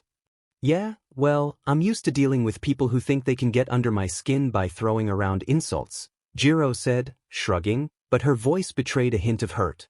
What really got to me wasn't what she said about me, it was the way she talked about you. Like you were some kind of inconvenience to her, someone who didn't deserve to have people care about him. It made me want to punch a wall. Izuku looked down at his hands, his fingers curling into fists. She's always been like that. Even when we were kids, she never saw me as her equal. It's not just Inori, though. My brother, Ichiro, he's the same way. It's like I don't even exist with them most of the time, and when I do, it's just to remind me that I'm not enough. I know I have told you a lot about them and how they treat me, but that's just what they do. I'm sorry for bringing you into this. Jiro's eyes softened as she looked at Izuku. She uncrossed her arms and leaned forward, resting her elbows on her knees. Hey, don't apologize. You didn't bring me into anything I chose to step in. Besides, you don't deserve to deal with that kind of crap alone. And for the record, they're wrong about you. You're not enough. You're plenty. Izuku blushed heavily at the compliment and didn't know what to do. He did know he had to address what Inori said to Jiro. It was mean, to put it simply, and he felt like he needed to say something to her because it was visibly bothering her. Izuku took a deep breath, his determination rising as he looked at Jiro. He leaned forward slightly, his voice soft but resolute. Jiro, what Inori said to you. It wasn't just mean. It was wrong, plain and simple. You didn't deserve that, and I hate that she made you feel like you did. Jiro shrugged, her fingers idly playing with the zipper of her jacket. It's not like I haven't heard stuff like that before. People like to think they know me based on how I look. Short hair, a bit of an edge to my style, suddenly I'm some stereotype they can throw insults at. It doesn't usually bother me, but today, it did. I know I am not a lesbian, but I hate it when people say that stuff. Izuku was turning red from embarrassment. He knew he wasn't good with this type of stuff. He knew he was an awkward kind of guy, but he needed to push this to the side for now. It was for Jiro. Izuku shifted nervously in his seat, clasping his hands together as he struggled to find the right words. I get that. I mean, not exactly, but people have said things about me too, stuff they think they know just by looking at me. Or because of my quirklessness. Well, used to be quirklessness. He rubbed the back of his neck awkwardly, glancing at Jiro to gauge her reaction. Jiro leaned her head back against the window, her lips curving into a faint smirk. You really are a dork, Midoriya? But, thanks. I guess you'd understand better than most. Her smirk faded as she turned her gaze to the passing lights outside. Still, it doesn't make it any less annoying. I don't care if people think I'm a lesbian or whatever, I know who I am. But when someone says it like it's an insult, like it's something I should feel ashamed of? She clenched her fists. That gets under my skin. Jiro then went wide-eyed as she felt something on her right cheek, and it was his hand.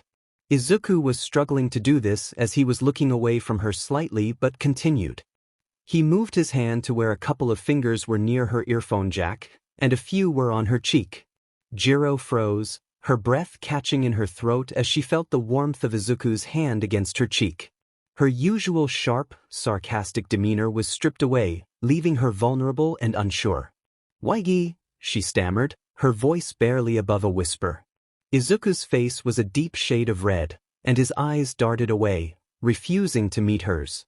I wanted to say something, he mumbled, his voice trembling. You're amazing just the way you are, Jiro. If it means anything, I like your hair, I like your personality, it makes you look gorgeous. Izuku finally managed to say, his voice barely above a whisper. Strong. Confident. That is what you are. His hand trembled slightly against her cheek. I mean, not that you need my opinion or anything. I just wanted you to know. Jiro blinked, stunned into silence. She had never expected those words to come out of Izuku's mouth, especially not directed at her. For someone so perpetually awkward, he had a knack for throwing her completely off guard. Her face felt hot, and she was sure her expression was betraying just how flustered she was. Her face was almost a bright red, and her right earphone jack unconsciously moved around his fingers that were still touching her face. Izuku, still visibly panicked from his own boldness, quickly started rambling in an attempt to fill the silence. I just mean, like, you have this way of being. Why, you know yourself. And it's really inspiring, he said, pulling his hand away. Not that I'm saying I'm inspired by you or wait, I mean I am, but not in a weird way. Just stop, she said. Izuku froze, completely taken off guard by Jiro's sudden embrace. His heart raced in his chest, and for a moment he couldn't even remember how to breathe. Her arms wrapped around him tightly, and he could feel the warmth of her body pressing against his. It was an unexpected move, especially from someone like Jiro, who usually kept her distance with her tough demeanor. "Jiro?" he stammered, his voice almost caught in his throat. Jiro didn't pull away, though. She held him there, and he could feel her take a deep breath, almost as if she was trying to ground herself. It took him a few moments before he realized that, for the first time in a long while, she wasn't being sarcastic or hiding behind her usual sharp remarks. She was simply being herself. He had never seen this side of her before, and he liked it. And it made Izuku's heart thrum even faster. "You're such an idiot, Yagi," Jiro murmured, her voice muffled against his chest, and he knew she didn't mean it. Izuku looked around to see no one else was in the train car, and he looked down at Jiro, who was still embracing him. He slowly put his arms around her and blushed heavily at the contact. He asked slowly. "No reason," she said into his chest. The train then came to a stop. Jiro pulled back, releasing her embrace with a small sigh, though her fingers lingered on the edge of his jacket as she looked up at him. Izuku stood frozen for a moment, still feeling the warmth of her touch, his heart hammering in his chest. It felt like the train had stopped for longer than usual, as if time had momentarily slowed down just for them. As the doors to the train slid open, Jiro adjusted her jacket, straightening up and offering him a small, playful grin. "Well, looks like we're here," she said, her tone returning to its usual teasing self.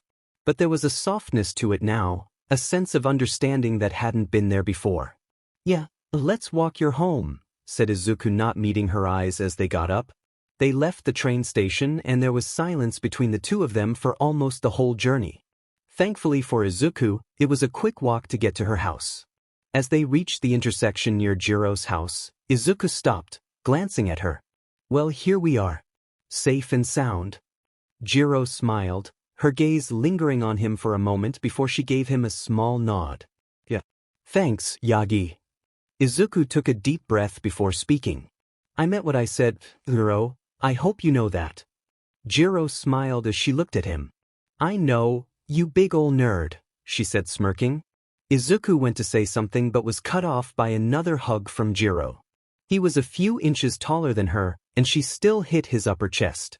Izuku blushed for what was the 100th time in the past 30 minutes and hugged her back. "You know, you don't have to call me nerd for everything."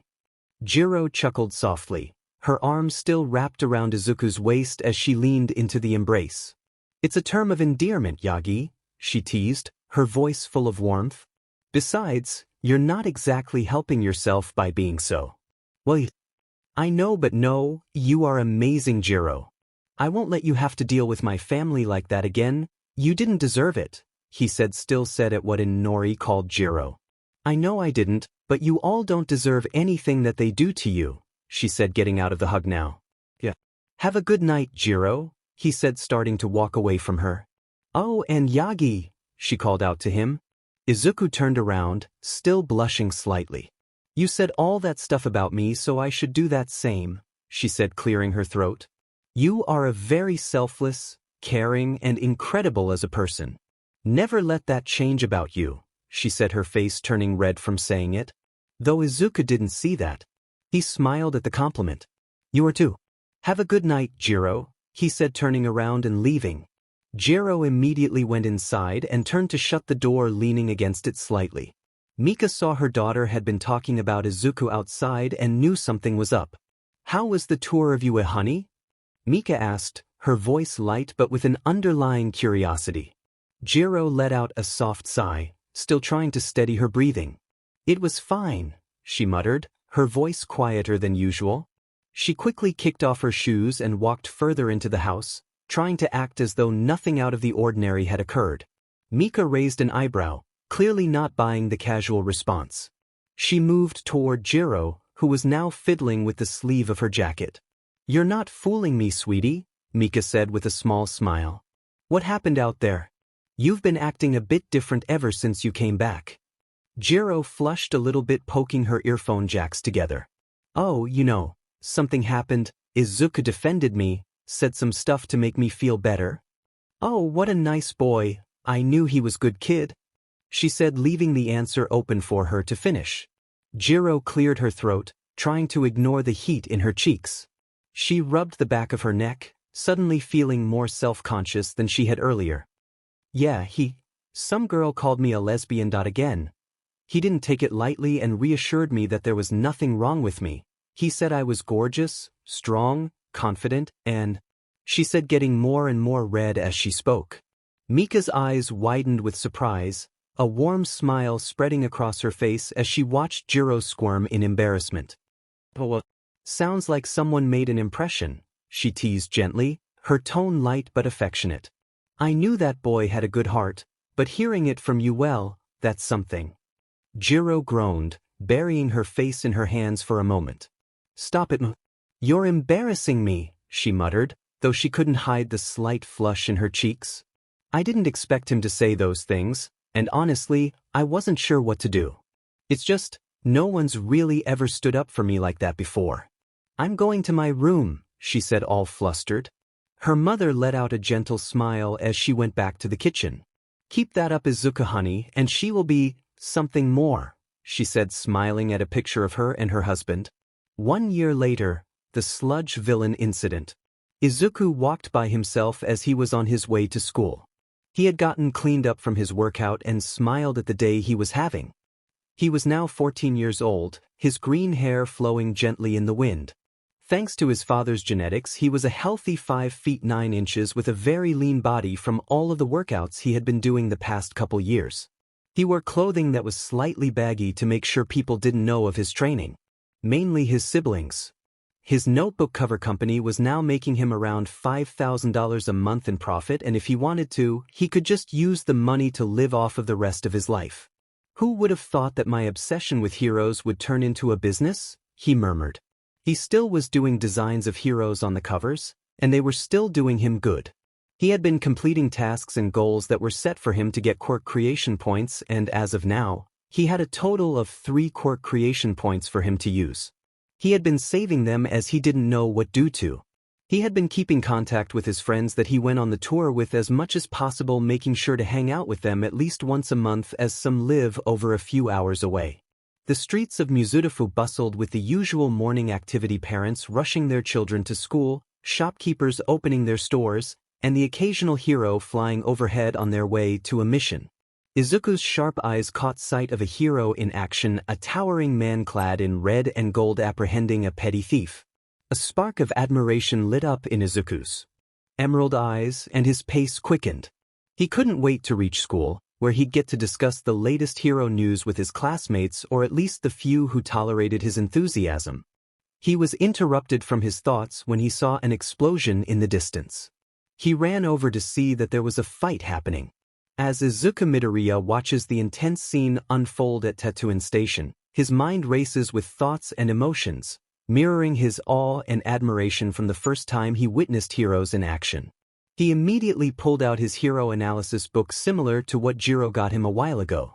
Standing off to the side, Izuku's wide eyes are filled with admiration for the hero's swift and coordinated response. He can hardly contain his excitement as he observes Death Arms using his overwhelming strength to hold the falling portal catenary, his powerful muscles straining under the weight. It's exactly the kind of heroism that Izuku has always dreamed of, a hero putting everything on the line to save others, no matter the cost. Backdraft's ability to create a water fence is something Izuku is particularly fascinated by. His water pump quirk is so precise and well-timed, controlling the situation by keeping the citizens at a safe distance. Izuku knows how important it is for heroes to maintain public safety, and Backdraft's calm and strategic use of his power impresses him greatly. But what captures his attention the most is Kamui Woods. As the hero with the ability to control and manipulate wood, Kamui's arrival feels like a turning point in the fight. Izuku can almost feel the tension rise, knowing that the giant villain is going to have to face Kamui's formidable power. He imagines Kamui's flexible, controlled movements, his wood-like appendages sprouting from his body to restrain the villain, all while the massive figure looms before him. It's a battle of agility versus brute force, and Izuku wonders how the fight will unfold. Izuku watches the unfolding fight with an intensity that borders on obsession, his notebook already out, scribbling furiously as he documents every move, every strategy, and every quirk application in the battle. He can barely keep up with the pace of Kamui Wood's movements, marveling at how the hero's Arbor quirk allows him to dodge the giant villain's crushing attacks with such finesse. When the giant villain lashes out with his enormous hand, Izuku's breath catches in his throat, fearing for Kamui Wood's safety. But the hero's fluid agility amazes him. Kamui dodges effortlessly, his wooden limbs extending and retracting in perfect harmony with his movements. Izuku mutters to himself as he writes, noting how Kamui Woods uses his quirk not just for offense but also for mobility and evasion. Dodged again. His reaction time is incredible. And his control over his Arbor quirk, it's almost like an extension of his body. Izuku mumbles, oblivious to the curious stares of the bystanders around him. When Kamui Woods attempts to restrain the villain by running up his arm and seizing his wrist, Izuku is on the edge of his seat. That's it. He's trying to immobilize him. If he can just, but his excitement turns to shock as the giant villain effortlessly waves Kamui Woods away, sending him flying through the air. Just as Kamui Woods prepares to unleash his lacquered chain prison, Izuku leans forward, barely able to contain his excitement. But before the attack can land, the ground shakes violently as a massive figure leaped into the fray. Without hesitation, the lady strikes with her canyon cannon, a devastating kick that sends the giant villain sprawling. The force of her attack shakes the area, and the crowd erupts in cheers as the villain collapses, defeated. Izuku's jaw drops in awe. She took him down in one hit. Her strength and timing are unbelievable. As the dust settles and the crowd's cheers grow louder, Izuku can't help but feel a mixture of emotions: admiration for the heroes, awe at their abilities, and a burning determination to one day stand among them. Watching Kamui Wood's strategy, MT Lady's overwhelming power, and the teamwork of all the heroes involved only reinforces his dream. Izuku blushed a little at how Lady was dressed but still wrote her down in his hero analysis book number. He knew she dressed like that on purpose. He started to mutter as he wrote, "This is her hero debut, and she didn't do that bad of a job. Her quirk is gigantification, allowing her to increase the size of her whole body. I wonder if she can control the exact degree of her size or if it's always a fixed height. Does it take a lot of stamina to maintain? How much space does she need to maneuver effectively without causing collateral damage?" Izuku's pen flew across the page, filling it with notes and sketches of MT Lady's stance, her canyon cannon attack, and the way she seemed to time her arrival perfectly to finish the fight. His mind buzzed with analysis, considering how her quirk could be both a strength and a potential weakness. She's definitely strong, but I wonder how she handles tighter spaces or urban environments where her size could be a liability. And her timing, was that purely instinct, or does she have experience calculating the right moment to intervene? Oh, and that kick. The force generated must have been immense. The angle, the precision. If the villain had managed to dodge, would it have been hard for her to recover? The crowd around him began to disperse, satisfied that the danger was over, but Izuku stayed rooted in place, lost in his thoughts. He glanced back at Kamui Woods, who was already helping Death Arms and Backdraft secure the area. Kamui Woods was about to use lacquered chain prison. I wonder if he's frustrated about being upstaged or if he's used to working with heroes like MT Lady. Teamwork is so critical in these scenarios. Maybe I should add a note about how they combine their efforts. He heard his ringtone from his pocket to see who it was. He pulled it out to see it was Momo Yaoyorozu and smiled at that. From that day on the UA tour, he and Jiro became great friends with Momo, Shoji, Ibara, and Tokoyami. While they didn't hang out all the time, they were able to see each other occasionally to talk about what they were doing. Izuku quickly answered the call, his face lighting up with a genuine smile. "Hey Yaoyorozu. What's up?" Momo's calm yet enthusiastic voice came through the line. "Good morning, Yagi. How are you today?" "Just dandy, but you are not going to believe this. I got to see Kamui Wood, Death Arms, and then a new hero called MT Lady making her debut." Izuku's excitement bubbled through the phone as he launched into a detailed recount of the morning's events. "Yaoyorozu, it was incredible. Kamui Woods was so agile, dodging the villain's attacks like it was nothing. Then Empty Lady came out of nowhere with this massive kick the canyon cannon and took the villain down in one hit. Her timing and power were insane. That's amazing. I bet you were able to jot that down already, she said giggling. Yeah, I was.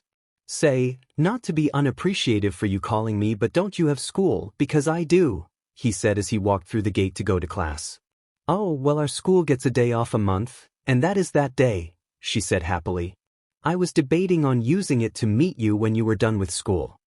Izuku blinked, surprised but excited by Momo's suggestion. Really? Do you want to meet up? That sounds great. I mean, if it's not too much trouble for you. Not at all, Momo assured him. I thought we could spend some time going over hero strategies. I've been refining a few ideas for combat scenarios, and I think your insights would be invaluable. Plus, I've been curious about what you do for your training. I was thinking the library near your school, Momo suggested. It's quiet, and they have private study rooms we could use. Izuku walked down the hallway to his classroom smiling. I would love that. I will meet you there. Bye, my class is starting now, he said. See you later, Yagi, said Momo hanging up. Izuku put down the phone and sat down in his normal seat. He looked to see Ichiro and Inori glancing at him. The two of them were physically much stronger than they were when his father started to train him. Not quirk-wise but body-wise. Inori was much more toned while Ichiro bulked up and slimmed down slightly, giving off a much more athletic build than the bulky physique he used to have. They both had been putting in extra hours in the gym, following Izuku's father's advice to work on their physical condition and resilience. Nothing really changed between him and his family, and to be honest, he was fine with that. He had grown accustomed to the feeling of doing something for himself and hanging out with his friends that truly cared for him. He looked up to see his teacher walk into the room with a stack of papers. As the teacher began handing them out, his gaze lingered on Izuku for a moment. This is your last year, he began, his tone serious. You should start thinking seriously about your future. But you guys are all planning to become heroes, right? He paused, waiting for a response. Yeah. A chorus of voices responded enthusiastically from the class as kids started to use their quirks. The teacher nodded approvingly. You all have wonderful quirks, he said, but his tone shifted. But using your powers at school is against the rules. Izuku's mind snapped back to attention. The excitement that had started to build inside him now shifted to focus. He understood where this was going.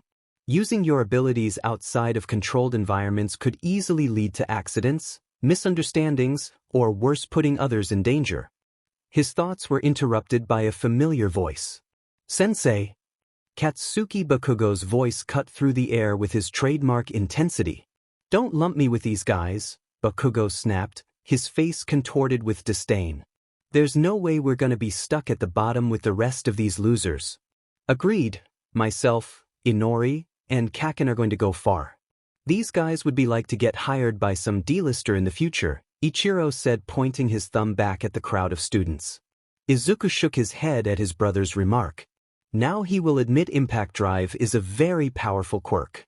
Inori's quirk Mind's Reach is also very powerful, even Bakugo's quirk is as well, but they didn't need to act like snobs about it.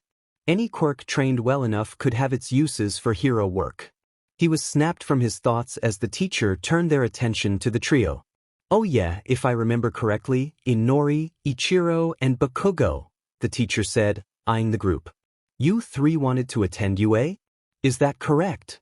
Ichiro nodded with a serious expression, his sharp eyes showing nothing but determination. Absolutely, he said, his voice steady. UA is where the strongest go.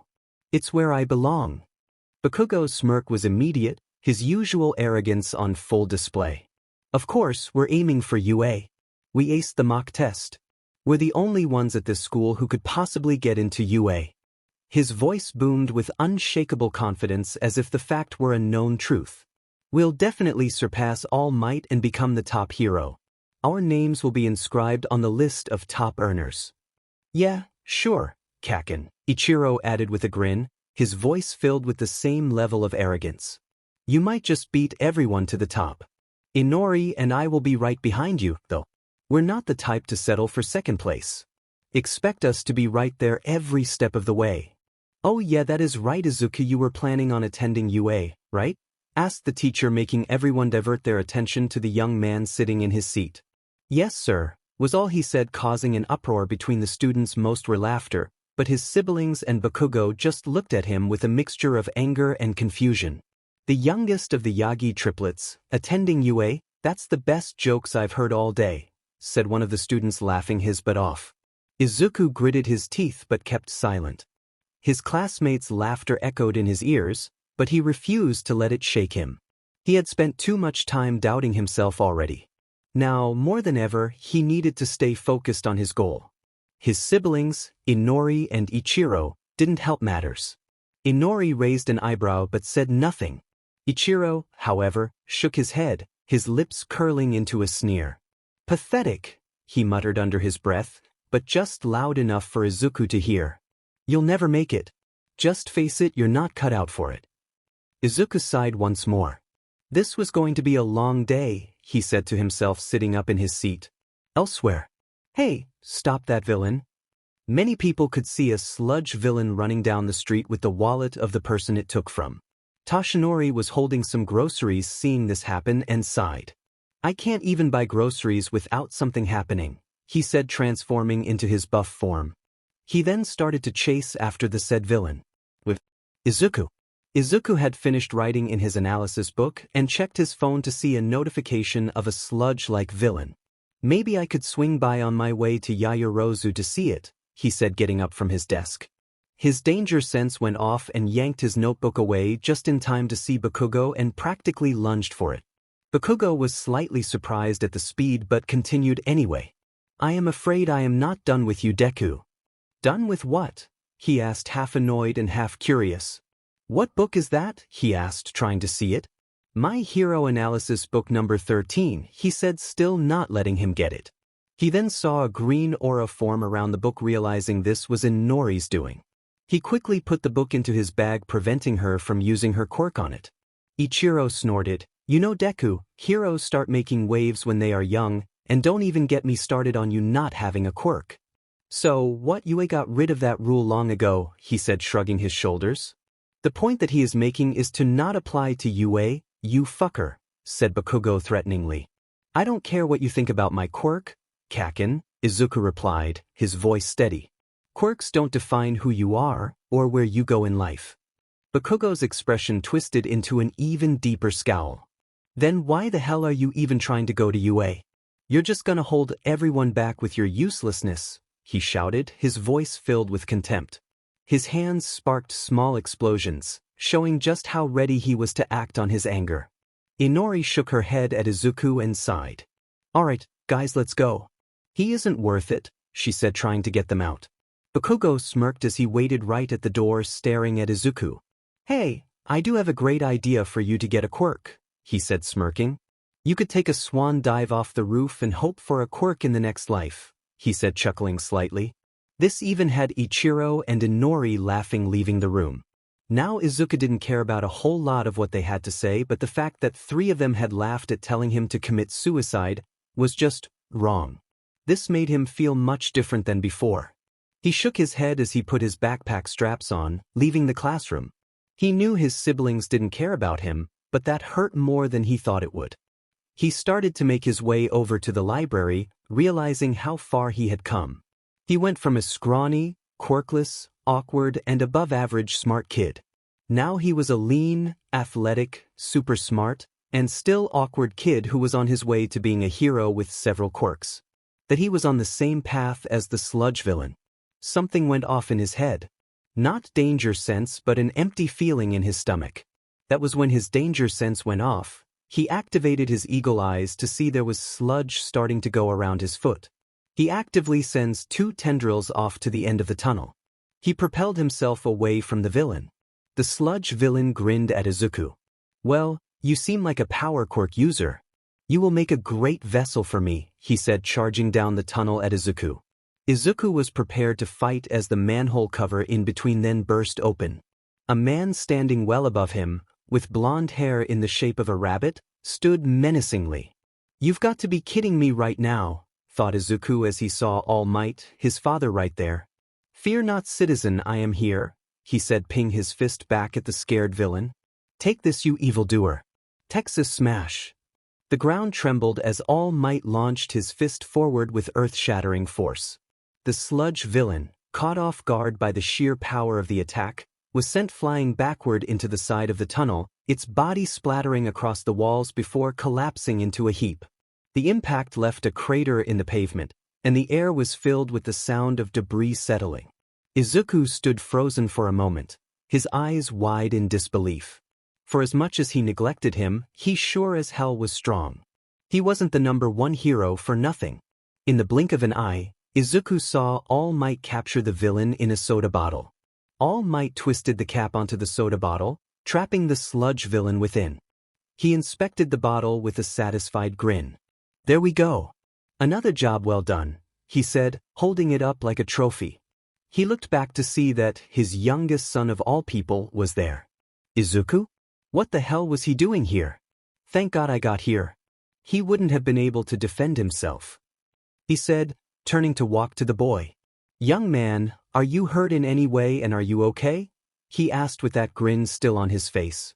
Yes sir, I am fine, said Izuku as calm as he could be. He wouldn't lie, his adrenaline was pumping right now and seeing his father didn't help any either.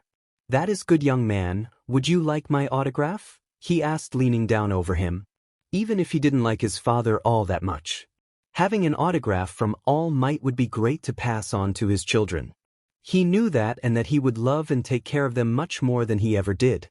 Izuku hesitated for a moment before nodding. Yes, sir, handing him his hero analysis book.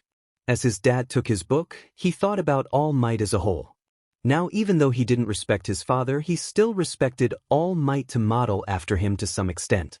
Saving people with a smile on his face is something that he thought was a great thing All Might did. It reassured people that they would be okay. That was about the only takeaway though. The older he got, the more he tried to separate the hero he was and the man he was behind the scenes. All Might flipped through Izuku's hero analysis for the future notebook, a faint glimmer of surprise crossing his face. The pages were filled with meticulous notes, sketches, and detailed diagrams analyzing quirks and battle tactics. This is impressive, young man, All Might said, his voice tinged with genuine admiration. You've put a lot of thought into this. Izuku shifted uncomfortably. Thank you, he said quietly, watching as All Might scrawled his autograph across the top of a blank page. Say, if you don't mind me asking, what would like to do with your life, young man? Izuku sighed internally as he knew what his father was doing. He was trying to be curious, but to him, this would look like a casual conversation between hero and citizen. He couldn't give it away, not for what he had planned anyway. He wanted it to hit his family all at once, what they missed out on. I am not sure, to be honest. Plan on going to UA. Then after that, I do not know, he said, trying to not placate it. A fine goal. But that is okay, you don't have it figured out yet. I didn't for a long time when I was a boy, he said, giving him a thumbs up. Izuku nodded, not wanting to continue this any further. All right, sir, I will let you take the villain to the proper people, and I'll be on my way, he said, turning away from him. Good deal, he said, crouching down to launch himself off. As Toshinori soared through the air, he could feel that the conversation was off. Was Izuku always that quiet? Normally he was a pretty loud kid when it came to stuff. He liked it, but that was every kid. He would have to see him later tonight. He landed on a rooftop to give himself a cool down from his transformation, not realizing he was missing something in his pocket. With Izuku. He shook his head lightly at this predicament. He just hoped that he wouldn't really bring it up after today. He looked up to see Yaoyorozu leaning up against a brick wall that led to the library, smiling at Izuku. Hey Yaoyorozu, called out Izuku. Izuku approached Yaoyorozu, her calm smile, a welcome sight after the whirlwind encounter with his father. She waved at him, pushing off the wall with effortless grace. You're late, she teased lightly, her tone warm. I was beginning to think you ditched me for something more exciting. Izuku chuckled nervously, scratching the back of his head. Not exactly. Ran into some trouble on the way here. Nothing I couldn't handle, though. Yaoyorozu raised an eyebrow, her curiosity piqued. Trouble? What kind of trouble? Izuku hesitated for a moment before deciding it wasn't worth hiding. Sludge villain. But don't worry, I am okay. Her expression shifted to one of concern. Are you okay? Did you get hurt? I'm fine, Izuku reassured her, waving off her worry. Well, how about we go and get some food?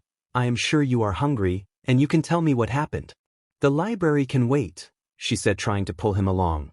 Izuku smiled at Yaoyorozu's offer. The idea of eating something good after a stressful encounter sounded perfect. Yeah, that sounds great, he said, his voice sounding more relaxed than it had all day. Good. I know a place not far from here, Yaoyorozu said, already turning toward the exit. It's a small cafe, but their food is really good. You'll like it? Izuku nodded eagerly, following her as they made their way through the streets. As they walked, the cool evening air started to settle in. It was refreshing after the tension of the day, and for a brief moment, Izuku let his mind wander to more peaceful things, like the meal ahead. So, how's your training going? Yaoyorozu asked as they walked side by side. It's going well, Izuku replied, though he felt a little unsure. He'd been working hard to improve his skills and learn more about his quirks, but lately, there was this gnawing feeling that something wasn't quite right. His encounter with All Might earlier that day only added to that unease. Yaoyorozu noticed his hesitance. Is everything all right? You seem a little distracted. Izuku nodded, smiling at her. Yeah, I am good.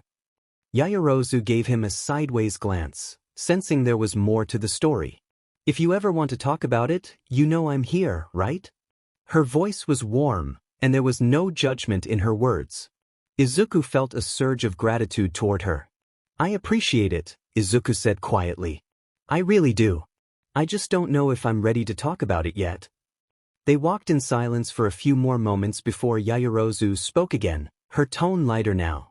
Well, I'm sure some good food will help you feel better. You'll see. Izuku smiled. Yeah, you're probably right. The two of them continued to walk as they made their way to the cafe. Momo looked at one of her green-haired friends with a smile on her face. What was weird was that she did feel something weird on her left leg. She looked down to see there was sludge already up to her knee, and it was rising faster. Yaoyorozu's eyes widened in alarm as she realized the sludge creeping up her leg. Its sickly, viscous texture clung tightly, and it was spreading upward quickly. She immediately grabbed Izuku's arm, pulling him back as she tried to free herself. Yagi, it's the sludge villain, she exclaimed, her calm demeanor giving way to urgency. Izuku's heart raced as he turned to see the familiar greenish mass of the sludge villain writhing and bubbling from right behind her. This causes people in the streets to panic at the sight of the villain. Izuku's eyes widened as the crowd around them erupted in chaos. People screamed and scattered, some ducking into alleyways while others sprinted in the opposite direction. The sludge villain's gurgling voice boomed, his slimy form writhing with malicious intent. You're not escaping me this time, the villain growled, his semi-liquid tendrils lashing out toward Momo. Momo struggled against the sludge gripping her leg, her normally calm and composed expression replaced with one of alarm. Izuku wasted no time, his instincts kicking into high gear. He grabbed her arm and pulled, trying to free her from the villain's grasp, but the sludge only tightened its hold. Momo, use your quirk. You have to create something to fight back or stun him. Izuku shouted over the noise of the panicked crowd. Momo clenched her jaw and nodded, forcing herself to focus.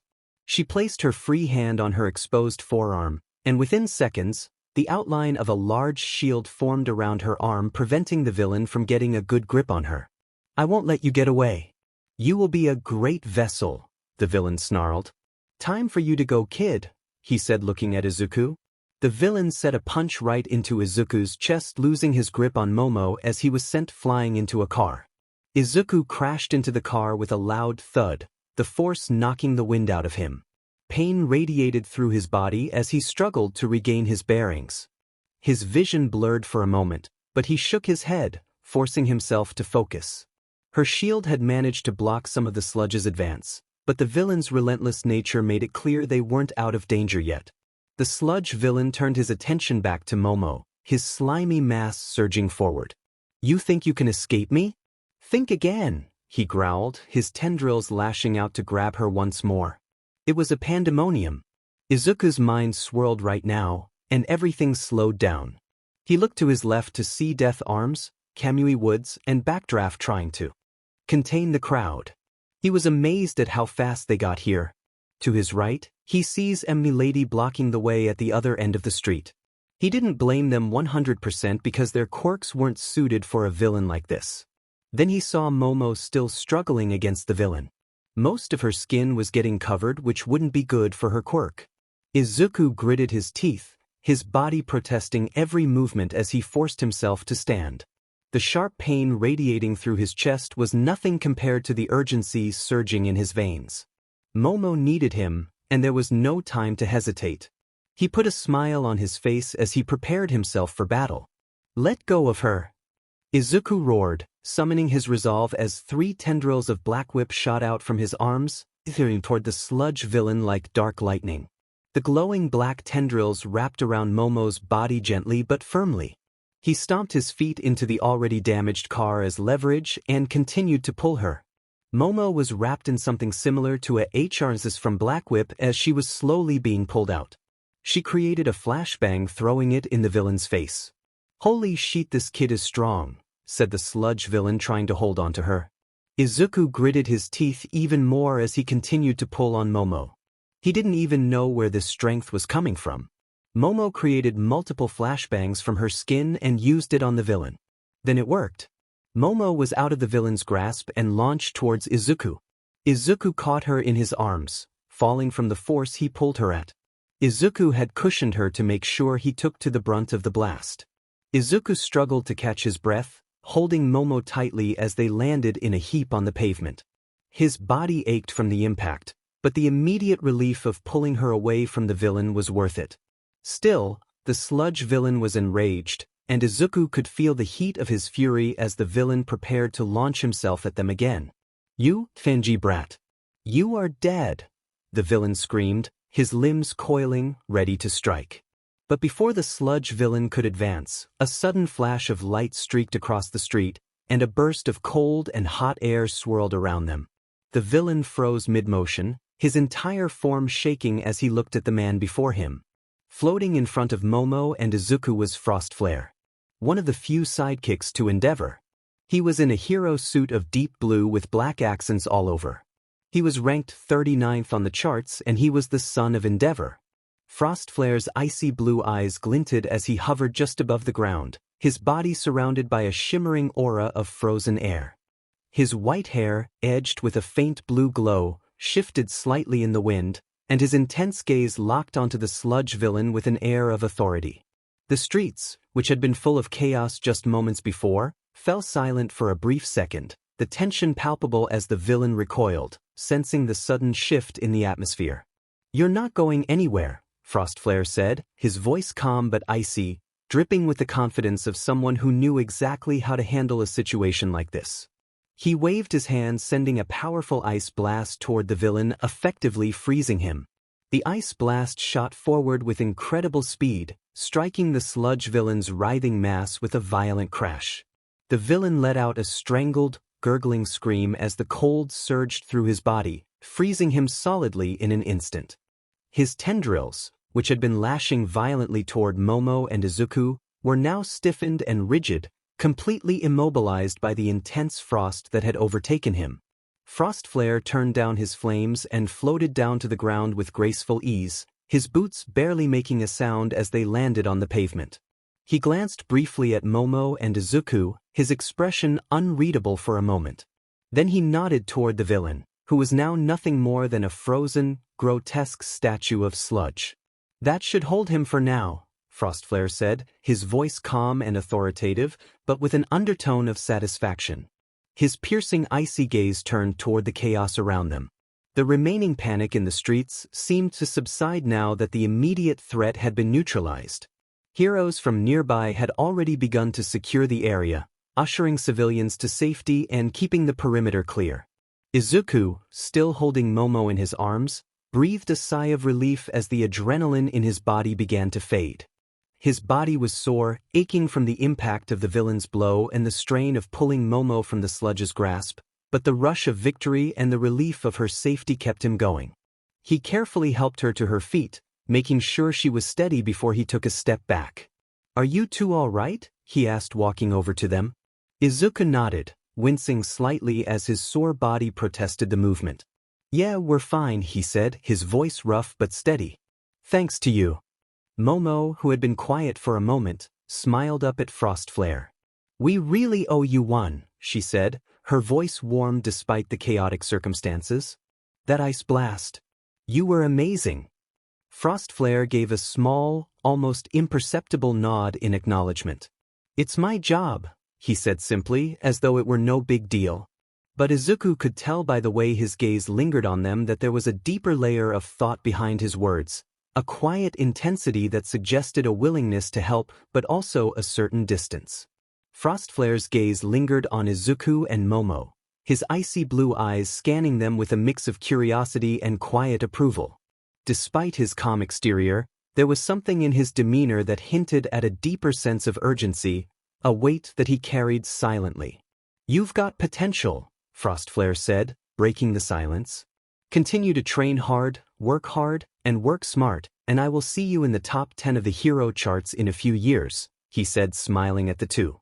"Let's get you some medical attention," he said, putting arms around the two kids and walking them back. The three of them were then almost blown down by a big gust of wind. They looked to see it was All Might standing there. "I heard the commotion. What happened?" he asked, looking behind them to see the sludge villain that fell out of his pocket earlier was frozen in the middle of the street. "All Might," Frostflare greeted calmly, stepping forward. "I've neutralized the villain. He won't be causing any more trouble." He gestured to the frozen sludge villain, his expression stoic. All Might's eyes darted between Frostflare, the frozen villain, and the two teenagers. His trademark smile faltered for the briefest moment. "Thank you, Frostflare. You've done well." His gaze settled on Izuku, who instinctively straightened despite the soreness coursing through his body.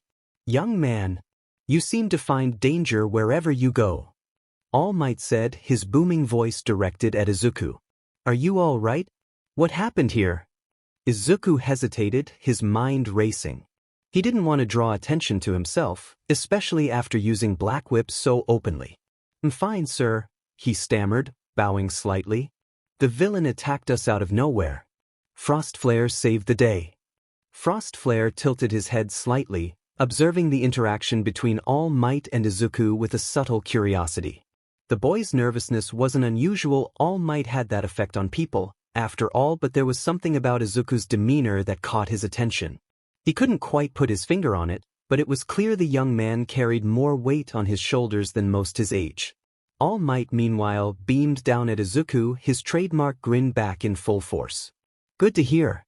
You've got a knack for survival, young man," he said, giving Izuku a hearty pat on the shoulder. Izuku winced slightly but managed to put on a sheepish smile. All Might then turned his attention to Momo, his expression softening. "And you, young lady, are you hurt?" "I'm fine, thank you," Momo replied, brushing a stray lock of hair from her face. All Might nodded approvingly before looking back at the frozen villain. "Excellent work," he said, addressing Frostflare. "Your control over your quirk is impeccable. The precision of that ice blast. Remarkable." Frostflare crossed his arms, his expression unchanging. "It's all about control and timing," he said simply. "No point in power without precision."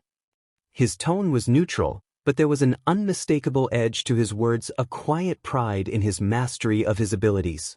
Frostflare looked at the two teens and smiled as there was an ambulance off to the side. "Why don't you two go and get some medical attention to make sure you're fine?" he said, then turning to All Might. "Will you help me with the villain, All Might?" All Might nodded firmly. "Of course. Let's ensure this villain doesn't cause any more trouble. You unthaw the villain, and I will seal him so that the police can apprehend him when they arrive." Frostflare's icy blue eyes lingered briefly on the two teens before he turned his full attention to the frozen villain.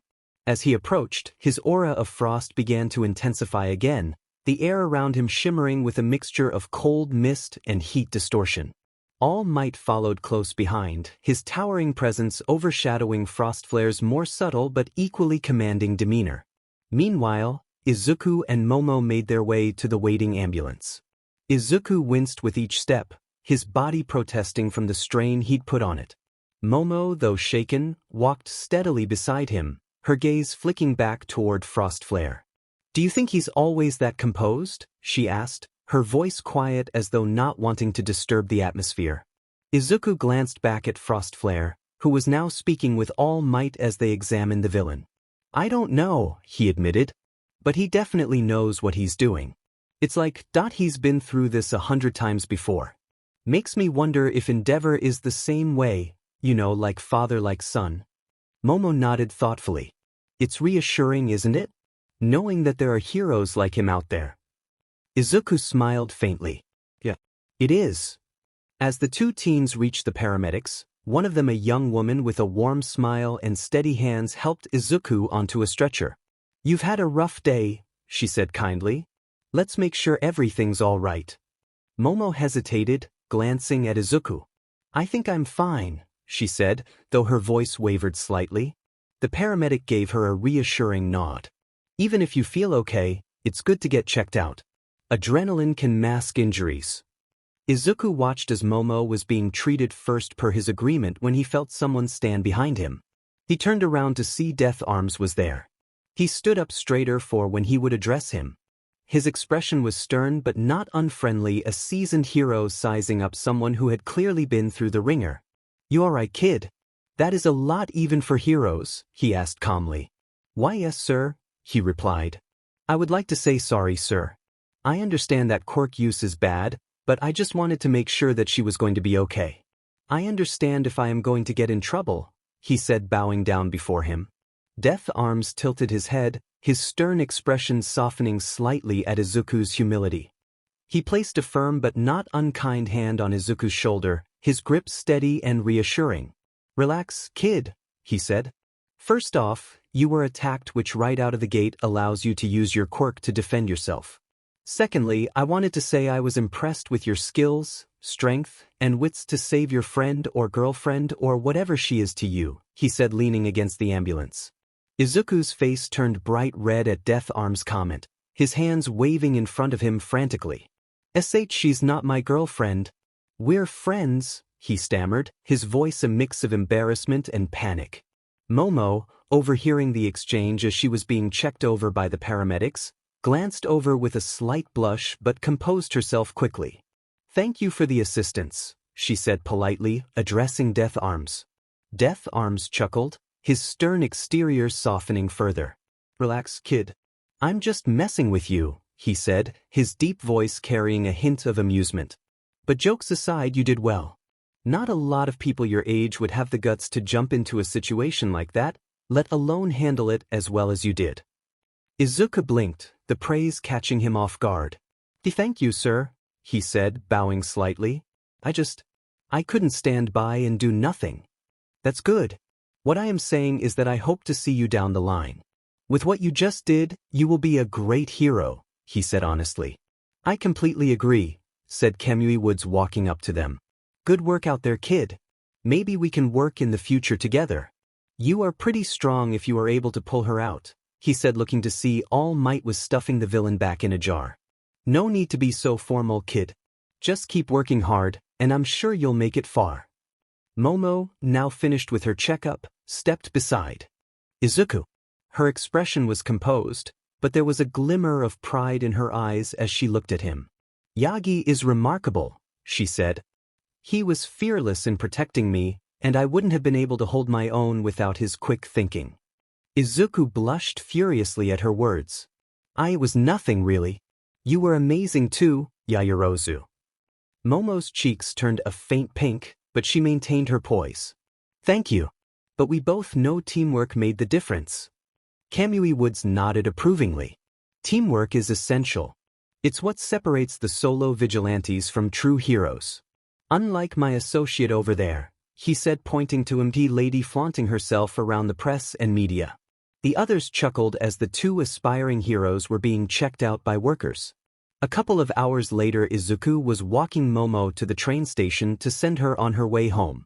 Izuku coughed, trying to find a topic to think of. Was something, wasn't it? Momo nodded, her hands clasped neatly in front of her as they walked. Despite her composed demeanor, the faintest smile tugged at the corners of her lips. It was, she agreed. Not exactly how I envisioned today going, but I suppose that's the nature of being a hero, isn't it? Unpredictable. Izuku chuckled nervously, scratching the back of his head. Yeah, definitely unpredictable. I mean, villains attacking out of nowhere? That's kind of standard, but still. Momo glanced at him, her expression softening. You handled yourself well, Yagi. I don't think I've ever seen anyone move so decisively in a situation like that.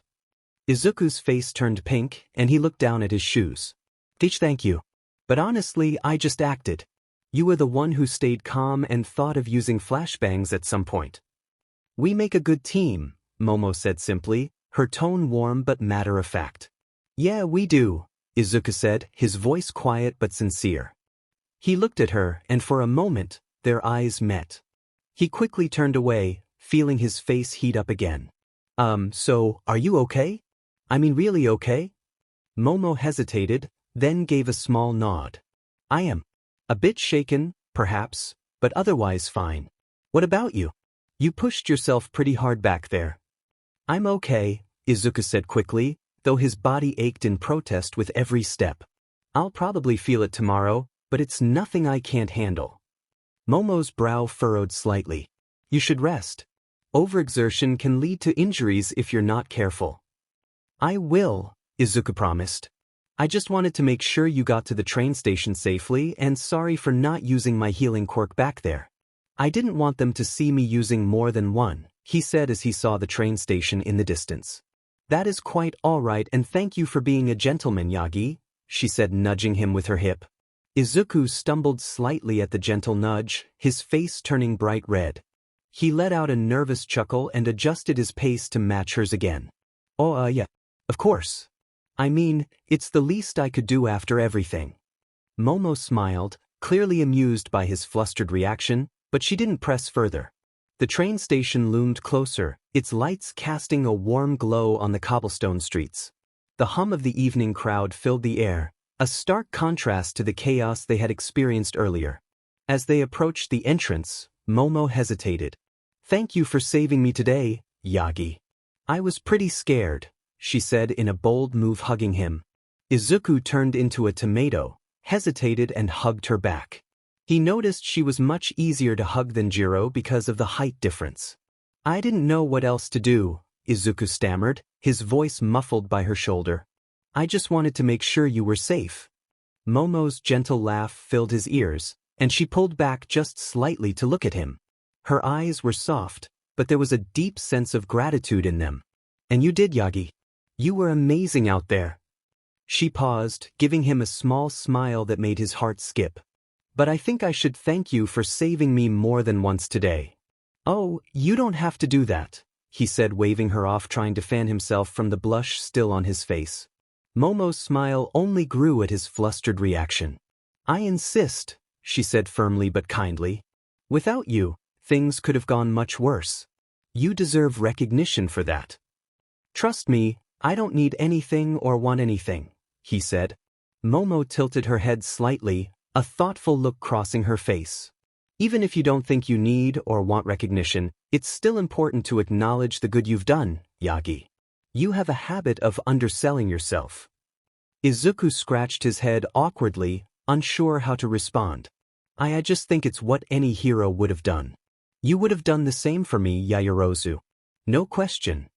She smiled at him warmly, the kind of smile that made his heart flutter and his thoughts scatter. Perhaps. But not everyone acts with the same conviction and selflessness you do. That's a rare quality, Yagi. You should hold on to it. The train soon pulled up to the station and he waved her off, watching her head to her home. Izuku sighed as he put his hands into his pockets. He really wasn't looking forward to seeing his family because there was no doubt his dad told them what happened. Thank God, he didn't see him use a quirk. That was when a pit of dread hit him. The news stations and media. They likely recorded him using Black Whip to save Momo. He prayed they didn't see much. 30 minutes later. He stood outside of his door taking in a breath. Multiple things could happen if he opened that door.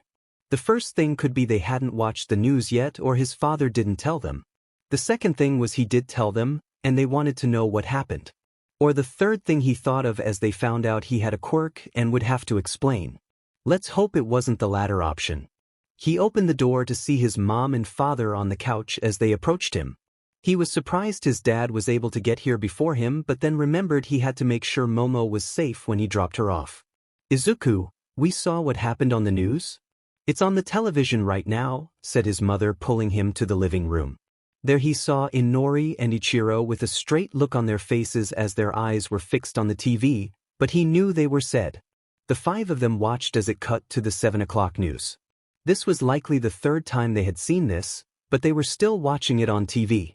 The room was tense as the footage played on the television, a shaky video from someone's phone showing the chaotic scene of the earlier incident. The camera zoomed in just as Izuku was about to extend out Black Whip, but Momo's multiple flashbangs had blocked it out of view right as he was able to pull her out, making him internally sigh with relief. The news anchor cleared his throat before speaking. A little while ago, a sludge-like villain was attacking middle school students when they were walking down the street. The two students reacted quickly to the situation. Thankfully, the hero Frostflare was able to come in to stop the sludge villain from causing further damage. But not before a student by the name of Izuku Yagi pulled out his friend. The news anchor continued. Izuku Yagi pulled out Momo Yaoyorozu from the villain, creating an opening for the hero Frostflare to finish the job. While the hero Frostflare intervened to neutralize the threat, witnesses report that the students played a pivotal role in ensuring no one was seriously harmed. Authorities commend their actions as they were the ones attacked first and defended themselves, but remind civilians to leave such dangerous situations to licensed heroes. Toshinori turned to his son and looked at him with a calculating stare. First off, are you okay? Izuku couldn't help but think this was the first time in ages that he was given this much attention. Yeah, I am, he said, looking at everyone staring at him. Good, he said, getting a smack on the back of his head from his father. What the hell is this? He said, gesturing to the TV. Izuku didn't flinch from the hit but rather looked confused at the TV. That was me saving my friend from an attack, he said, pointing to Momo. Ichiro whistled when he pointed at her. Give her my number while you are at it. She looks hot, he said, nodding his head slightly, but was hit by his father in the chest. Not the time, he said, turning back to Izuku. That was the dumbest thing you could have done. Running to the fray like that. Izuku was getting a tick mark on his head. He was glad they didn't see him use his quirk, but this was ridiculous. He saved Momo's life. Where was his credit? Was that something not to be proud of? Toshinori's words stung, and Izuku felt his frustration bubbling beneath the surface. He clenched his fists, trying to keep his voice steady. I couldn't just stand there and do nothing. Momo was in danger. I had to act. You had to act? Toshinori repeated, his tone sharp. Quirkless. Charging in is going to get you killed. So, this is what this was about. They thought he was still quirkless, thus making them think he was weak and an idiot for charging in. This was something he didn't think of in the many possibilities of being talked to. Inori walked up to him, shaking her head in exasperation. Izuku, as your sister, this was an idiot move. You needed to let the pros handle it. If you saw this as you shot to get yourself seen as a hero, then that was even more stupid. His heart pounded in his chest as he tried to keep calm. I wasn't trying to get attention. I was trying to save someone. Momo was in danger and I couldn't just sit by. I had to do something. You're not a hero, Izuku. And you never will be, Ichiro shot back, his voice harsh with frustration. You don't have the training, you don't have the experience, and worst of all, you don't have a quirk. He was being tag-teamed and he was about to reach his boiling point. He was genuinely trying not to lose it right now. I wasn't trying to be a hero, he said, his voice strained, but firm. His mother's voice cut through the tension like a knife. Izuku, look at the footage. You're rushing in without any thought for the consequences. Everyone is right, Izuku, you need to accept that and move on. Izuku stood frozen, feeling like the air had been knocked out of him. He was clenching his fists so hard that his veins and muscles were starting to show. "You know what, you guys are right," Izuku said, his voice laced with bitter laughter. His hands trembled at his sides as his knuckles turned white. "You're absolutely right. The next time that someone is in danger, I won't care about it. I will just sit and watch as they are begging for help and not do anything. You guys couldn't be any more right," he said, still bitterly laughing. "Oh, come on, Izuku," Ichiro scoffed, crossing his arms. "Don't be dramatic." "Dramatic?" Izuku turned on him, his emerald eyes blazing with frustration. "The thing that is so FING stupid is that we wouldn't be having this conversation right now if it was Inori or Ichiro who had saved someone. We would be celebrating and partying and they would be praised like no tomorrow, but because it is me, we must make sure Izuku knows it's wrong." Toshinori was getting a bit annoyed with this right now. He hadn't expected Izuku to take it this far, and he normally never did. "All right, that is enough, Izuku," he said, trying to end it.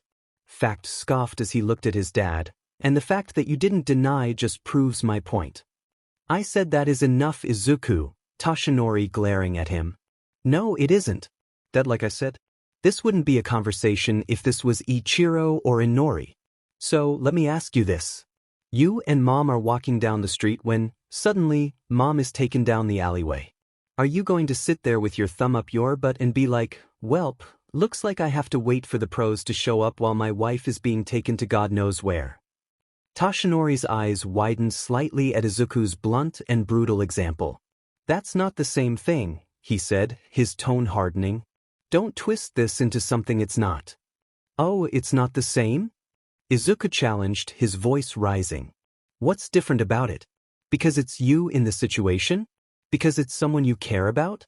If anything, that just proves my point even more." He took a step closer, his frustration spilling over. "You'd act. You wouldn't hesitate. You'd do what you could to save Mom, no matter how dangerous it was. Because you care. Just like Inori would do, just like Ichiro would do, and just like I will continue to do. It is common sense to help people when they are in trouble. I am not going to sit there and watch Yayorozu, one of the few people who I have as friends, fight for her life," he ranted, breathing heavily. Toshinori pinched the bridge of his nose, his patience wearing thin, but before he could say anything, Inori jumped back in. "That's enough, Izuku, you need to learn to." Izuku clicked his teeth together in annoyance. "Shut up. Inori. The only reason you and Ichiro are sad is because it wasn't you on that TV. You weren't the one getting the attention." The room was silent for a moment, the tension so thick it was suffocating. Izuku's chest heaved as he tried to steady his breathing, his anger still simmering just beneath the surface. His siblings' stunned expressions only fueled the fire burning within him. "Yeah, that's what I thought," Izuku muttered, his voice bitter and cutting. "You can't deny it, can you? The only reason this is such a big deal is because it was me," he said, wiping away the sweat that was on his forehead. "But you know what? Like I said before, you all are right and will continue to be right. Anything that you say goes and anything I say is wrong and will always be wrong. That's just the reality that I live in. You're right, Dad. You're right, Mom. You are right, Ichiro. You are right, Inori. And I am wrong per usual," he said, turning away from them to go to his room. The door slammed behind Izuku as he retreated to his room, leaving the rest of the family in stunned silence. His words echoed in their ears, slicing through the tension like a sharp blade. Izuku sat on his bed, breathing heavily, trying to calm the storm raging inside him. The room was quiet, but the weight of his thoughts felt suffocating. His hands trembled as he clutched his face, wiping away the sweat that dripped down his brow. His mind raced, replaying the confrontation with his family repeatedly. He continued to wipe away the sweat from his face as he tried to calm down, but the sweat seemed to be never-ending. He then started to realize he was crying. "God damn it," he muttered to himself. "Is it that hard to feel appreciated?" he said to himself, still crying. He then heard a knock on his door, and he shook his head, wiping his tears once more. He opened it with a crack, but not enough for whoever it was to see him or see him crying. "What?" he asked bluntly. "It's Dad. I wanted to talk," he said, fiddling with his fingers. There is nothing to talk about. I told you already. You are right and there is nothing to prove it wrong. Forget this ever happened. Just move on and let's be done with it, he said. Toshinori sighed a heavy, weary sound. Izuku, listen, he began, his voice calm but firm. I said it's fine. Just forget this ever happened. The morning will come and we'll go on with our lives as if nothing happened. Let's be down with this ordeal. I got to get up in the morning for school anyway, he said, shutting his door. The door clicked shut, leaving Toshinori standing outside in the hallway. He sighed again, leaning his forehead against the door for a moment. He knew pushing Izuku further wouldn't help.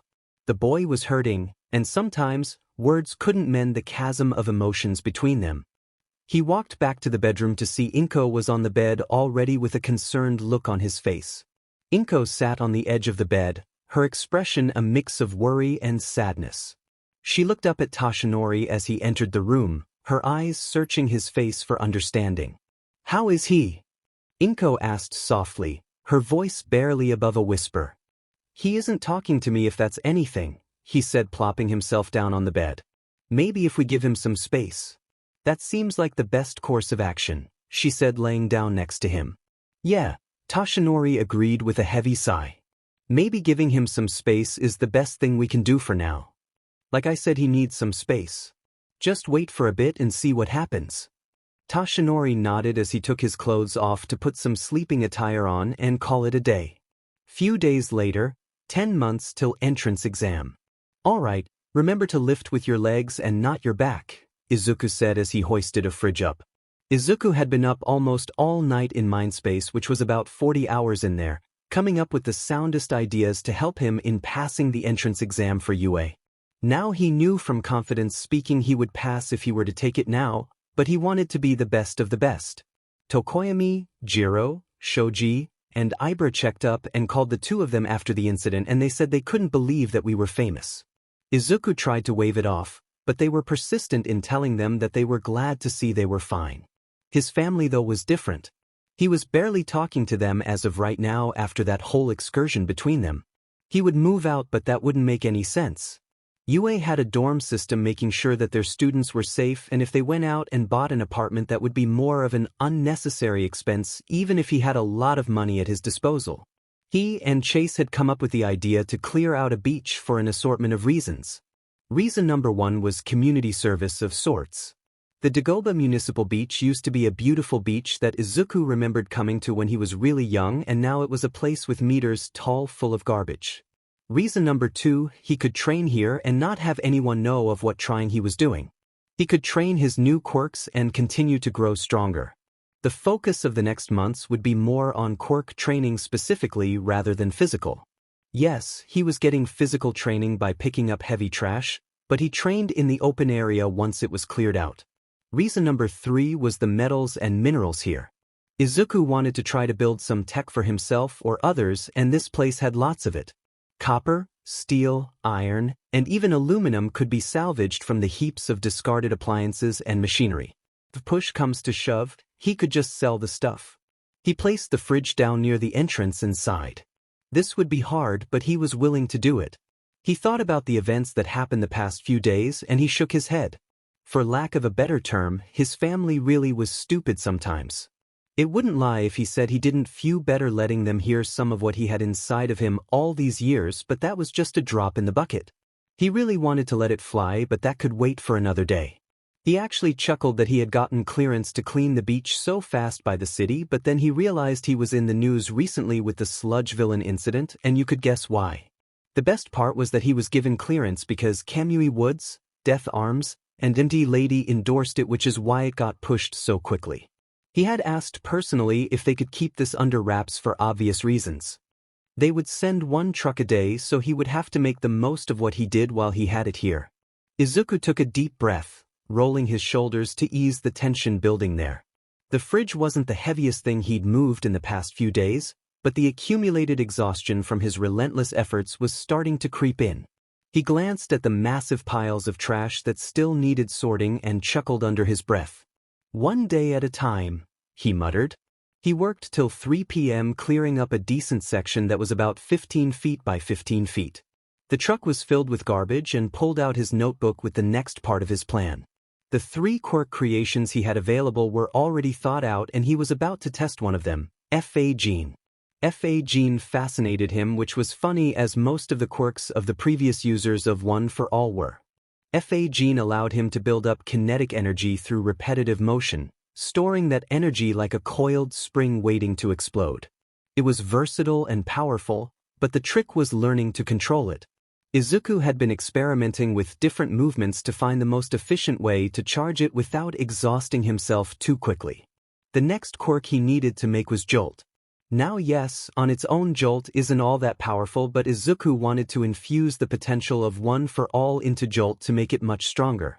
The upgraded version of Jolt would allow him to channel bioelectricity at very high levels and then expel it from his body. He would be able to channel it around his body to give him a huge boost in speed but not in physical attacks. He would be able to channel the electricity into bursts or streams of lightning. Not to mention he would be immune to any electric-based attacks. Lastly, the last quirk creation was going to be used for something he called Zephyr Rush. To put it simply, it was air and wind manipulation. He could use it to propel himself forward, launch himself through the air, and glide through the air.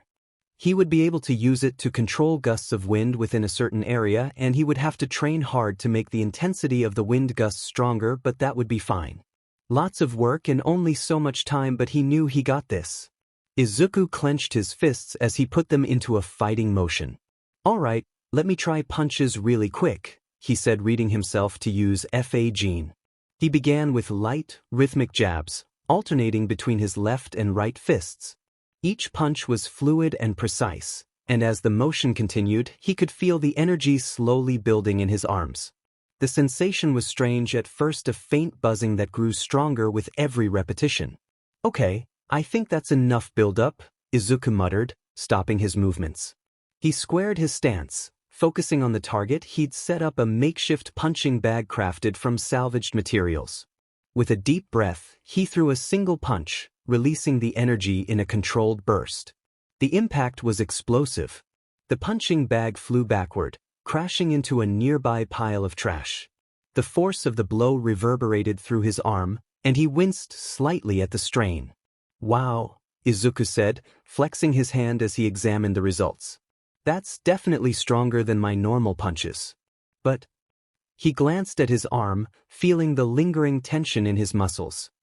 "It puts a lot of stress on my joints. I'll need to be careful with how much energy I release at once. I need a lot of training with this quirk, so I don't mess up my body." He jotted down in his notebook, nodding at the results. "So, F.A. Gene could be used to boost my speed, strength, or both. Though it does take a while to charge, that could be changed if I were to do it rapidly. So, this could give me a boost in jumping, running for extra speed, punching, kicking, and anything else physical," he said, making bullet points. "This is going to look like I am going to have a harder time using quirks with F.A. Gene to try to counterbalance it," he said. "Yo, Yagi," said Jiro from behind him, tapping him on the shoulder. "They away," jumped Izuku, throwing his notebook and pen into the air and catching them before they hit the ground. "Holy crap, you scaredy cat. You were muttering for like 3 minutes. I heard you from the street. Did you forget you invited me here?" she said, showing him a few bentos. Izuku blinked, his face flushing crimson as he realized how oblivious he'd been. "Oh no. I completely forgot, Jiro. I'm so sorry." He bowed deeply, clutching his notebook and pen against his chest like a lifeline. "I was so caught up in testing F.A. Gene and writing everything down that I—" Jiro sighed, waving him off with one of her earphone jacks. "Chill out, I'm not mad or anything. But seriously, you've got to stop mumbling to yourself all the time. People are going to think you've gone off the deep end." She held up the neatly wrapped bentos, her other hand resting on her hip. "Please tell me that you ate today," she said, looking at him. "Oh, sure, I did," he said, looking away from her. Jiro narrowed her eyes, her earphone jack twitching slightly in a way that made Izuku feel like a child caught in a lie. "Yagi," she said, her tone flat and unimpressed, "your hesitation just gave you away. You haven't eaten anything, have you?" "No, I ate 2 apples, one for the morning and one for lunch," he said. Jiro groaned, pinching the bridge of her nose. 2 apples? Seriously? That's not a meal, Yagi, that's a snack. You're going to waste away if you keep this up. Sit down. Now. Izuku crossed his arms looking away from her. Jiro raised an eyebrow, her earphone jacks twitching in annoyance. Don't even try it, Yagi. You're not getting out of this. Sit down before I make you.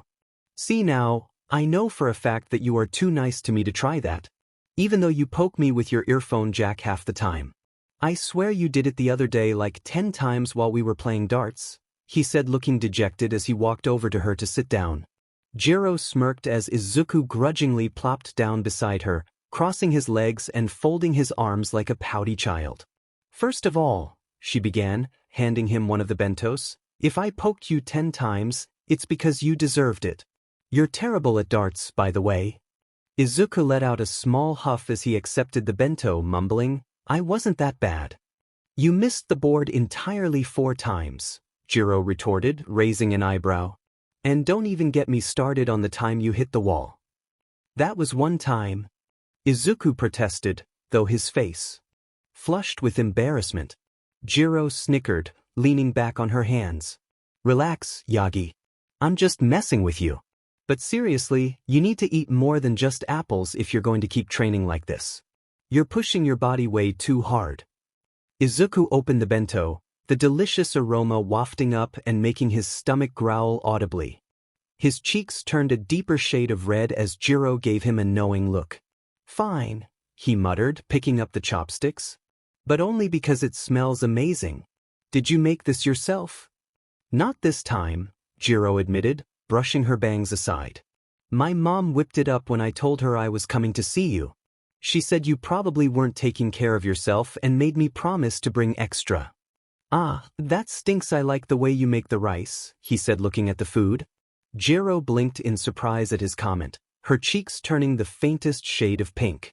What are you even talking about, Yagi? She said, brushing off the compliment with a flick of her wrist. It's just rice.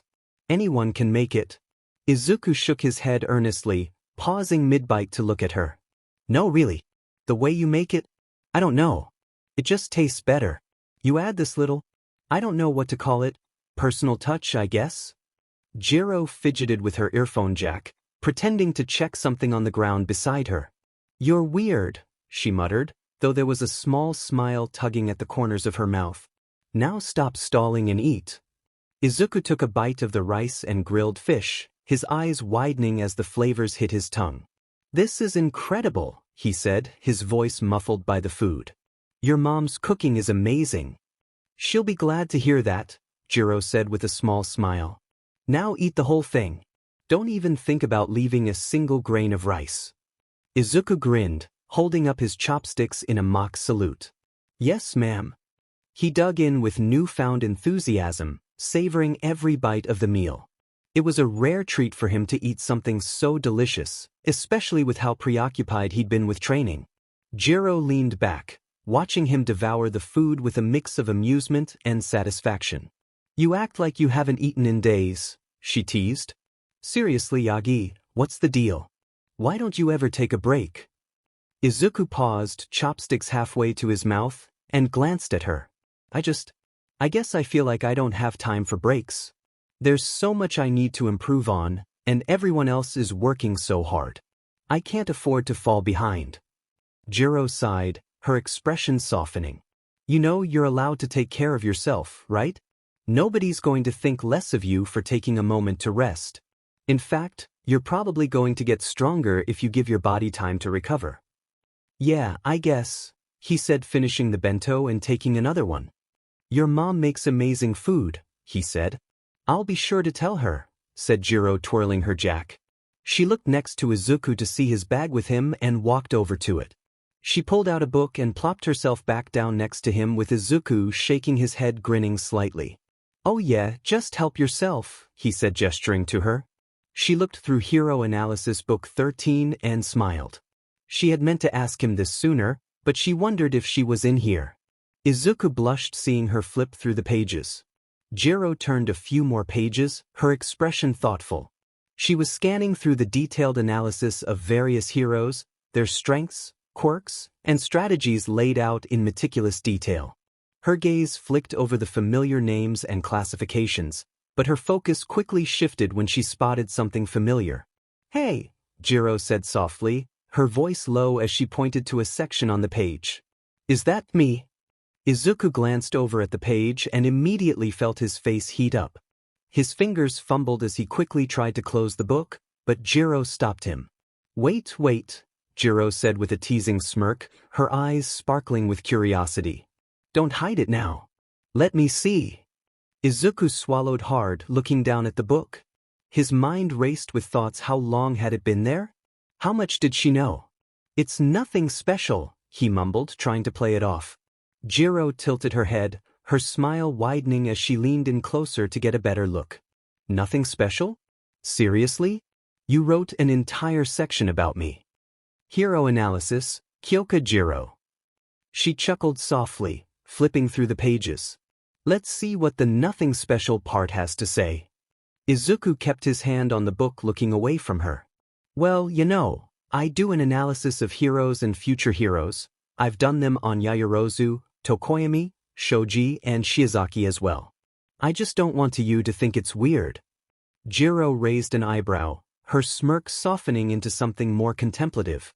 "Weird?" she echoed, folding her arms. "Why would I think that's weird? It's actually kind of impressive that you take the time to do this."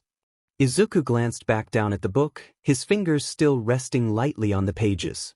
"I guess I just don't want it to come off the wrong way. Like I'm obsessing over details or trying to overanalyze everything." Jiro leaned in a bit closer, her expression gentle now. "But you're not. It's thoughtful, Yagi. You're just trying to understand how everyone works so you can be better, right?" He nodded slowly, still feeling a bit self-conscious. "Yeah, that's pretty much it." "So, then let me see and finish eating your diamond food," she said, pointing her earphone jacks at him. "I did," he said, pointing to the empty bentos. "Good. Then let me read the analysis you did of me. You are going to have to change this when we enter UA, right?" she said, opening it to her. "Yeah, I know. Say, could you tell me a bit more about your earphone jacks?" he asked curiously. "I mean, I have basic info on there, but I'd like to know more." Jiro's expression shifted from playful to thoughtful as she paused, her eyes glinting with a mixture of amusement and introspection. She toyed with the end of her earphone jack absent-mindedly before speaking. "They're not just tools for me," she began softly. "They're a part of how I communicate and perceive the world around me. Each of the jacks has a specific frequency range, and I can adjust them to pick up different sounds, low, high, or even subtle vibrations.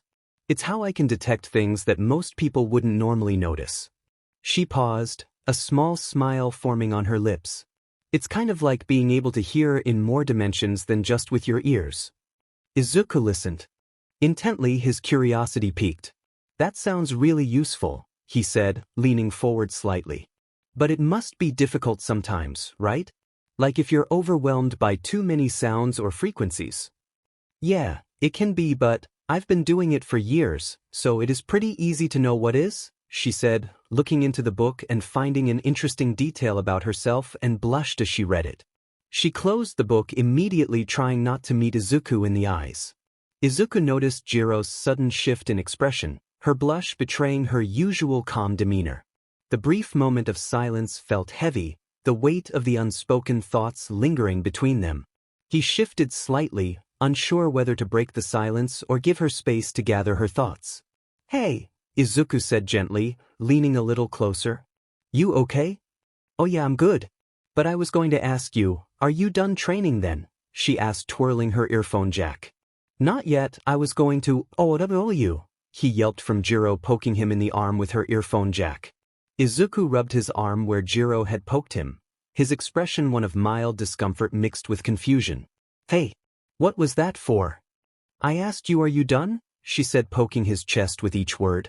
"And I said no, I was going to, you," he yelped once more from Jiro, poking him with her earphone jack. Izuku winced, rubbing his arm where Jiro had just jabbed him again. "Would you stop abusing me, please? This is what I was talking about earlier when you keep poking me."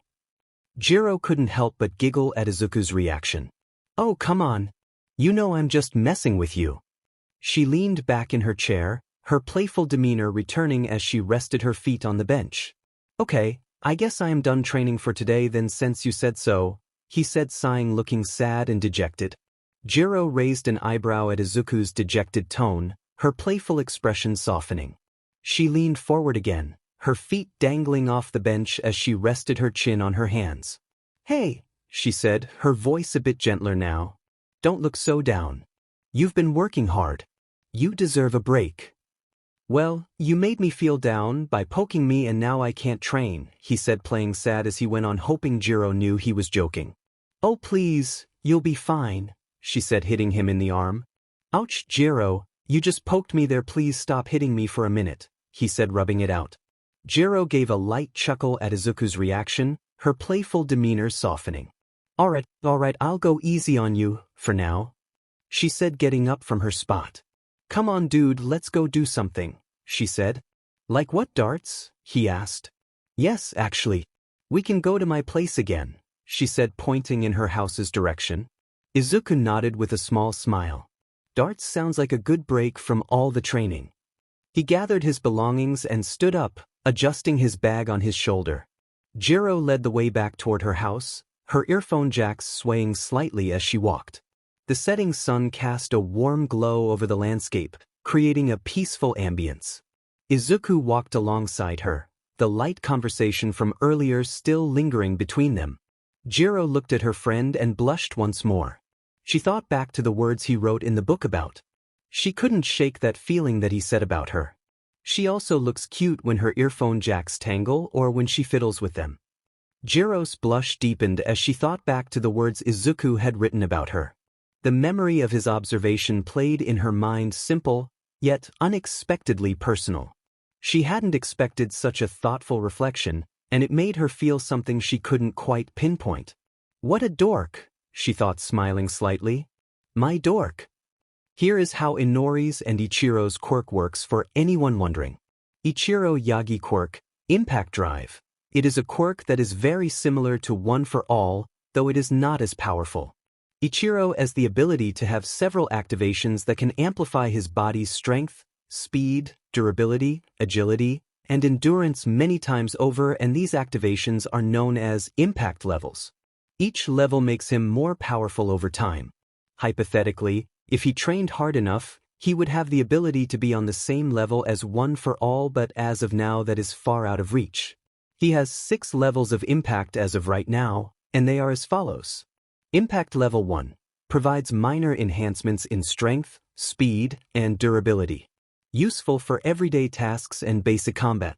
Impact Level 2 increases his abilities significantly, allowing him to perform more impressive feats, like heavier lifting and faster movements. Impact Level 3 further enhances his physical attributes, improving his durability and agility, making him more effective in tougher battles. Impact Level 4 boosts his capabilities to a more substantial degree, offering enhanced endurance and the ability to handle more intense situations.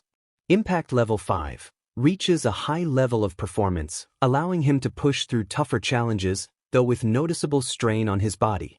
Impact Level 6 temporarily reaches a peak, though it leaves him vulnerable afterward, requiring rest to recover. Theoretically, as I said earlier, he could have an infinite number of levels of impact if he trained hard enough. Inori Yagi quirk, Mind's Reach. It is a quirk that evolved from One for All and Inko's quirk Attract, creating a powerful telekinesis quirk. She has the ability to generate telekinetic fields that allow her to push, pull, suspend objects much more than her weight and at high speeds, such as fridges and even vehicles. She even has the ability to use telekinesis on herself to allow herself to effectively float or fly. The range of her telekinetic range can increase with trying, but right now it is 75 feet in all directions. Though her range is that small, she can focus on several tasks at once, such as stopping falling debris, immobilizing enemies, and rescuing civilians. The downside to her quirk is if she overuses it can cause headaches that progress to migraines and will cause it to feel disoriented and maybe even pass out from the strain and pain. While Inori has excellent control, her quirk requires immense concentration. Distractions or mental disruptions can weaken her hold on objects or cause her to lose control. 5 months until the entrance exam. After 5 months of relentless effort, Izuku stood on the now transformed beach, his hands on his hips as he surveyed his progress. What once resembled a chaotic junkyard was beginning to look like an actual beach again. The sand was clear of debris in large sections, and the sound of waves lapping against the shore felt less muted by the overwhelming clutter. The transformation was a testament to his hard work, and though his muscles constantly ached, he felt a deep sense of pride. As promised, he had been saving some of the scrap. He found bits and pieces of metal, old appliances, and even a few intact objects that still had some utility. A neatly organized pile sat in one corner of the beach, waiting for the day he would find a use for them. Izuku wiped the sweat from his brow, glancing down at his hands. They were calloused and slightly bruised from days of lifting and sorting, but he didn't mind. This work wasn't just about cleaning a beach, it was about becoming stronger and preparing for the future he dreamed of. Jean was more or less understood to the point he wouldn't hurt himself. He may or may not have broken his fingers testing out his quirk by flicking them rapidly and then releasing them, but that was a test run. He now had a total of 8 quirks, or 9 if you included Synthesist right now. Something that he loved about this quirk was the ability to create multiple quirks for his use to help others. But something that he had noticed was this was a huge double-edged sword. Yes, having several quirks in your arsenal was amazing, but the malicious training, hours of work, along with blood, sweat, and tears was something else. He did have 1 quirk creation point, and he was saving it for something that would go well along with his other quirks. He only had 5 months left and he would be out of that place. The money he earned from his notebook covers was flowing in now, and he would be fine on his own. There was no point in buying an apartment because he would have to live in the dorms anyway, and he didn't need to waste money like that. But something he did buy was a storage unit. It was a large one too, containing available scrap metal and other materials that he stored up from the beach. Right now, he was using Black Whip to clean up some of the debris from the area. Black Whip had been one of the more challenging quirks to master, its raw, almost chaotic energy requiring constant focus and control. But now, it felt natural, a tool he wielded with confidence. He smiled as he thought of his plan from the start. He created quirks that would not be noticeable. If they were noticeable, they could be explained easily. He would say he had a stockpile quirk that allowed him to use energy in different forms.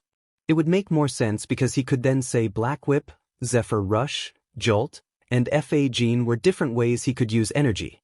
His other quirks were Eagle Eyes, Brain Boost, Cell Surge, and Danger Sense, but like he said, they weren't noticeable or too noticeable. He looked over to his phone to see he was getting a call from Yaoyorozu, and he smiled. "Hello," he said, answering the phone. "Hey Yagi, just reminding you that I got a few of us together to have some dinner," she said. "Oh, who's coming again?" Izuku asked as he changed out of his clothes. "I think it's Jiro, Shiozaki, you, and me because Tokoyami and Shoji are busy with some training for the exams," she said. "Sounds good," Izuku replied, adjusting his shirt. "What time should I meet you all?" "Around 7. I thought we'd try that new fusion place downtown," Yaoyorozu said, her voice brimming with excitement. "I heard they do amazing tempura, and their desserts are supposed to be divine." Yagi chuckled. "You had me at tempura. I'll be there. Should I bring anything?" "Just yourself," she replied warmly. "It's been a while since we all hung out together. I think we could all use a break from the grind." "Agreed. I'll see you there, Yaoyorozu," Yagi said before hanging up. 1 hour later.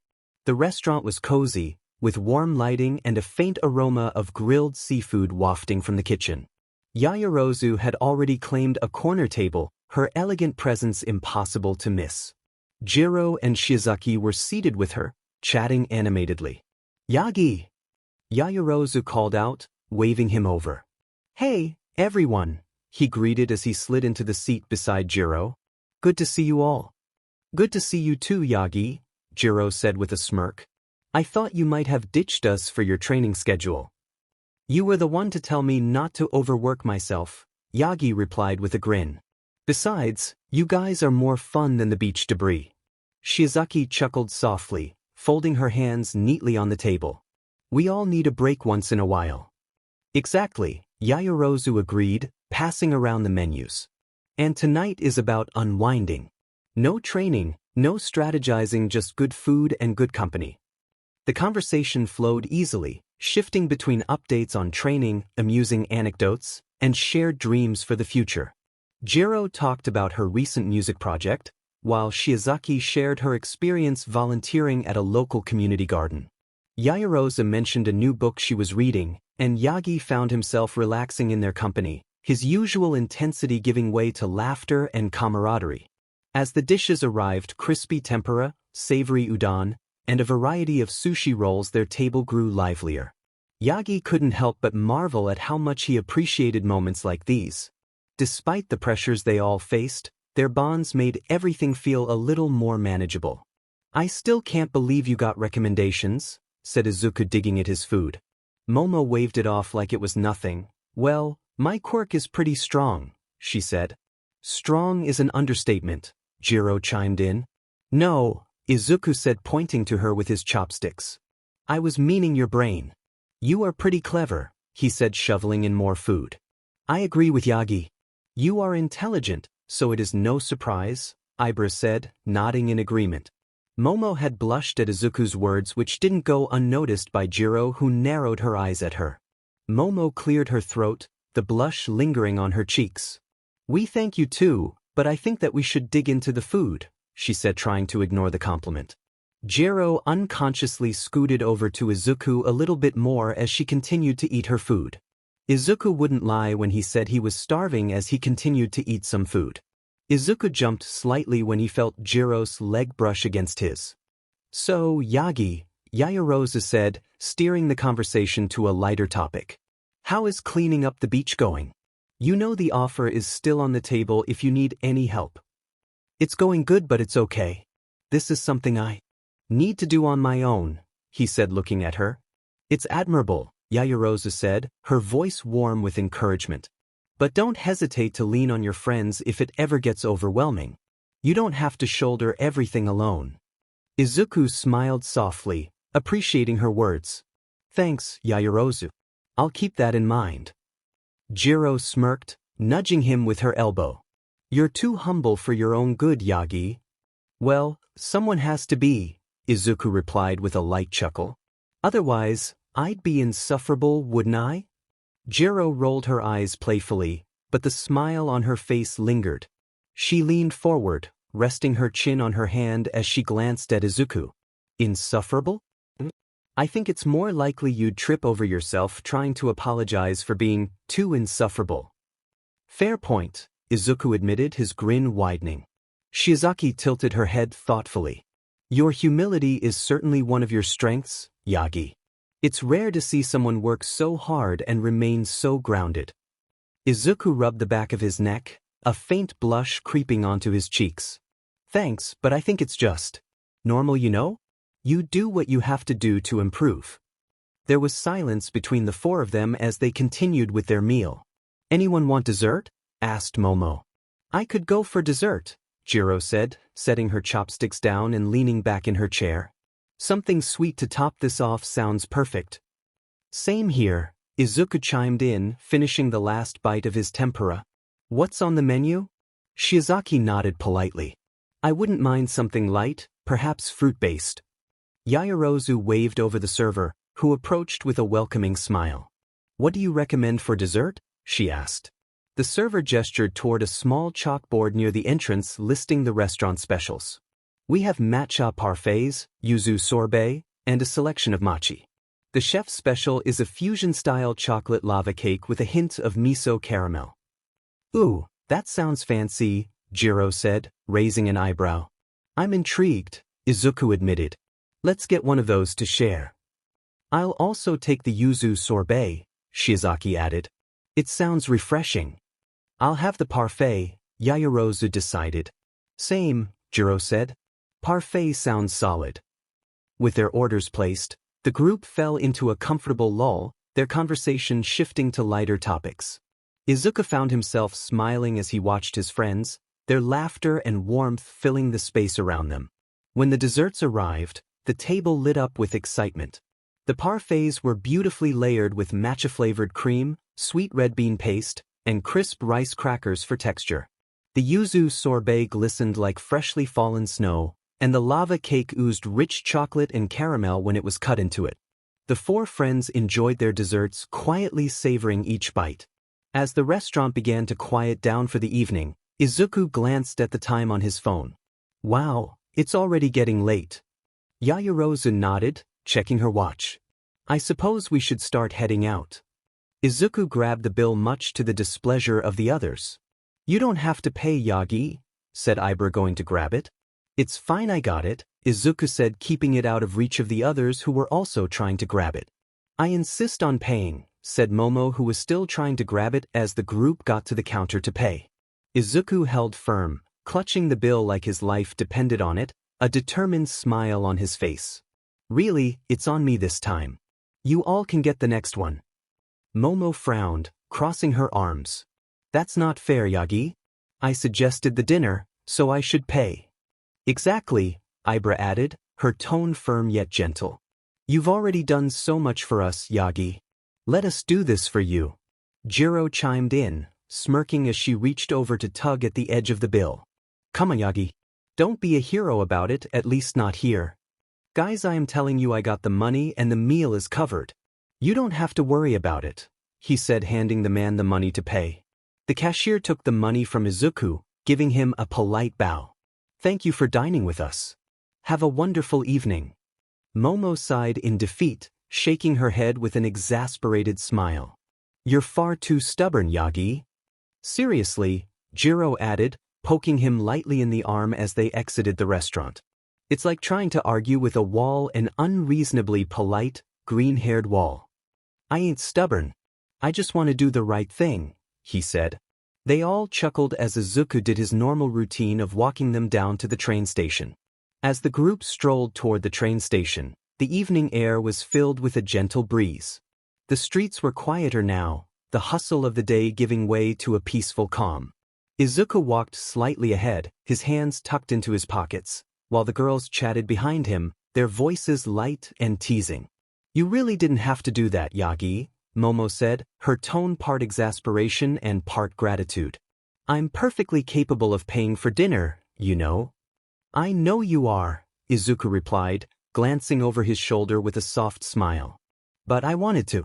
You've all been so supportive, and it's the least I could do to show how much I appreciate you. Jiro snorted, shooting him a playful glare. You sound like you're writing a thank you card. We're your friends, Yagi. You don't need to pay us back for just existing. I know, Izuku said with a chuckle. But it still feels good to do something nice once in a while. Especially for the people you care for. Izuku did realize the weight of his words as he still faced forward, but the girls all had blushes of varying degrees on their faces. The quiet moment between them lingered as they walked, the subtle warmth of the evening enhancing the calm atmosphere. Izuku didn't glance back again, though he could feel the girls' eyes on him. He smiled softly to himself, a quiet sense of contentment settling over him. It wasn't long before the group was at the train station and Izuku looked at the girls. Well, we are here, he said, showing them the place. Jiro stretched her arms as they reached the train platform, a teasing grin still lingering on her face. Well, at least this time you didn't insist on walking us all the way home, Yagi, she said with a wink. It's always a bit of a trek. I don't mind the walk, Izuku said, adjusting his backpack. It's nice to spend a bit more time with you all, he said, watching the train pull into the station. That is very considerate of you, Yagi, said Ibra, walking up to him in a